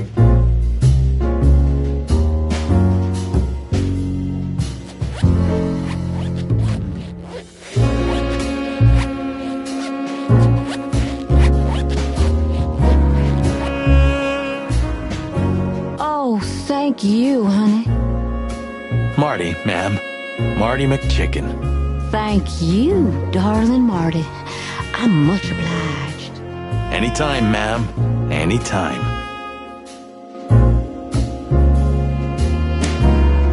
May I invite you gentlemen for a drink, perhaps? No, thank you. We're in a hurry. Oh.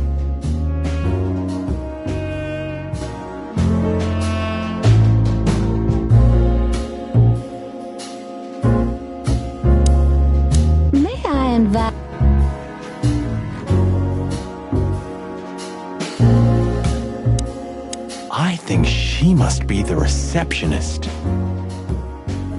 Bravo, Mr. Detective. Why'd you have to be like that all the time? Well, sometimes I seriously can't decide if you've become totally stupid over the years, or it just entertains you to act that way.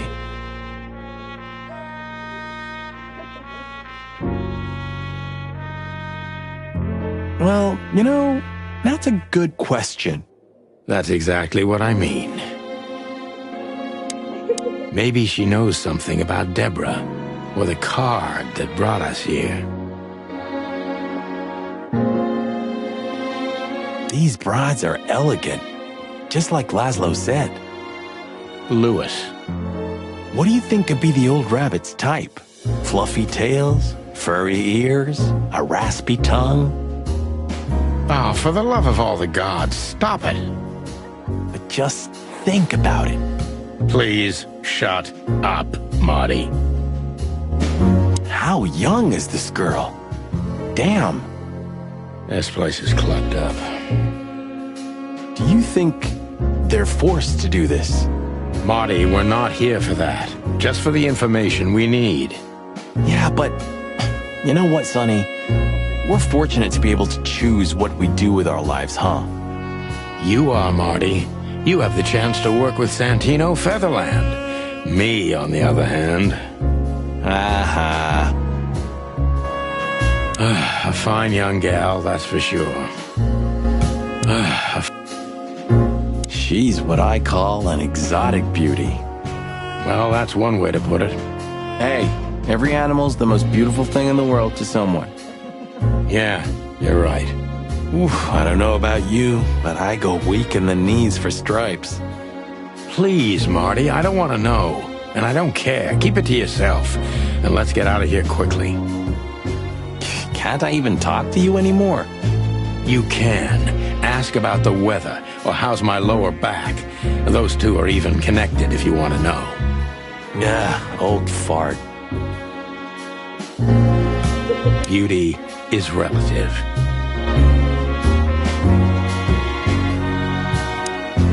May I invite... Yee, that guy's stare gives me the creeps. I can see why. I've always told myself that birds are weird. What did you just say? Huh? What? Me? Nothing? Is he a bouncer or a guest? I'd rather not ask. Is he a Maybe she knows something about...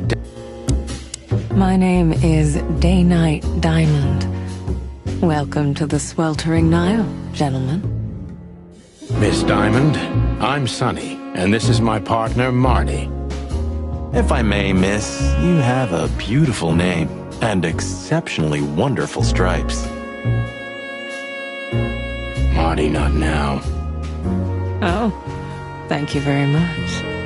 Please excuse him. He doesn't visit places like this very often. Me neither, to be honest. Oh, nothing to worry about, gentlemen. There's a first time for everyone. You're absolutely right. We're just interested in a certain lady called Deborah. Deborah? We don't have any employees by that name right now, but if you want, any of our girls would love to be Deborah for a night. No. Excuse me, you misunderstand.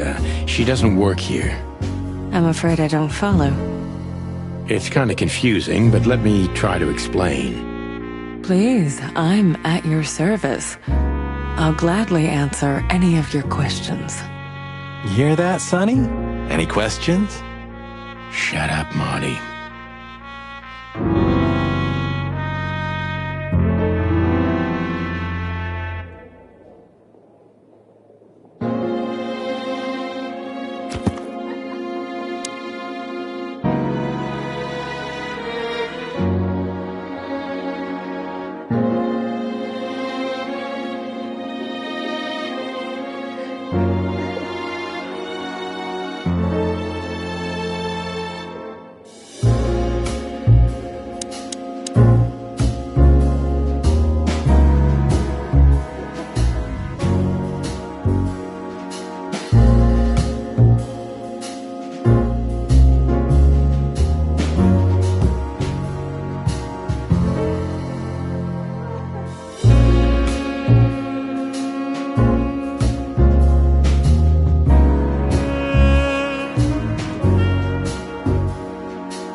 I wouldn't want to offend you, far from it, but it's evident you're from the police, even without this.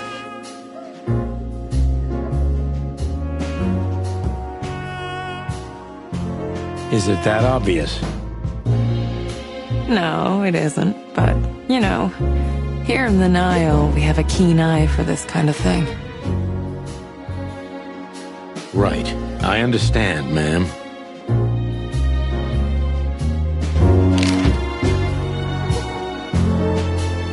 Do you know a gentleman named Louis C. Hayworth? Of course I do. Mr. Hayworth is a regular guest at our establishment.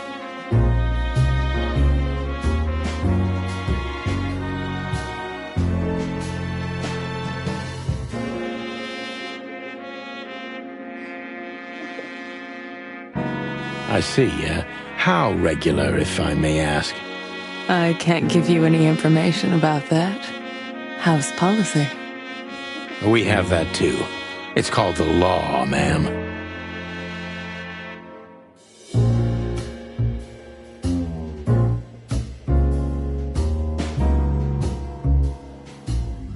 If you have any questions of that nature, please come back with a warrant.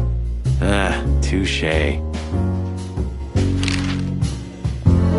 Does this list mean anything to you? This?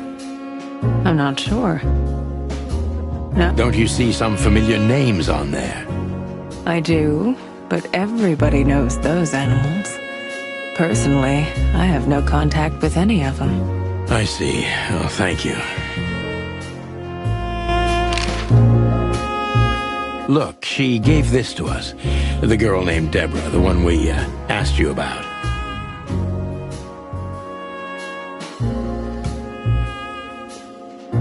I see.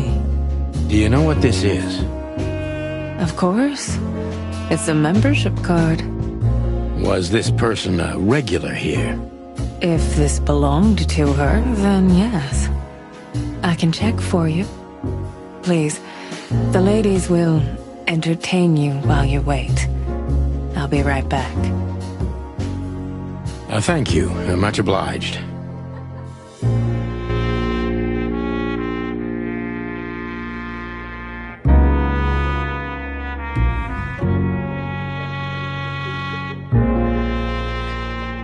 I apologize for the wait.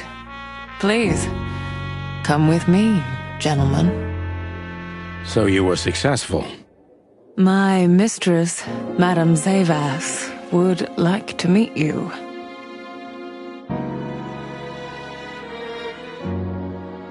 You mean that, Madame Zavas? As far as I know, there's only one of her, so yes. Please, miss, take us to her. With pleasure. Madame Zavas was a legend in Clawville. Her name was known all over the wilderness. She's an avid royalist, former member of the Council of 12, spymaster, assassin, businesswoman, and courtesan. To be honest, I didn't even know she was still alive. She's no spring chicken, that's for sure. She could also be my mother, or maybe my grandmother. First Ibn Wessler, now her. Honestly, tonight it wouldn't surprise me if His Majesty Hector III didn't grace me with his presence.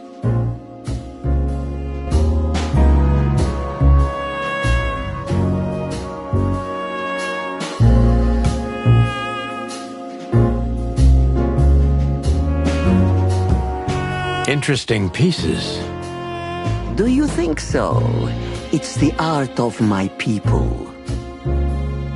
Crocodiles? There are many kinds of crocodile in the wilderness, Mr. Featherland. This is the art of the Nilenites. Ah, hence the name, the sweltering Nile. It's a river, Mr. Featherland. My ancestors lived by this river a long time ago. Ah, interesting.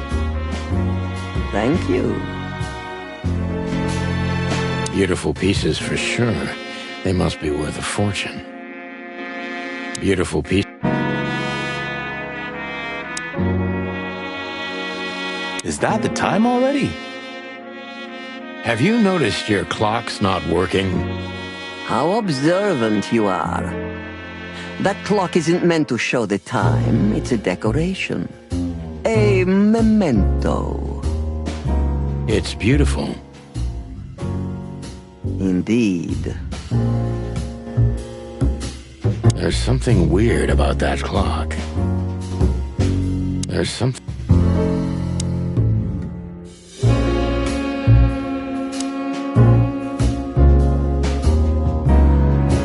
What a painting. Congratulations, ma'am. Marty. Yes. It's beautiful indeed. It's more than 40 years old. You know, I was considered pretty then. Oh, don't say that. You still look great, ma'am. Thank you. It feels good, but no. There's no need for lies. Those days are long gone. Every age has its truth and its beauty. For me, beauty is not in the looks anymore. I agree, ma'am. Yes, this is the Zavas from the legends.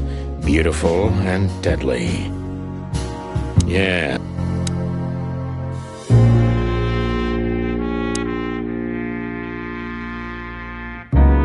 There are books here on quite a variety of topics.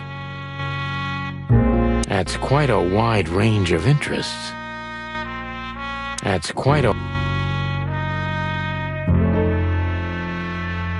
There are books here on quite a variety...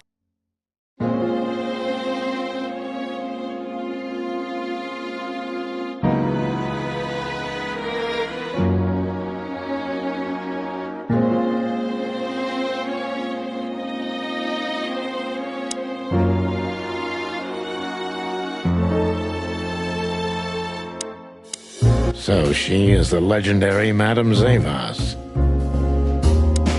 So she... Let me introduce myself properly, ma'am.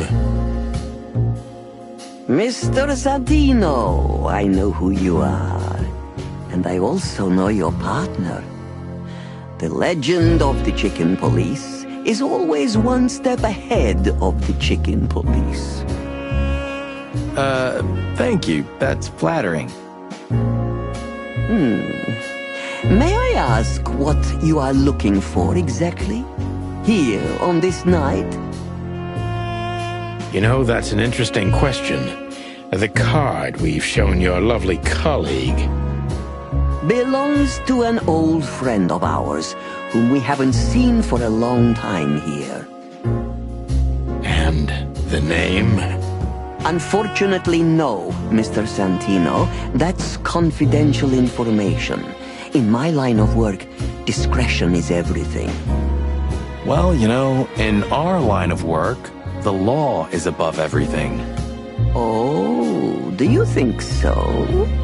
I could tell you what your colleagues think is also above everything. But, as I said, discretion. Look, ma'am, we don't want to impose.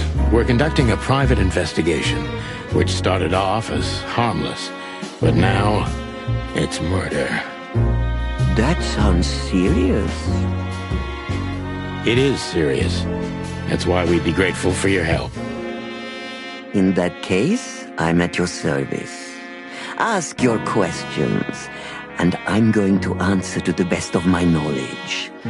As long as you're not wading through muddy waters. Fortunately, I swim very well for a chicken. I swim well, too.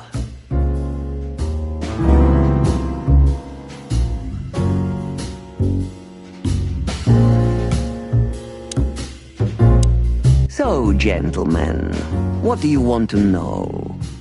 Let's see. So,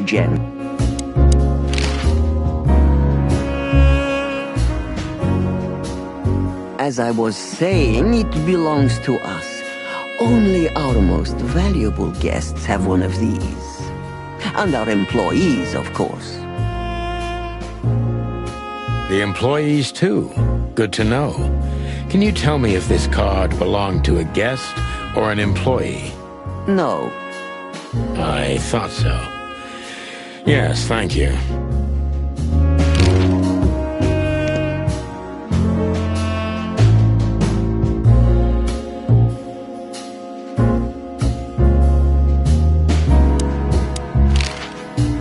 Louis Hayworth is a good friend of mine.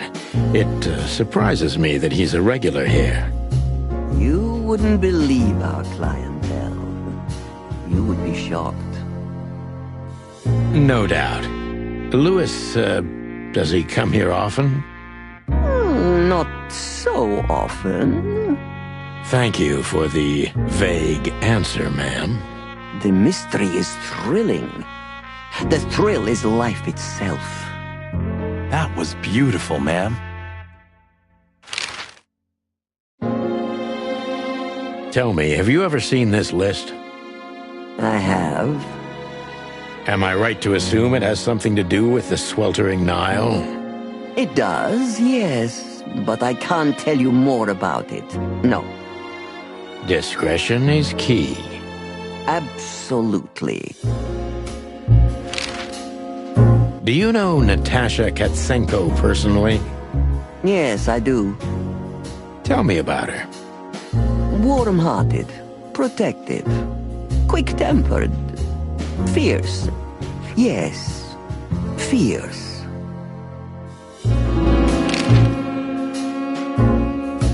Do you know Natasha? Yes, I do. Tell me about her. Warm-hearted, protective. Thank you. Very useful. This place isn't just our home with the girls. It's a sanctuary. Really? How? It symbolizes why the city was founded almost 1,000 years ago. Unity, love, freedom. Interbreeding? That too, yes. Do you have a problem with that? Oh, don't get me wrong. I don't. My girlfriend's a predator. Really? I'm glad to hear it.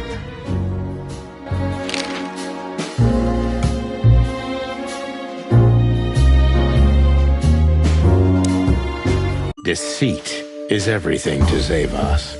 She used to be a spy, so I'm gonna take her every word with a grain of salt.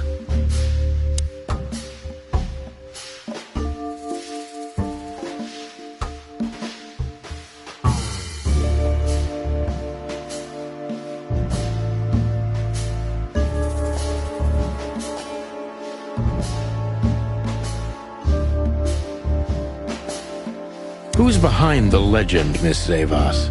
Who are you, really?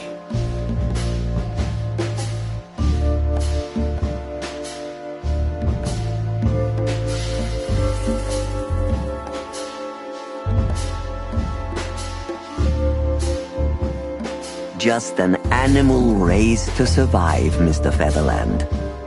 And because I've been taught, I know how to survive.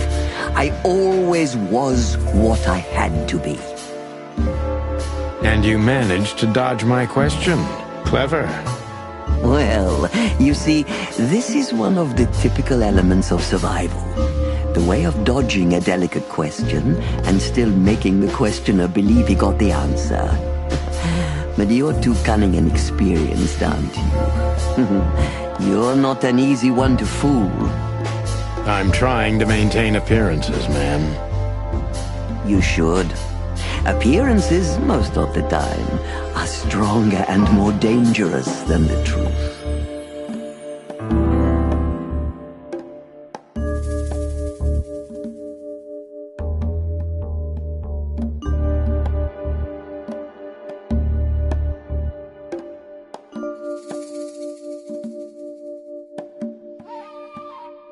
Tell me, were you really the king's spy? If that's such an open secret, then I haven't been doing my job very well, isn't that right? Yes, I was a spy. But that's such a blunt way of putting it. I always say I used to undertake confidential, generally political assignments of a delicate nature for the king that were in the interests of national security. Put that way, it sounds rather romantic. Don't believe the cheap fiction, Mr. Featherland. Espionage is anything but romantic. I believe you, madam. If you must know, I only did it because I believed I could protect those that I served. Weapons have only one use in this world: to keep the peace. Yes, I always thought about myself and my craft that way. Thank you for your honesty, ma'am.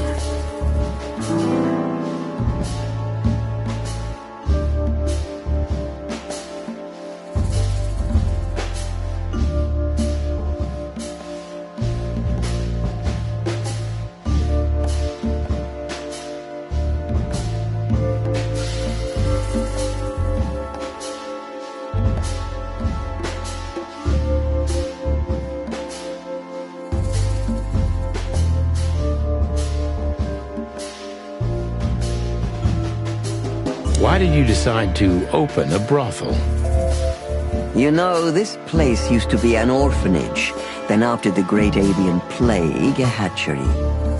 Then young mothers lived here who had nowhere else to go. That's when I took over. Young mothers and prostitutes. That feels like a sharp turn. No, it didn't happen like that, of course. The process took 20 years, but one thing remains the same. I wanted to help girls who had nothing and no one. To help them. And this was the best you could do, helping them sell their bodies. You see things very superficially, Mr. Featherland. We're a family who helped each other even at the worst of times, took care of each other, and what's most important, survived. Yes, survive, no matter the cost. And it's the cherry on top of the most treasured secrets of the rich and famous. Very insightful, Mr. Featherland. There's truth to that. Knowledge is power, as they say. And we know a lot about powerful animals that could be used as weapons. Or the opposite. That could avert a war.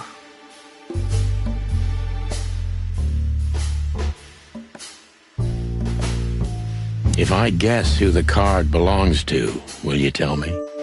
I wouldn't say that's an acceptable price for such a secret as this, but if you guess right, I won't lie to you. Then, I will tell you you were right. Yes. Good. Let's see. The answer to my question. Natasha Katsenko. Well, Mr. Featherland, it seems the gossip about you is right. What gave it away? It couldn't have been easier.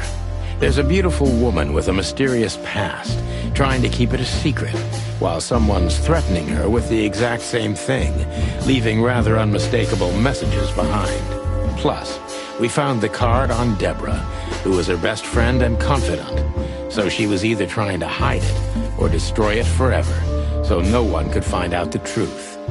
Am I right so far? Indeed, Mr. Featherland. So if I'm not mistaken, Natasha used to work for you before she met Ibn Wessler. He fell in love with her, gave her a job at the Millions Club. The rest is history. You have talent, Mr. Featherland. I'm really sorry you're not working for the government. I am working for the government. I'm a cop.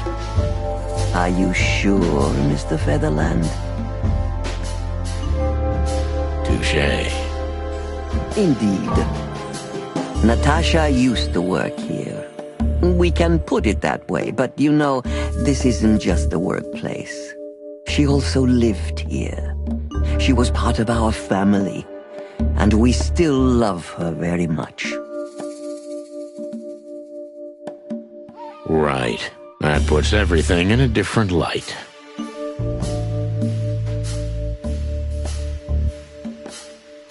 Savas is a true survivor, always was. And she's proud of that, even to this day. Maybe I can get her to trust me if I play to this part of her.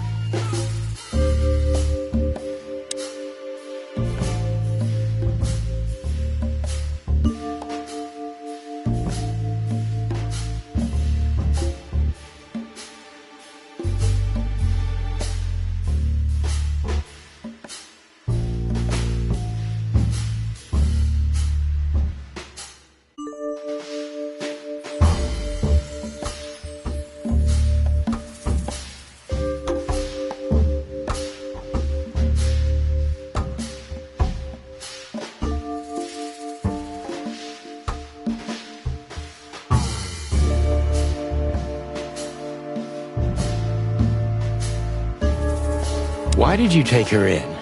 Maybe you saw yourself in Natasha. She was only 17 when she knocked on the rear entrance of the brothel on an unusually cold, rainy night. I opened the door myself. Was Natasha alone? Yes, completely alone. Her left arm was slashed with an ugly wound, and she was frozen to the bone, barefoot, only a thin nightgown on her.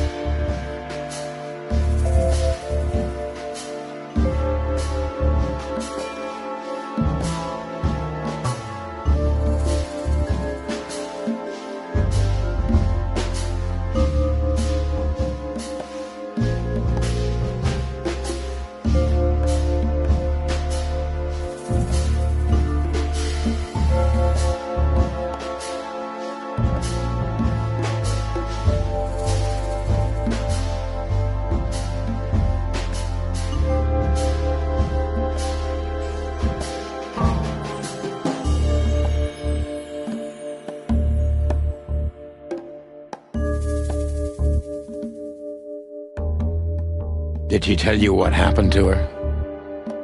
After I brought her into the house, warmed her up, and changed her into new clothes, that was the first thing I asked.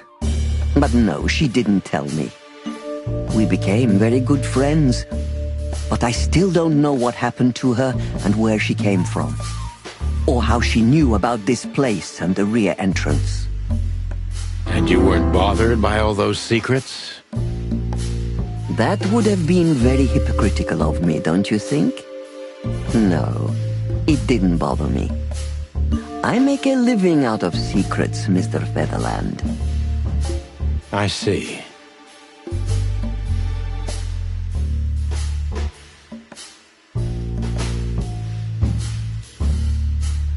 Do you know where Natasha came from before Clawville? Naturally. The poor dear couldn't even deny it. Even her name's eloquent, her accent, but mostly her manners, Mr. Featherland. She's from Stovos, and she belonged to the upper class of Stavonian social circles. She could barely even speak the language when I first met her. That's all you know about her. An ex-spy like you must have checked up on her new protege's past. That's the most exciting thing. Yes, I have. Multiple times putting my most treasured connections to good use. But nobody found anything. Natasha's trail could only be traced back to the Stavonian border. What happened in that country, no one knows. It's rather curious, don't you think? It is, Mr. Featherland, yes, curious. That's why I've always been rather fond of Natasha. Did it touch you deeply when she left you? Indeed, it did. Zavos is protective. It seems she's dedicating her whole life to her proteges. If I concentrate on that, maybe she'll open up to me.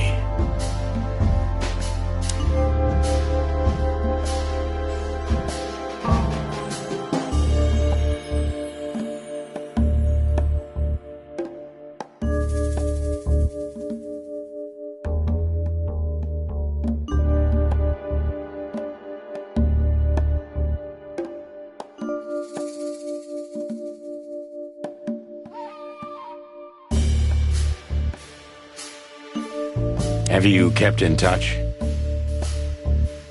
Only occasionally, Mr. Featherland. She writes to me every few weeks, and very rarely we talk on the phone. But I haven't heard from her in weeks. The truth is, I've started to worry about her. Did she give no sign of being in trouble? Never. No. Natasha's not the kind to talk about her feelings. Yeah, I've noticed that myself.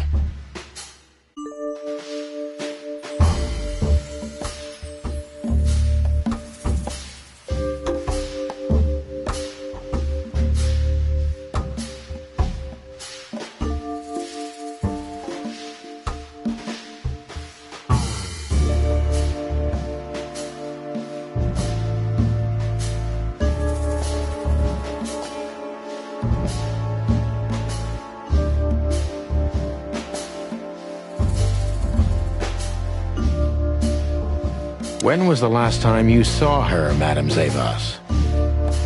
Maybe around 2 months ago. There was a ball, attended by Ibn Wessler, his beautiful mate Natasha, and myself. Yes. Was she herself? Did you feel like she was afraid or worried about something?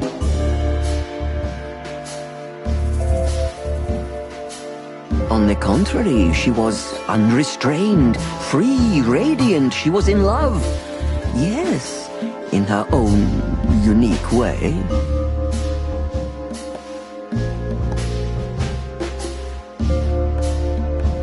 What do you mean? You know Natasha loves on a different level than most Clawville women. Or most women in the wilderness, in fact. Maybe it's because of the Stovonian origins. Perhaps it's something else. So you didn't notice anything strange about her? Well, if anything could be called strange, it was that I saw a woman positively floating above the ground, who previously used to stand on it with 2 feet. I see. Thank you, madam.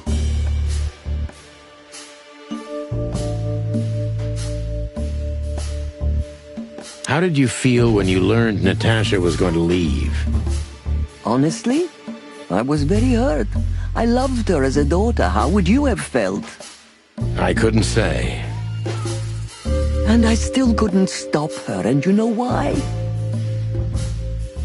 Of course I do, because you loved her. You've been in my shoes before, am I right, Detective? Yes, I can feel you have. This isn't about me, madam. Please stop changing the subject. I have felt betrayed on a certain level. Yes, and offended, and alone. Even amongst all my friends. Were you disappointed in her? Only in myself, Mr. Featherland. But I have a hunch you know this feeling very well. Yes, you're right. Well, thank you for your time, madam. Anytime, Detective. Yes, anytime.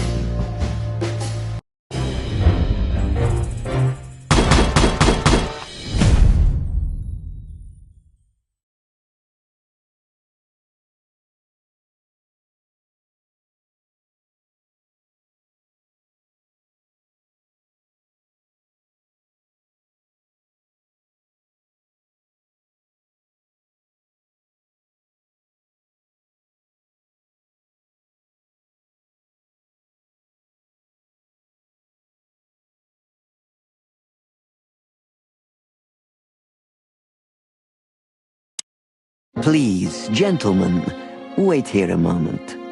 I would like to show you something that could help you. Oh, that's excellent news. Thank you. We will wait.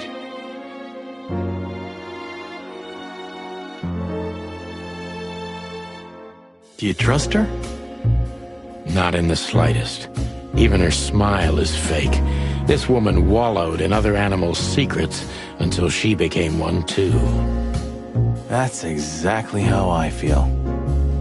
Anyway, now that we're here, we can take a better look around. Just what I was thinking.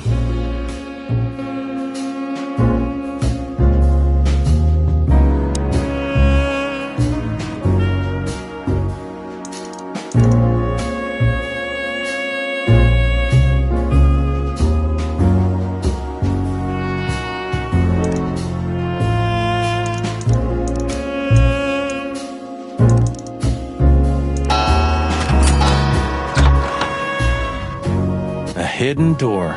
Who'd have thought?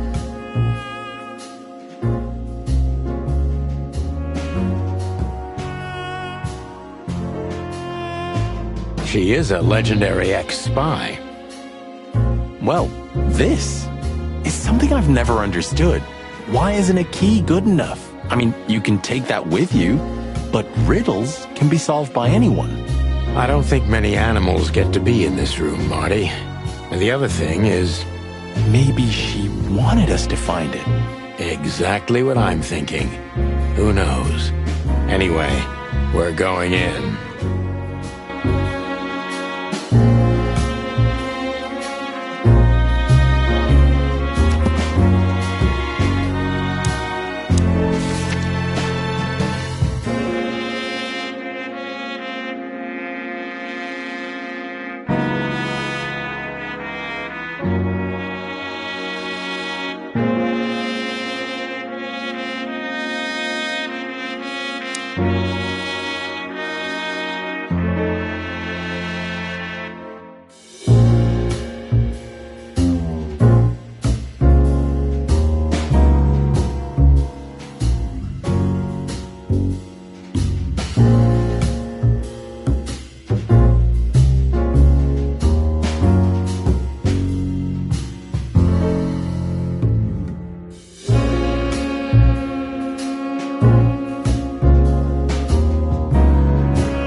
This room is not like her at all.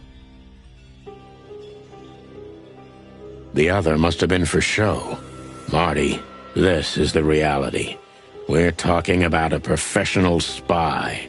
A former spy. Still, if anyone knows how to mask her real face, it's her. But you think this is who she really is? Cold, dark, and tiny.